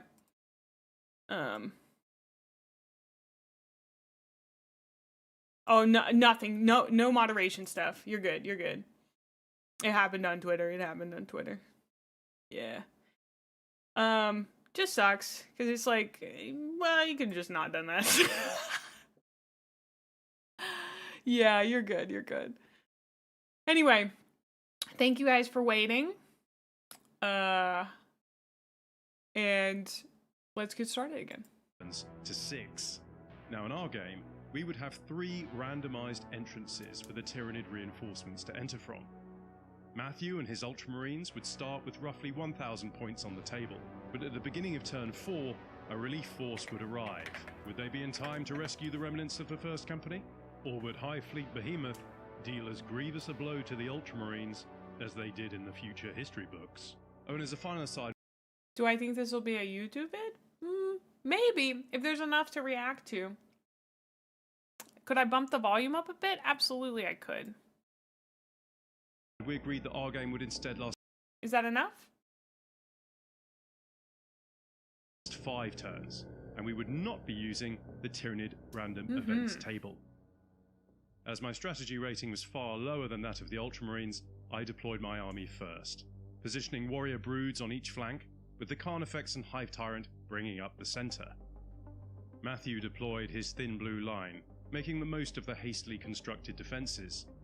The Terminators and Captain Invictus deployed behind the barricades, whilst the veterans with the missile launcher, along with the Codicia, were set up on the left flank. Cassius and the combat squad armed with a flamer deployed in the centre, ready to react to any holes in the line that might need shoring up once the Tyranids made contact. The Tarantula and Servitor took up a commanding view of the Penetorium, ready to spray heavy bolter fire into the onrushing swarm. With Matthew's Ultramarines now deployed, I infiltrated my Gene Stealers onto the mid-board, out of sight. They look really cool. Behind a cargo I'm glad they container. did all this.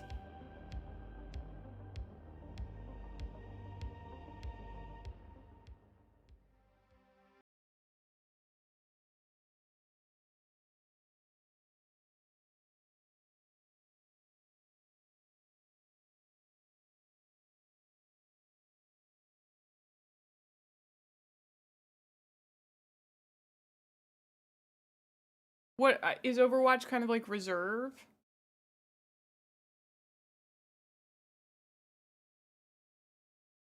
Chat, is this how small / sparse terrain was in second? That's a good question. I noticed that it looks pretty different. Overwatch means that anything moving in range gets automatically shot, if you remember correctly. Ah. Interesting.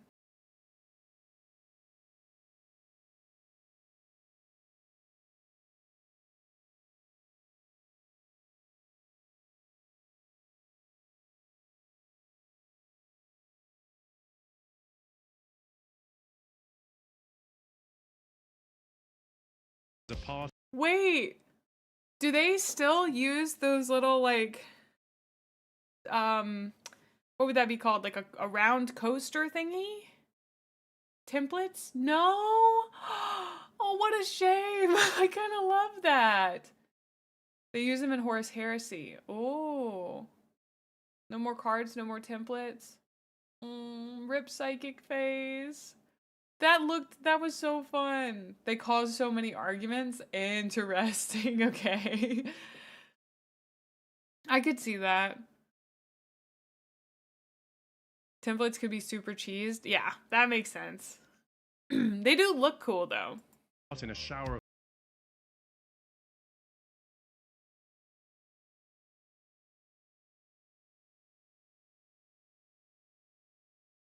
amplifying the power.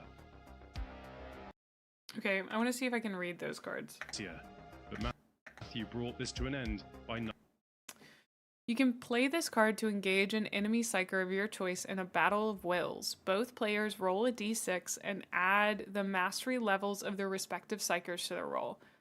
The player with the highest total wins in the player with the highest total wins the duel and drives a psychic power out of the mind of the loser.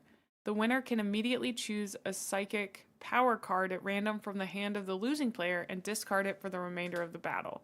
If the two scores are equal, the duel is a draw and has no effect on either psyker. Nullify. This card is used to cancel a psychic power anywhere on the battlefield. Play either when an enemy uses a psychic power or against a psychic power that is already in play. Roll a d6, 1 to 3 nullify fails, 1 to 3 nullify fails, 4 to 6 nullify works. A psyker attempting to nullify a psychic power used by a psyker with a higher mastery level deducts -1 from the dice roll. A psyker attempting to nullify a psychic power used by a lower level psyker adds +1 to the dice roll. This feels like you're playing a card game on top of a war game. Is it still? It's not still like this, right? You don't have all these cards. You rolled a dice to see if the template would drift and people would argue the direction they actually moved. Oh. So Magic stole blue players casting counterspell from 2nd edition. Not like this. We have different cards. Okay. They're not as prevalent. Ah, okay. Interesting. Because that does feel like a Magic card to me. Like you're you're doing something a little bit closer to a TCG than a war game. Not a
Can I say, I hope this doesn't come off the wrong way.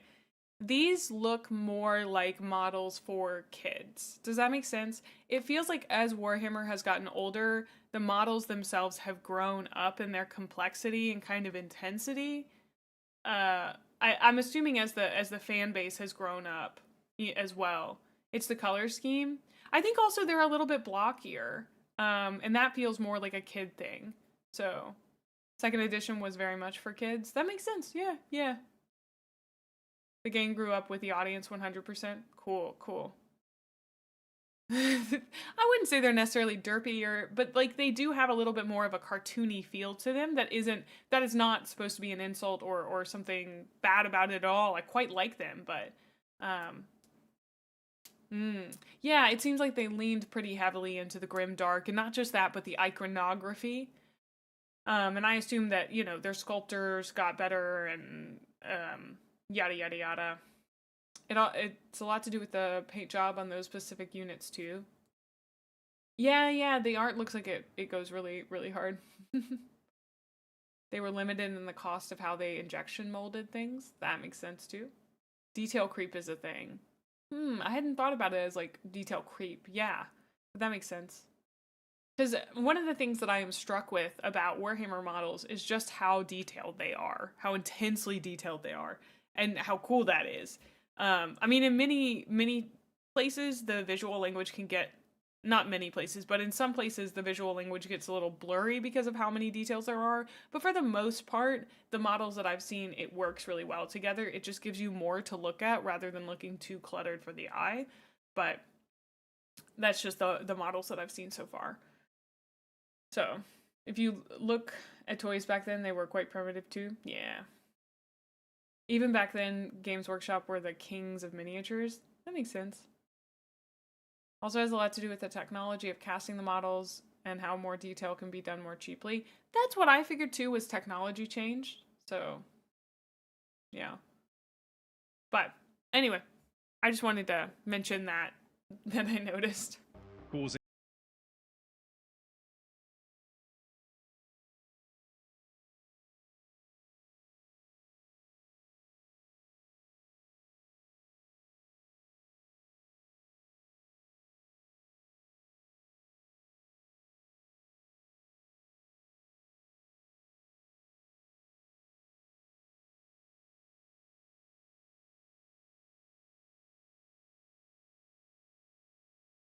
Right, but the Tyranids do kind of look like they have horse teeth. Do you know what I mean? GW started by selling D&D, like D&D minis? That makes sense. I assume that Wizards of the Coast wouldn't have done that in-house at first. They're bucktooth, yeah. Avoid their adrenaline.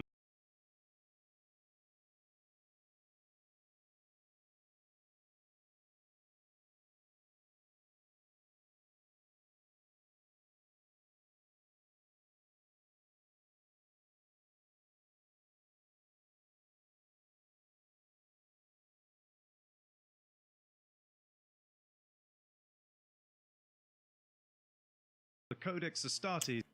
The turns seem very quick. But maybe it's just how they're telling it narratively. For some guidance on the most prudent course of action. He then redeployed his Terminators into the center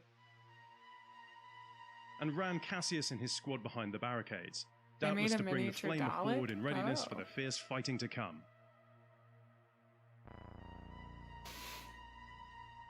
They're The just assault kinda cannon hanging. then roared into life, and despite jamming twice, 2 armor-piercing rounds punched into my Carnifex. With a -6 modifier against it, I needed to make my save on a 9, which I failed. Uh-oh. Matthew rolled a 10 for damage, and with that, my screen... Wait a second. That's not a D6, buddy. I thought they only use D6. Other dice? Is that that's not a thing in 10th edition, is it?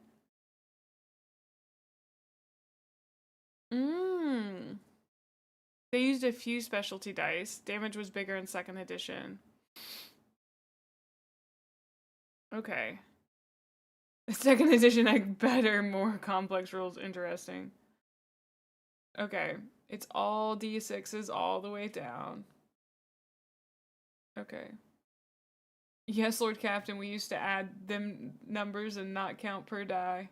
Wow.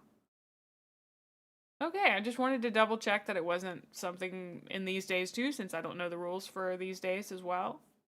Halo was slain. Oh, that was brutal. But wait! My voltage field. I rolled a 4. Oh, sorry, Matthew. The Carnifex was back in business. The rest of Wait, I gotta go read what a voltage field does. Sorry. brutal. But wait!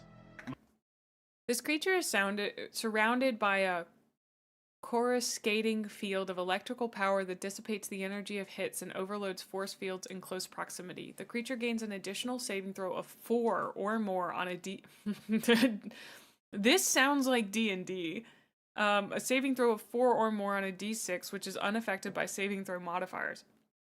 If the creature is within 4 inches of a force field of any kind, such as a conversion or displacer field, the voltage field will burn it out on a roll of 4 or more on a d6, rendering the force field inoperative for the rest of the game. In addition to these effects, the surge of electricity give the creature a +1 bonus to its strength characteristics in hand-to-hand combat.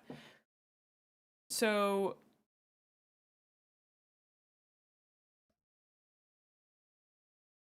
he got hit, but this dissipates it by adding a saving throw of 4 or more on a d6.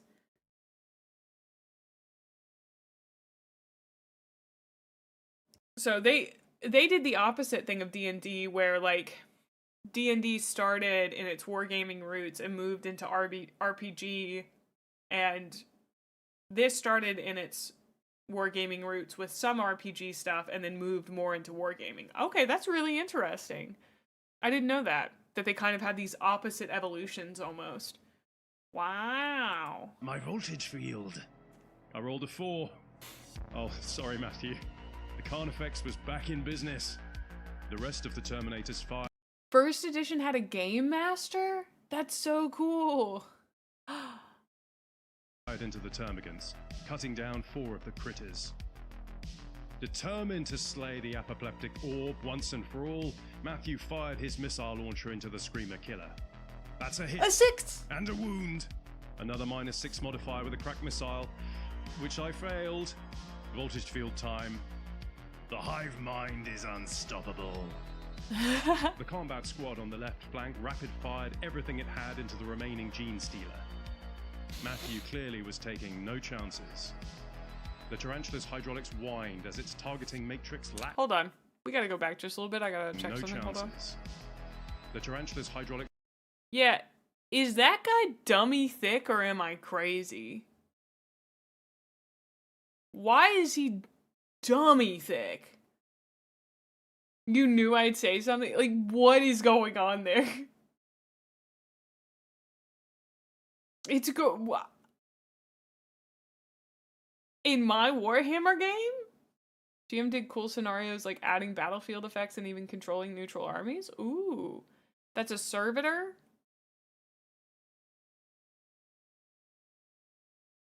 Oh, Oh. Oh. Whined as its targeting matrix latched onto the Tyranid warriors. That was Their wild. armored carapaces absorbed a good deal of firepower, but one warrior was torn asunder by mass reactive shells. In the psychic phase, Matthew didn't have enough warp charge to do anything, and neither did I. Tyranid attack allows me to bring back units, so long as I don't roll a 1. 10 termagants surged on from my board edge and scuttled towards the fighting. And Wow, 3 he just has warriors so hoved many. into view in the entrance nearest the Ultramarines' defences, thundering towards their left flank, intent on putting as much pressure on Matthew. I will say it might just be because of how it's filmed, but for some reason, and actually no, I don't think it is. I think it has a lot to do with terrain. The movement of battle is easier for me as a newcomer to read and understand on this specific battlefield than it is on the ones that I've seen in like 40k and 40 minutes. Do you understand what I'm saying? Like, I can visually understand what's happening on the battlefield better here than I did in others. So recycling your dead units is a special rule for this battle type. Things pop out more. There's less clutter, yeah. But I think like the clutter, you know, it kind of serves a mechanical purpose.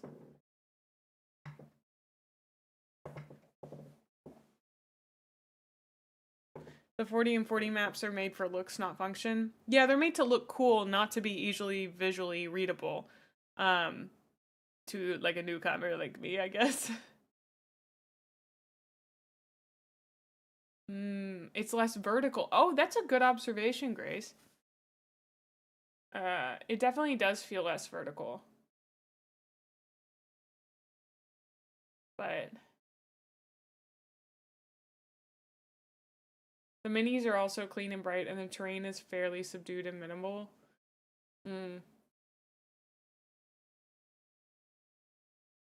Those who watch the vids at least have a decent foundation. Yeah, I'm probably pretty... I'm an outlier for being somebody who watches it despite not really knowing how to play the game. But it is, like, still really fun to watch their stuff. You have a special edition of Ashes of the Imperium? Ooh. As possible. The Bone Sword warriors with the armored carapaces advanced, looming over the 1st Company veterans manning the barricades. The Carnifex charged into combat with the 2 Terminators. And the Termagants moved up to get the Marines within range of their flesh borers. My 2 remaining warriors, their adrenaline sacs Yeah, like it's just dry, really easy to see what's stayed happening, put, I guess. ready to fire the Death Spitter and Venom Cannon into the Terminators. It's also just much brighter, In my yeah. shooting phase, the Termagants loosed a deluge of boring beetles into the Terminators, causing 2 wounds, but failing to penetrate their tactical dreadnought armor. Now it was the Warriors' turn, again firing into the Terminators. The Death Spitter missed, but the Venom Cannon struck the Assault Cannon Terminator, killing him in a supersonic blast of electrical energy and corrosive poison. Cassius was also struck, but the Emperor protects. The High Tyrant fired his barbed Strangler, a truly horrific weapon, hitting the Terminator Sergeant, but failing to wound. I love the In dramatic the zoom psychic in on the phase, dice. Matthew's This is Codicea really well attempted made. to smite the Warrior Brood, but fortunately The Psyker unleashes a devastating psychic attack on an area within 24 inches. The player places the 2-inch smite template anywhere on the table within 24 inches of the librarian. Yada yada yada. Every model covered by the template is hit. Any models partially covered are hit on a d6 roll of 4, 5, or 6. If a vehicle is hit by smite, 1 randomly selected crewman will be affected. That's so funny. Models must pass a something test on a 2d6 with a -2 modifier to their leadership characteristic. If the test is failed, the victim dies immediately regardless of how many wounds it has. Whoa. Armor saving throws do not protect against smite. And then it just gets nullified. Leadership. Ah, okay.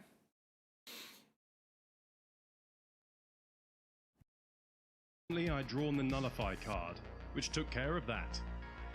In the close combat phase, the Carnifex vehicles had brought crew. low 2 storied heroes of the Imperium. Oh, I then made a no. follow-up move, bringing the Carnifex within striking distance of Saul Invictus, captain of the 1st Company. Not the Things captain. were getting serious for the embattled Ultramarines. My boys, my blueberry boys. At the top of turn 3, Invictus moved out of harm's way on the insistence of his brother Sergeant and surviving Terminator. Hoping to catch the onrushing Terminator,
emitting a hypersonic shriek of cosmic fury, again charged the steadfast warriors of Ultramar. Whilst my other warriors overran the barricades on the Ultramarines' Yeah, left this doesn't flank, look good for the looking to finish Ultramarines. the hated prey with their bone swords. Eager to see the slaughter up close, the Hive Tyrant bounded onwards, its lash whip writhing in cruel anticipation, whilst the unending tide of termagants brought up the rear. With most of Matthew's force now engaged in hand-to-hand, surely victory was only a matter of time. Just one of them needs In to the close leave combat to turn phase, 6, yeah? the bone swords of my know. warriors cleaved through that ceramite this and type of battle? transhuman flesh. Such was my excitement at this grievous toll on the Ultramarines, I forgot to do a follow-up move. The rampaging Carnifex brought its scythes down on the remaining Terminators, tearing them to pieces in front of their captain. It then made a follow-up move into Saul Invictus himself. He's With going skillet for Saul. arms and a combat knife, the Flamer Marine cut down 2 of his assailants. Another Termagant died under the armored boot of a brother veteran. Having cleared the drop zone of Tyranid forces and battled their way This moves down into the very fortress, fast. I guess 'cause of Ultramarines their led by editing, Marnius but- Calgar himself entered the Penetorium. But would they be in time to save their brethren from annihilation? Matthew moved his Flamer Marine closer to the wounded warrior, priming his weapon once more, whilst Cassius closed with the surviving Termagant, eager to batter it with his Crozius. The Codicea, seeing his brethren fall to the bone swords of the warriors, leapt back into cover. This would at least give him a small bonus in a future fight phase. He looks kind of goofy, The I'm not gonna Dreadnought, lie. battling oaths of vengeance, used the heavy flamer setting on the multi-melter, vaporizing 3 of the hated Gene Stealers. The rest of the Marines cut another 2 of them down with disciplined fire. The Codicea snapped a bolt round into a wounded warrior, slaying it and sending the massive creature crashing over the barricade in a shower of ichor. The Tarantula, its barrels glowing red hot, thundered into the warriors at point-blank range. Matthew could really roll those sustained fire dice, and with D4 damage apiece, killed another 2 warriors in a torrent of shells. The surviving veteran... I want to pause and say this is helping me understand. I know that this is like a 2nd edition game, but I feel like hearing it in the narrative battle report style is really good. Maybe I should watch one of these for 10th edition. I'm assuming they probably have them. coolly loaded a crack missile and launched it into the Hive Tyrant, wounding it and doing an impressive 7 damage. With only 5 wounds on its profile, the Tyranid leader was well and truly dead. Mini war A game. smoking crater in its torso, the Hive Tyrant collapsed. Matthew's Flamer incinerated another warrior. Yeah, it's really and great. bolt of fire from the rest of the squad wounded the warrior with the Venom Cannon. In the close combat phase, Cassius fumbled spectacularly against the remaining Termagant, having to rely on his brother Veteran to finish the job. In the Psychic phase, neither of us were able to act with the cards we were dealt. Okay. Midwinter. In my 4th turn, a fresh brood of Gene Stealers along with another Hive Tyrant, whose multiplying swarms of Termagants did swarm upon him, surged into the chamber. Above ground, the Tyranid forces were all but spent, at awful cost to the Imperium. Urged on by alien spite, my swarm pressed on. The 2 surviving Gene Stealers leapt into the Tactical Marines, whilst the second wave of Termagants moved into range of Cassius's veterans. It feels like they're My never surviving ending. warrior, dripping with Where do they ichor keep from coming its bolter from? blasted body, lunged Oh wait, into are the they veteran resurrecting? sergeant. The warriors on the left flank closed with the Codicia. In my shooting phase, the Termagants fired their flesh borers That's basically into the veterans, Tyranids. Oh. beetling one of them to death. That's kind of the In scenario. combat Got phase, it. The Gene Stealers tore 3 Tactical Marines to pieces and put a wound on Pablo Doublehard. Captain Invictus, calling up a Got it. century of combat experience, landed a wound on the hated Carnifex. Proud of him. Matthew's veteran sergeant deftly parried the warrior's blows and landed 5 in return, but failed to wound the creature. Overwhelmed by no less than 3 warriors, the Codicia fell, a prayer to the Emperor on his lips. In the Psychic phase, I finally had the warp charge to cast Catalyst, but no eligible Tyranids were in range. Drat. In Matthew's final turn,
and Captain. that brought the game to a close. Oh!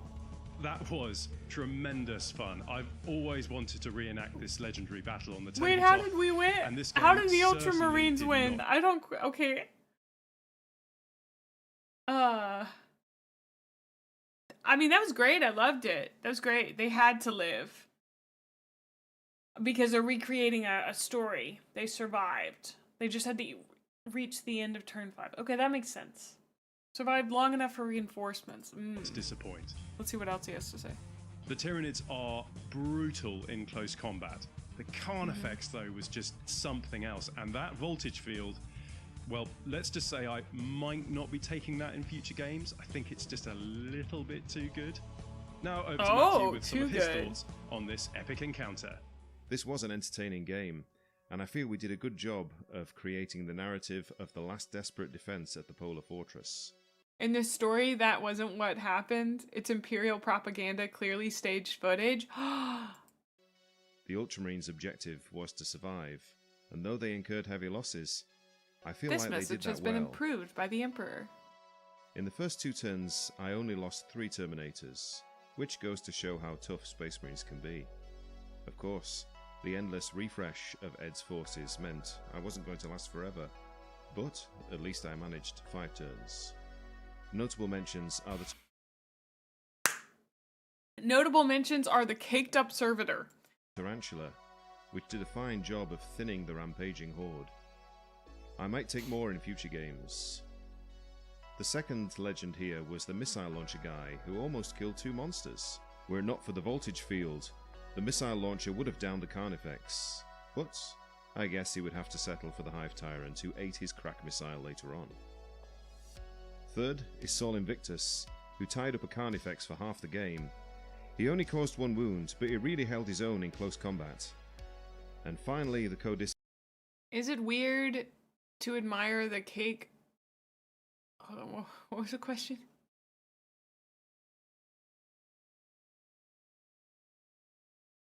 Is it weird to admire the cake of the lobotomized Robo-Man? It's like admiring the butt on a statue, I feel like. Who pretty much eliminated a squad of Gene Stealers with his Psychic Power Smite on the first turn. Well, Shanna, the reason that I'm like, oh yeah, like the dice are so important again and again, is just because like I thought it was so much strategy, a lot less dice when I first got into it, but I'm being proven incorrect on that front. So as for things I would change, not much really. The Vortex grenade never left the belt of Pablo Doublehard, which was a disappointment. The bionic arm was redundant war gear, but apart from that, the Honored First died with honor. Before I go, I'd like to say a huge thank you to Matthew for rolling dice with me. the strategy in contemporary editions is how you are able to modify the luck. Be sure to check out the links to Matthew's channel and hobby Instagram in the video description. Oh, and check out the awesome portrait Matthew did of Buffy. She loves it. Aww. I think that just about wraps it up for this week. Thanks so much for watching, and happy hobby. That was incredible. Minisodes, that was crazy good. I loved that. And this is Miniscape Warhammer 40.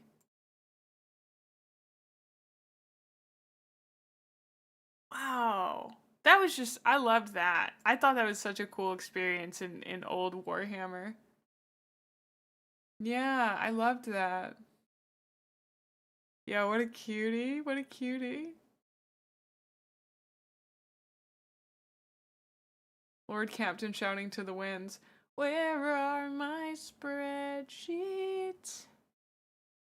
Why can't I find them?" Miniscape paints most of the models. Interesting. Yeah, I don't know.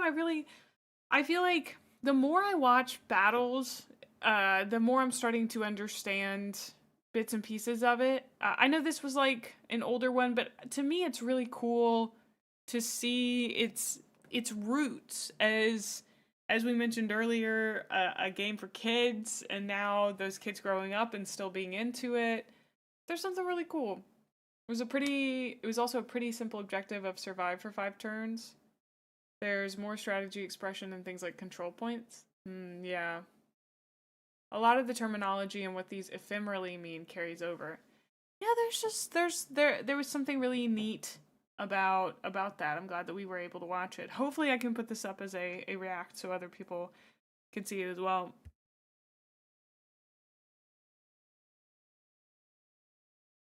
I'm actually genuinely surprised at the fact more people aren't subbed to minisodes. So yeah, people have suggested Necromunda quite a lot, but I don't really. I think I still don't really know what it is. I think it's a type of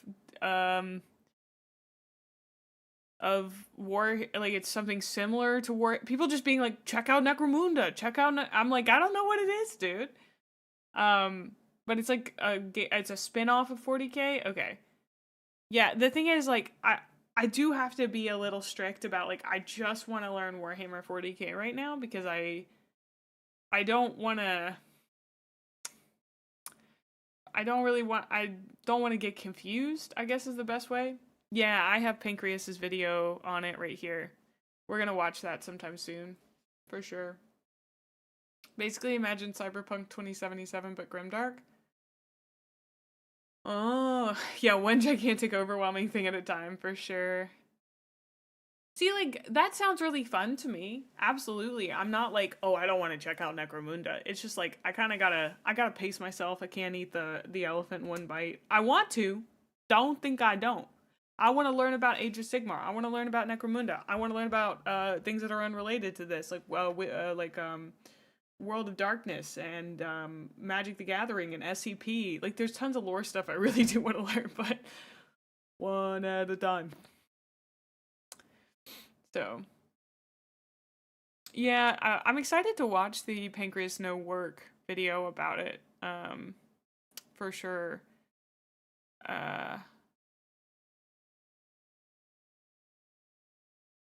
Yeah. We do only have about 18 minutes, one at a time. I mean, that's just because, like, I know how intense I can be about stuff, so it's best to, like, be as chill as possible. We are getting pretty close to the end of stream, so let's find somebody to raid into and also yap for a minute before we head out. Welcome on in, I've noticed. Thank you so much for the follow. Good to have you.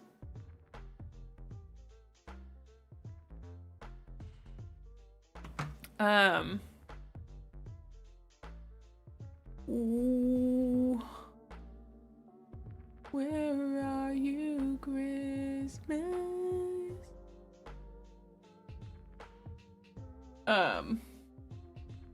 Yeah. Dude, it was so fun to watch our first Warhammer preview. I had such a good time.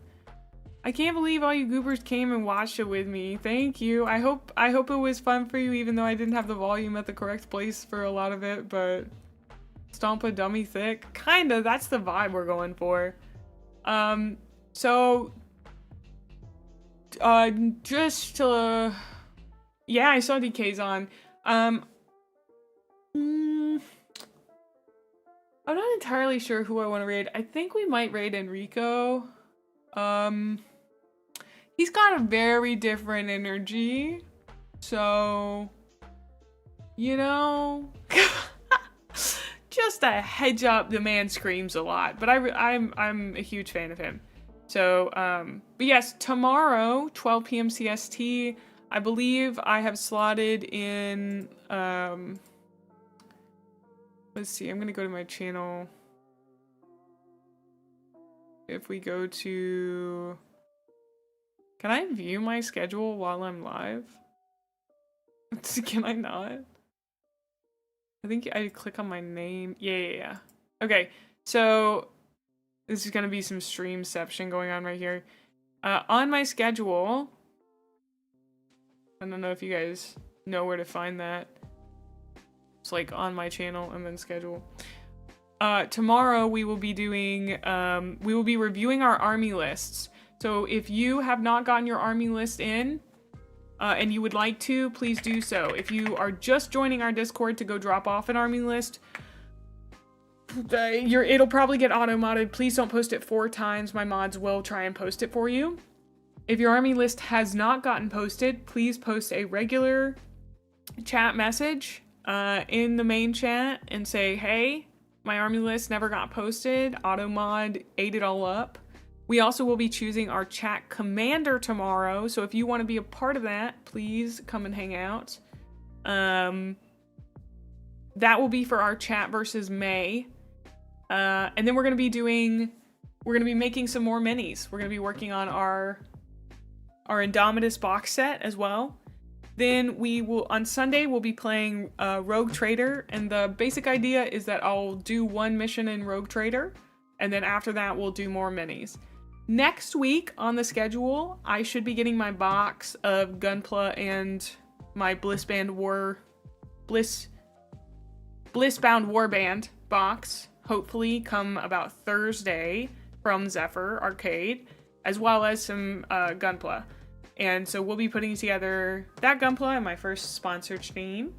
And And then also, what else? We'll be doing our chat versus May game. So hopefully I'll know how to play the game by then. I'll be really excited. It'll be great. Can we cake up the Okins, Lord Captain? Ooh. I'll have to think about it. That would be pretty mischievous. But we'll be playing more Rogue Trader next week. Be on the lookout. My False Gods review is definitely coming in the next day or two if I can help it. So, yeah, I'm glad I got to watch some mini-sodes. We'll definitely also be doing more React content. We might slip in some React content tomorrow. I'm trying to get at least 1 or 2 days of it going each time. So, or one or 2 videos every now and again would be helpful for my channel. Enrico's gonna be yelling as soon as yeah, we're good. I'm looking forward to getting it out. I hope people really like it. I've worked hard on it. It's I'm nervous about it, honestly. I don't know why I'm so nervous about it. I think because I'm a little bit more critical of this book, but I don't think people will disagree with my criticism necessarily, but don't forget to buy the Bane blade for her. Oh. Anyway, I don't know who that is. We're gonna raid Enrico, my friend. So y'all go give Enrico lots of love. He yells, just a heads up, he yells real bad. So, but he's so funny. He's so funny. Stick around. He's the funniest guy I know. May's gonna get a package one day that's just like 4 Bane Blades. I hope that Zephyr would be like, hey, somebody's already bought her a Bane Blade.